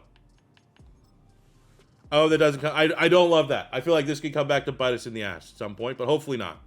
So, take a look at our offense. We don't need anything. Offensively, we are good to go. We can start thinking about the future at some of those positions, but generally speaking, I'm really happy with it. Defensively, a corner? A nickel corner, maybe, that can compete with Justin Wally. But we're in a really good spot. I need a punter. I got to take over from a corner 3 and a punter 1. That's what I need. Just trying to see if we can get a cheap corner here. They're all going like $5-6 million bucks. I think we can draft one. That'll just be our top draft pick corner. The best looking corner available is Boo Carter. Versatile defensive back from Tennessee. B press, C-man, C-zone. Disciplined corner. A pretty good athlete. Elite acceleration and agility. And, I mean, we didn't really say we need an outside corner. We need someone that can come in and compete with that nickel spot, and that's exactly what you can do. Number 32 in true value at pick 26 with a dev trait. Happy with that selection. I was like, all due respect to Bortolini. I think just best player available right now is a center. Pacho Laulu. A pass block, B run block. Really good combine across the board. And it's just another way to save money versus having to pay Bortolini. We got a rookie center contract for the rest of the rebuild. Felt pretty good about this draft, man. We got good value. Fitzgerald here. 70 rated, 73 for Singleton. Florida Gator, great transfer for us, stealing him from Georgia Tech. Quenton Joyner, Texas Tech, nice little power back depth, good speed power. Laulu, 73 with the dev trait. Boo Carter, 74 with the dev trait. Great business from a team picking at the ass end of the round every single round. Year 17 boys aren't looking too bad. All right, we got a new center. We got a new nickel corner. Everyone else is getting better. We still have a team that's like majorly getting better year in, year out, but it's all about this, man. How many more years do we have? 37-year-old, 90 X Factor Andrew Luck. I think he could do the whole rebuild. I think he could go to 40, but this also could absolutely be his last year. Oh, he's so old. Andrew Luck, so old. No, don't look at the ratings. Don't look at anything. We're dealing with it. We're figuring it out together. Okay, run the football well. Jared Verse, look at how much money we got. Jared, lock in, baby. Danielle Hunter, you're retiring a Colt. Lock in. Andrew Thomas, I don't really want to go back to the well for another tackle. I don't think we're that far apart. We got L'Jarius Sneed at 30. You know, I'm not probably spending that $20 million elsewhere, so we'll get him back. As long as you want. If we're just doing the 1-year thing, I'll always make sure you have enough money. The only player easily the biggest disappointment. All right, let's get Darius Leonard locked in here as well. A couple more years. I don't think we're too far out. But the only guy that like this whole rebuild, has been Jalen Ramsey. That sucks. Had high expectations when we stole that pick away from the Jags. Yes! Oh my! It was close. It was very, very close to the end. I knew immediately, like, all right, we're not winning the division, but 9 could get us in. We just needed the AFC North to kind of play ball a little bit. You know, keep an eye on the East, the Jets and Dolphins a little bit. Look at me. We figured, you know, hey, we can run the football. That is why we wanted to see Jonathan Taylor with Andrew Luck, because, like, when Andrew Luck got that time, could someone else carry the load? He's done his job. It's now time. He's in the handed off, pad your stats with short yardage touchdown area, like we do when we play Yeti's franchise. Oh my God, he fell off a fucking cliff. Look at that. Those are gross. Oh, that didn't happen. We skipped that. Jonathan Taylor, look at the year. 1,600 yards, 19 touchdowns. Oh no, Jamar Chase. Honestly, I haven't been wooed. We were getting maybe not way better, but we were getting consistently better numbers with T.Y. Hilton at wide receiver than we did with Jamar Chase.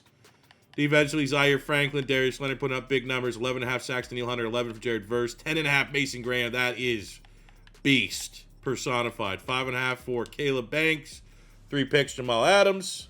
Jonathan Taylor, our only award winner, getting running back of the year, deservedly so.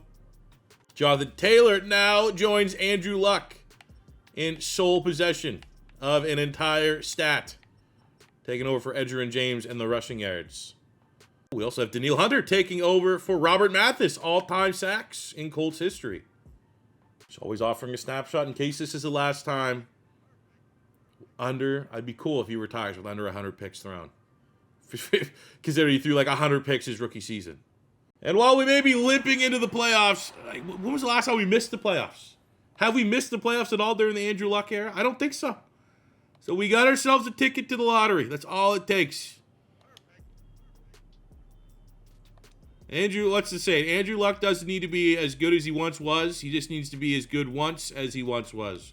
I think. Remember, The Undertaker said that once. Like, that's a cool-ass quote. Probably butchered it. But you know what I'm saying? He doesn't have to be Andrew Luck for a whole season. He just needs to be Andrew Luck for a playoff run. And I think he got a nice win there over the Browns. 17-14. Defense and run game. Doing a lot of the heavy lifting there. But a win's a win. And Andrew Luck played well. Fucking Texans again. Josh Allen Texans won't leave us alone in the playoffs. I mean, kudos to the Texans, though. We haven't seen the Jags. We haven't been seeing the Titans in the playoffs. It's always consistently been the Houston Texans. They've been the thorn on our side in the division. I mean, Tennessee was pretty good early on. Like, we were going neck and neck trying to make the playoffs with them. Jags got to figure it out.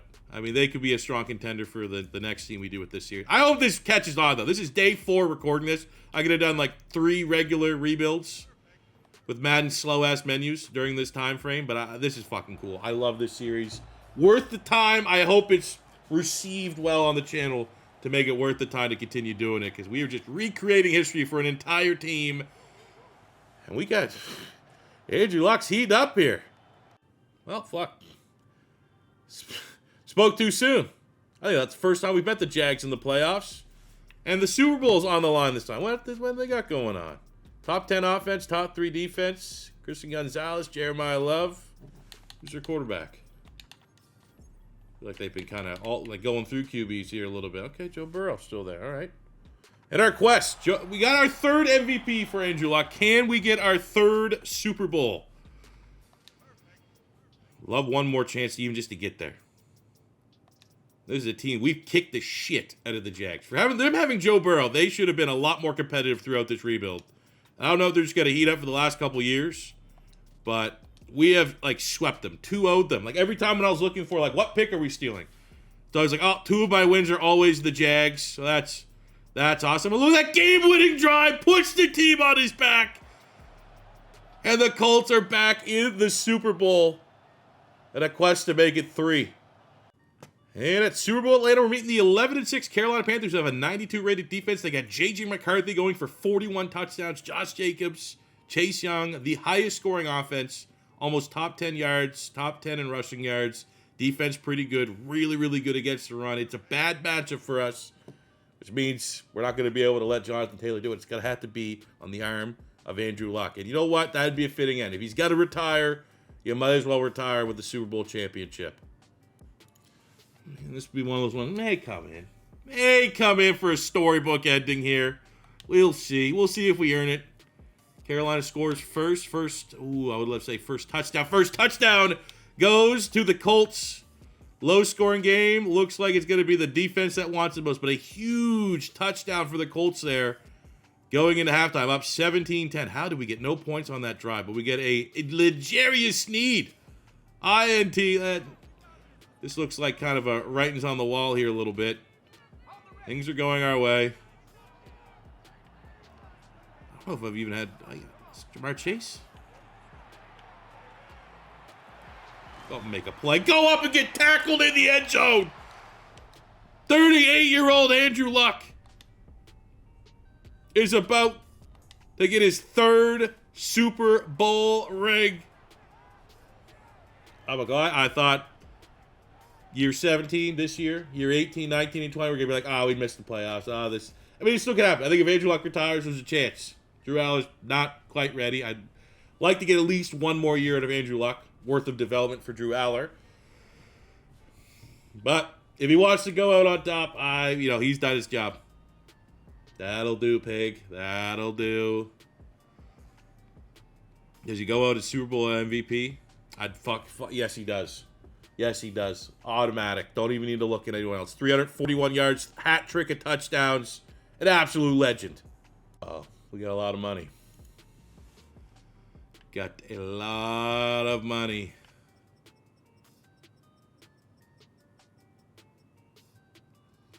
Legend.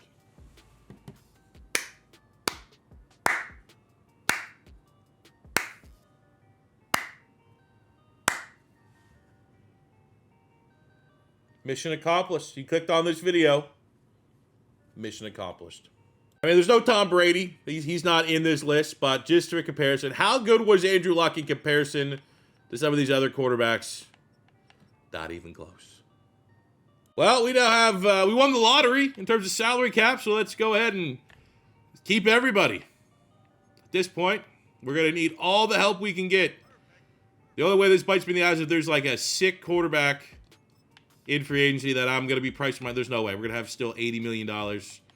With all due respect to Drew Allar, let's keep it here live. All due respect to Drew Allar, keep it here live. Let's go look. Is there a quarterback? Is there a rental that we can get for the final couple of years of this rebuild? No. Shit. Well, I mean, we could go into the draft looking for a quarterback. And we got, I mean, if worst comes to worst, I think we could work with Drew Allar. Might have to, eat it for the first year. But, if we can get him up to, I can win with a 75. Outside of that, this team's ready to run it back. Let's go to all the quarterbacks in this class. I've never used this draft class as well. We have CJ Carr from Notre Dame, Dylan Raiola, Bryce Underwood, DJ Lagway. I mean, there's not even one steal in here. I'm Drew Allar. There's no one there that's worth trading up for. And, Carr, the best of the bunch, he's going to be long gone before our pick. Fuck, give me another playmaker. Malachi Tony from the U. Electrifying true freshman during the entire college football playoff run. A top 20 player will find a way to get you on the field. We're also able to get a nice corner here in Fussell from Northwestern. My God, no idea who that is, but I do know Xavier Mincy, 75 rated dev trait safety. So in case, Cisco, there's a successor there. Doubled up, got some Miami Hurricanes here. Never a bad problem, get some solid depth around the board, but Malachi Tony, absolute stud. If you watch the college football playoff, you know exactly who this dude is. We got to get him on the field. Year 18, we're almost at the end of the line. No pressure whatsoever. But we, at least for one season, Drew Allar era, what can he do? What did you learn from Andrew Luck? Are you ready to go? We'll find out. I mean, from a stat standpoint, good athlete, cannon of an arm, accuracies are workable. Not bad, man. Fourth, I'm expecting not to make the playoffs this year, to be honest with you. Drew Allar, top 10 off. Now we have, this is, the talent of the quarterback still doesn't exclude the fact that we have a very good offense. We have a very quarterback-friendly offense, right? But he still has to go out there and do the thing. Unproven quarterback. So far, so good. Keep playing like this. We'll have a shot to make the playoffs. Jonathan Taylor, you're here forever. Don't know what I got to pay you. You're here forever. You're retiring. One of us. Mason Graham, you've been awesome. Getting us interior sacks. That is a premium. Quenton Nelson, you are a lifer as well for the whole rebuild. Locking you in. JT Tuimalio, kind of Death Pittman Sneed. I mean, I don't hate keeping the depth here of Zaire Franklin, but after we come back and lock in Jonathan Taylor, everyone else is a wait and see. Oh, congrats. Franchise tag at 30. Your agent sucks, bud. I mean, this might be the first, like, season. How did we literally have our tied for best record season? Drew Allar, I mean, he's ready. That's like the final stage of Andrew Luck, right? He's such a smart, he's obviously gone on in post football and he's working with Stanford now, and everyone raves about his IQ. He leaves the game and his understudy is ready to take the franchise over. We go 14-3, #1 defense in the league. Jonathan Taylor crushing it. I mean, that's not crazy numbers. Like, those are, replicable. I mean, again, everything really, all the entire offensive numbers didn't really change too much from where they were the last couple years of Andrew Luck. Defensively, the #1 defense certainly helped. 18 sacks from Neil Hunter, 13.5 verse, 12 from Mason Graham. INTs, not too bad. Shout out Boo Carter, like that little late round pick, making a big time impact. Danielle Hunter wins Defensive Player of the Year and D Lineman of the Year. Malachi Toney gets Offensive Rookie of the Year. That should be a dev trade increase. And we get a pissed off franchise tagged Jonathan Taylor getting Running Back of the Year. And like, our record wasn't like, we got most of our losses early. Like, at our bye, we didn't lose. Look how locked in this team was. Incredible performance. Hottest team in the league going into the playoffs, and we got a first round bye. Fuck the Chargers. I'm sick and tired of seeing the same 3 teams every year in the playoffs. Well, that's the first time to see how Drew Allar can handle the bright lights. Is he a good sim quarterback, or is he just a good regular season sim quarterback? There is a difference. Get ourselves a 10-point hole to dig ourselves out of. Good response going into halftime. Making sure it's a competitive game. Everything to play for here in the second half. Whole defense holding them to field goals, but our offense needs a spark. We need like a Malachi Toney trick play. Oh, no. Well, moment ended up being a little too big. Well, didn't go down without a fight, though. We left with something. Wouldn't be surprised Chargers lose next round. We beat the shit out of them at the end there. And, hey, first of the Drew Allar era. Great regular season. Wasn't his fault. 3 touchdowns, 277. We got 2 years left of this rebuild. I think we have a chance for one more Super Bowl. The Chargers were just on one. They were winning this year, I guess. Team of destiny. Great. Good things happened to Deshaun Watson, right? He earned it. Before our team, Malachi Toney is now a superstar dev, which is awesome. Drew Allar, I mean, fringe for a dev trade. Probably not enough for me to say and cry wolf that he should be a superstar dev nowadays. Defensively, we lose the X factor on Jared Verse. That kind of stings a little bit. But to start the offseason, we are franchise tagging Jonathan Taylor. Sucks to suck. Outside of that, we're going to decline the 5th-year option on Caleb Banks. We can bring back Snead for a 1-year deal. Other than that, we're good. This offseason, I would like to... I don't really know. Offense is good. Defensively, I mean, we're BPA. We have some top names in free agency if they made sense. Like, we're good at running back, and literally they're all freaking running backs. There's Michael Pittman. Not topical, but not for great reasons. That'd make a rebuild funner. So, yeah, I think we're all right now. I'm not really gonna overthink this one. A-zone B-man, day 3 corner, but he's also 4.3 speed. Thanks. First Madden generate draft class. Appreciate the layup. Linebackers aren't getting younger. Look at this guy. Dakota Matthews, a disciplined linebacker, B-zone, B tackle. Good combine, great jumping, speed. Looks pretty safe to me. A top 50 player at number 60. I know. Elite blocking tight end. I think we all know what we're doing there. Mark Andrews not getting any younger. I think we know what we're getting here. We have back if you're so long, why not let our final pick be a generational punter, Colin Bradley, the #1 player in the class. Fucking talking about 87 rated punter. What are you talking about? 74 nose tackle cheese is what it is. 74 depth trade on Matthews. 80 on Bailey. That was a day 3 pick. I probably could have waited the 3rd round to get him. What the fuck? 80? How you, like, he just has high awareness? Jesus. Look at it. All right. Very important free agency because the guys are going to go the whole rebuild. We're 4-3 at midseason. You know, okay. Not bad, not good. Don't really have a true read. Jonathan Taylor, come on. Just sign the thing. Thank you. Drew Allar, you're our guy. You're the one. You are the heir. We got Mr. Reed Adams at guard. I mean, we just have so much money right now. Just like, all right, we're dumb and dumber. Here you go.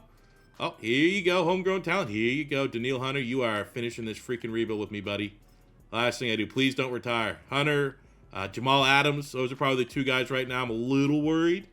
Could dip before we're all said and done here. Freeland's been a great homegrown, like just classic, not really a notable at all IRL Colts pick. Developed for us. So happy with that. Let's get Sneed. Come on, one more year, buddy. Let's go. Come on.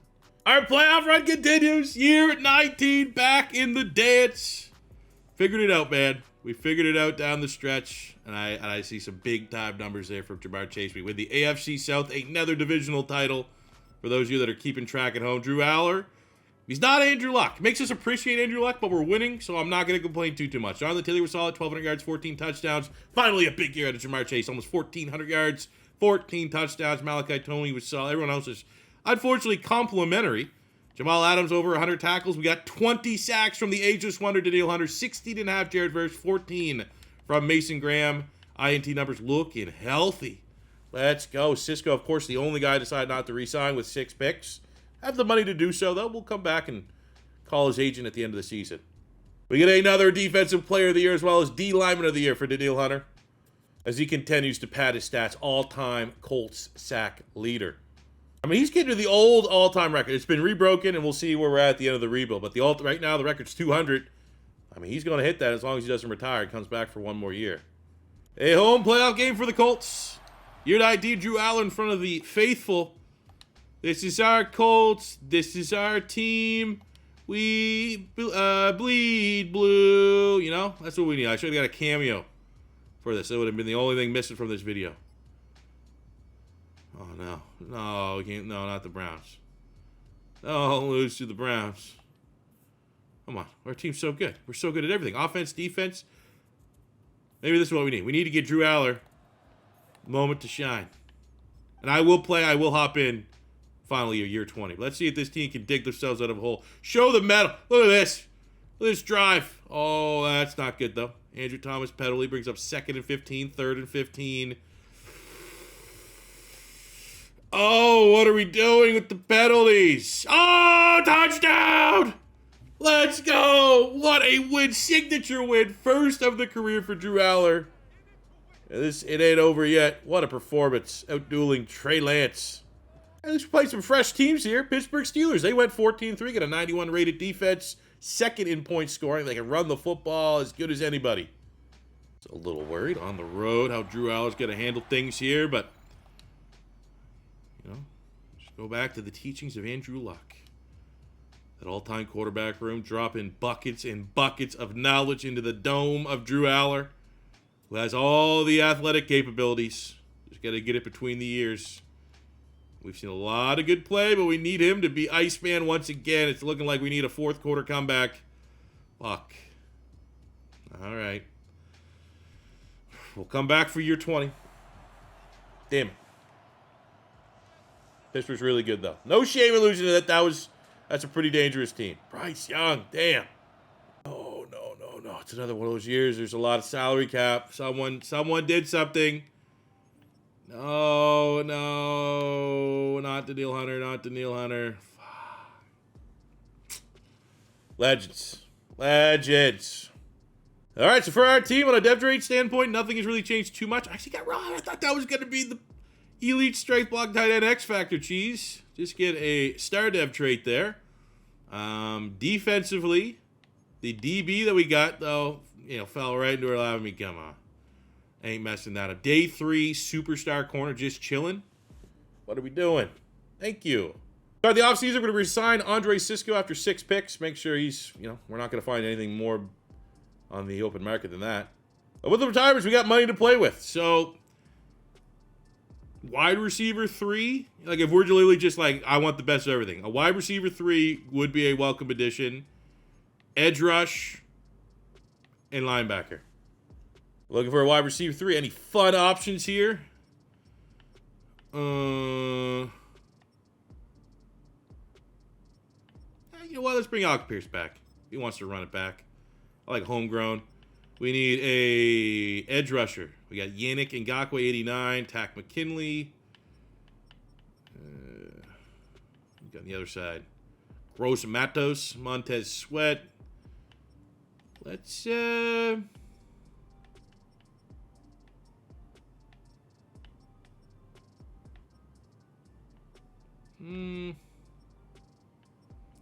anyone have no interest?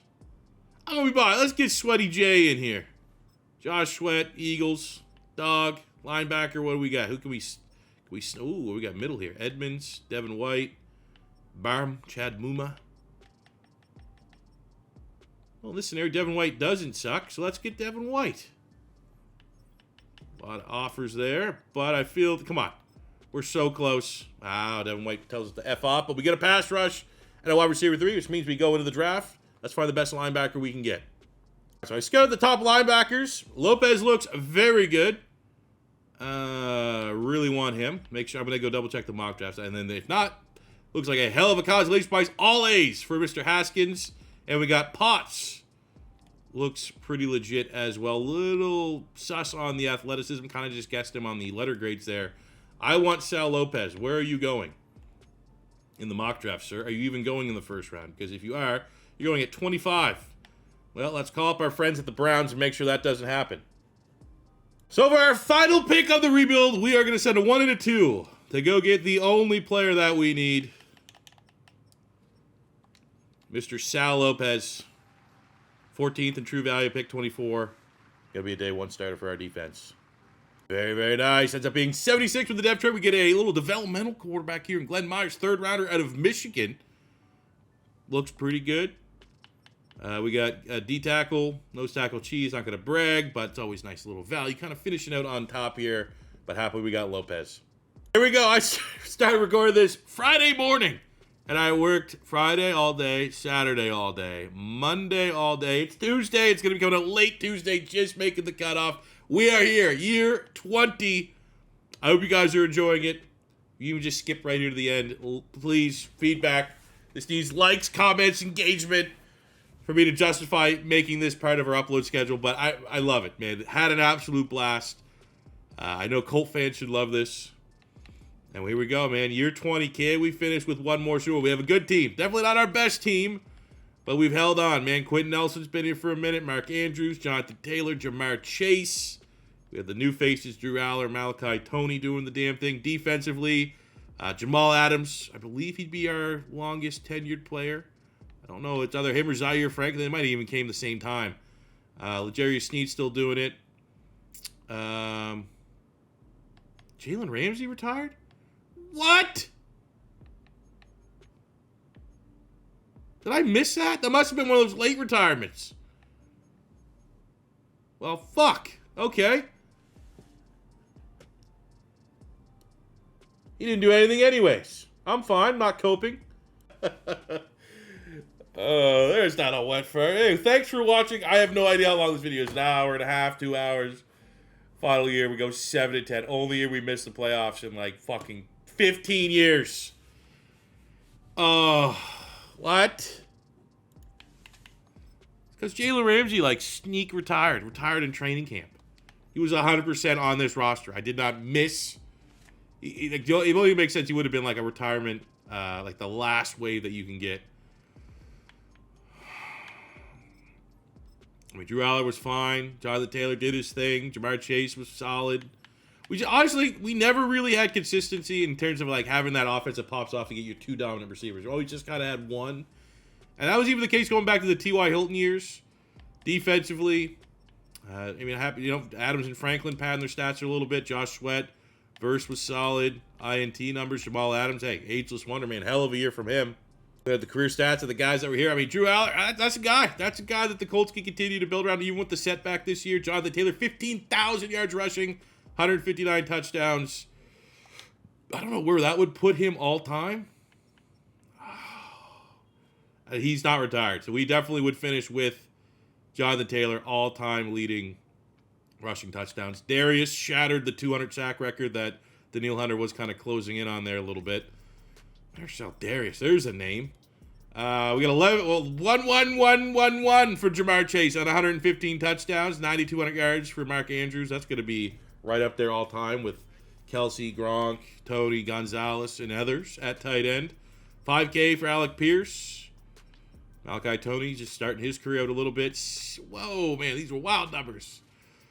Big time tackles for Jamal Adams, 60 TFLs, 28 picks, over 1,000 for Zaire Franklin. Snead was close. 85 sacks for Verse, 53.5 Mason Graham. We got 28 picks from Jamal Adams, 19 from Snead, 10 from Boot Carter. I mean, some dogs, man. Great freaking rebuild. All you gotta do is look at the legacy. All-time head coach, Caldwell. All-time quarterback, Andrew Luck. All-time running back, Jonathan Taylor. All-time wide receiver. That's just some crazy names up there for sure. T.Y. Hilton at 7. Let's go. Jamar Chase at 12. Those were our two best wide receivers. Mark Andrews firing away the best tight end. Left tackle. We didn't really have a long-term left tackle. That was Costanzo. But Quenton Nelson at left guard, easy. Will Clapp, our center, easy. Right guard, no. Right tackle, Braden Smith. Let's go. Defensively, for the pass rush, Danielle Hunter, 33,000. But man, Marcel Darius, terrifying. Terrifying what he was doing.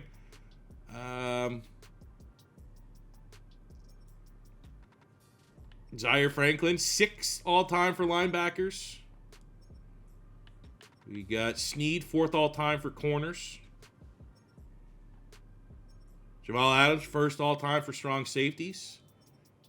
Oh, I thought Pat McAfee would be way up here. Why he played forever and won like all our... Oh, whatever. You're just hating him because he ain't him. But there you have it, fellas. I can go see if my family's still alive. It's been 5 days of just working on this monster, this banger of a video. Please, please, please, please shed the love. There's no better rebuild. I don't care what anyone else is doing. There's no fucking better rebuild than this. If you can get over the length, and I timestamp the shit so you can get over the length, it's easy to navigate. This is the best rebuild on YouTube. Serious. I'm literally recreating history with accurate... Like, I feel like the challenge... That's the only thing that I leave with this wanting feedback from. It's just, I don't want to get to a spot where the challenge is like, make the Super Bowl, win the Super Bowl, make this every single year. I feel like we can get a little more creative, potentially, but I think having that challenge system in place and having to, a lot of the times, just draft the same draft classes over and over that actually happen in real life, I think that adds the perfect balance of not having, like, a super... Like, at no point did we ever have an insane 99 overall super team. Like, we had really, really good teams. We also had not so really good teams. But I hope you guys really did enjoy this, especially Colt fans, giving Andrew Luck the send-off he needs. If it is your first time stopping by, don't be afraid to hit that subscribe button. Please comment in the comment section below what team you guys want to see next. And until next time, it's your boy C4 saying thank you very much for watching. A labor of love. This took forever, but I hope it's worth it. Yetis, I can get back into Yetis, other series, realistic rebuilds and stuff. But I really hope you guys enjoyed this because I'm excited to start working on the next one. But till that time, it's your boy C4 saying peace. I love you. Have a good one.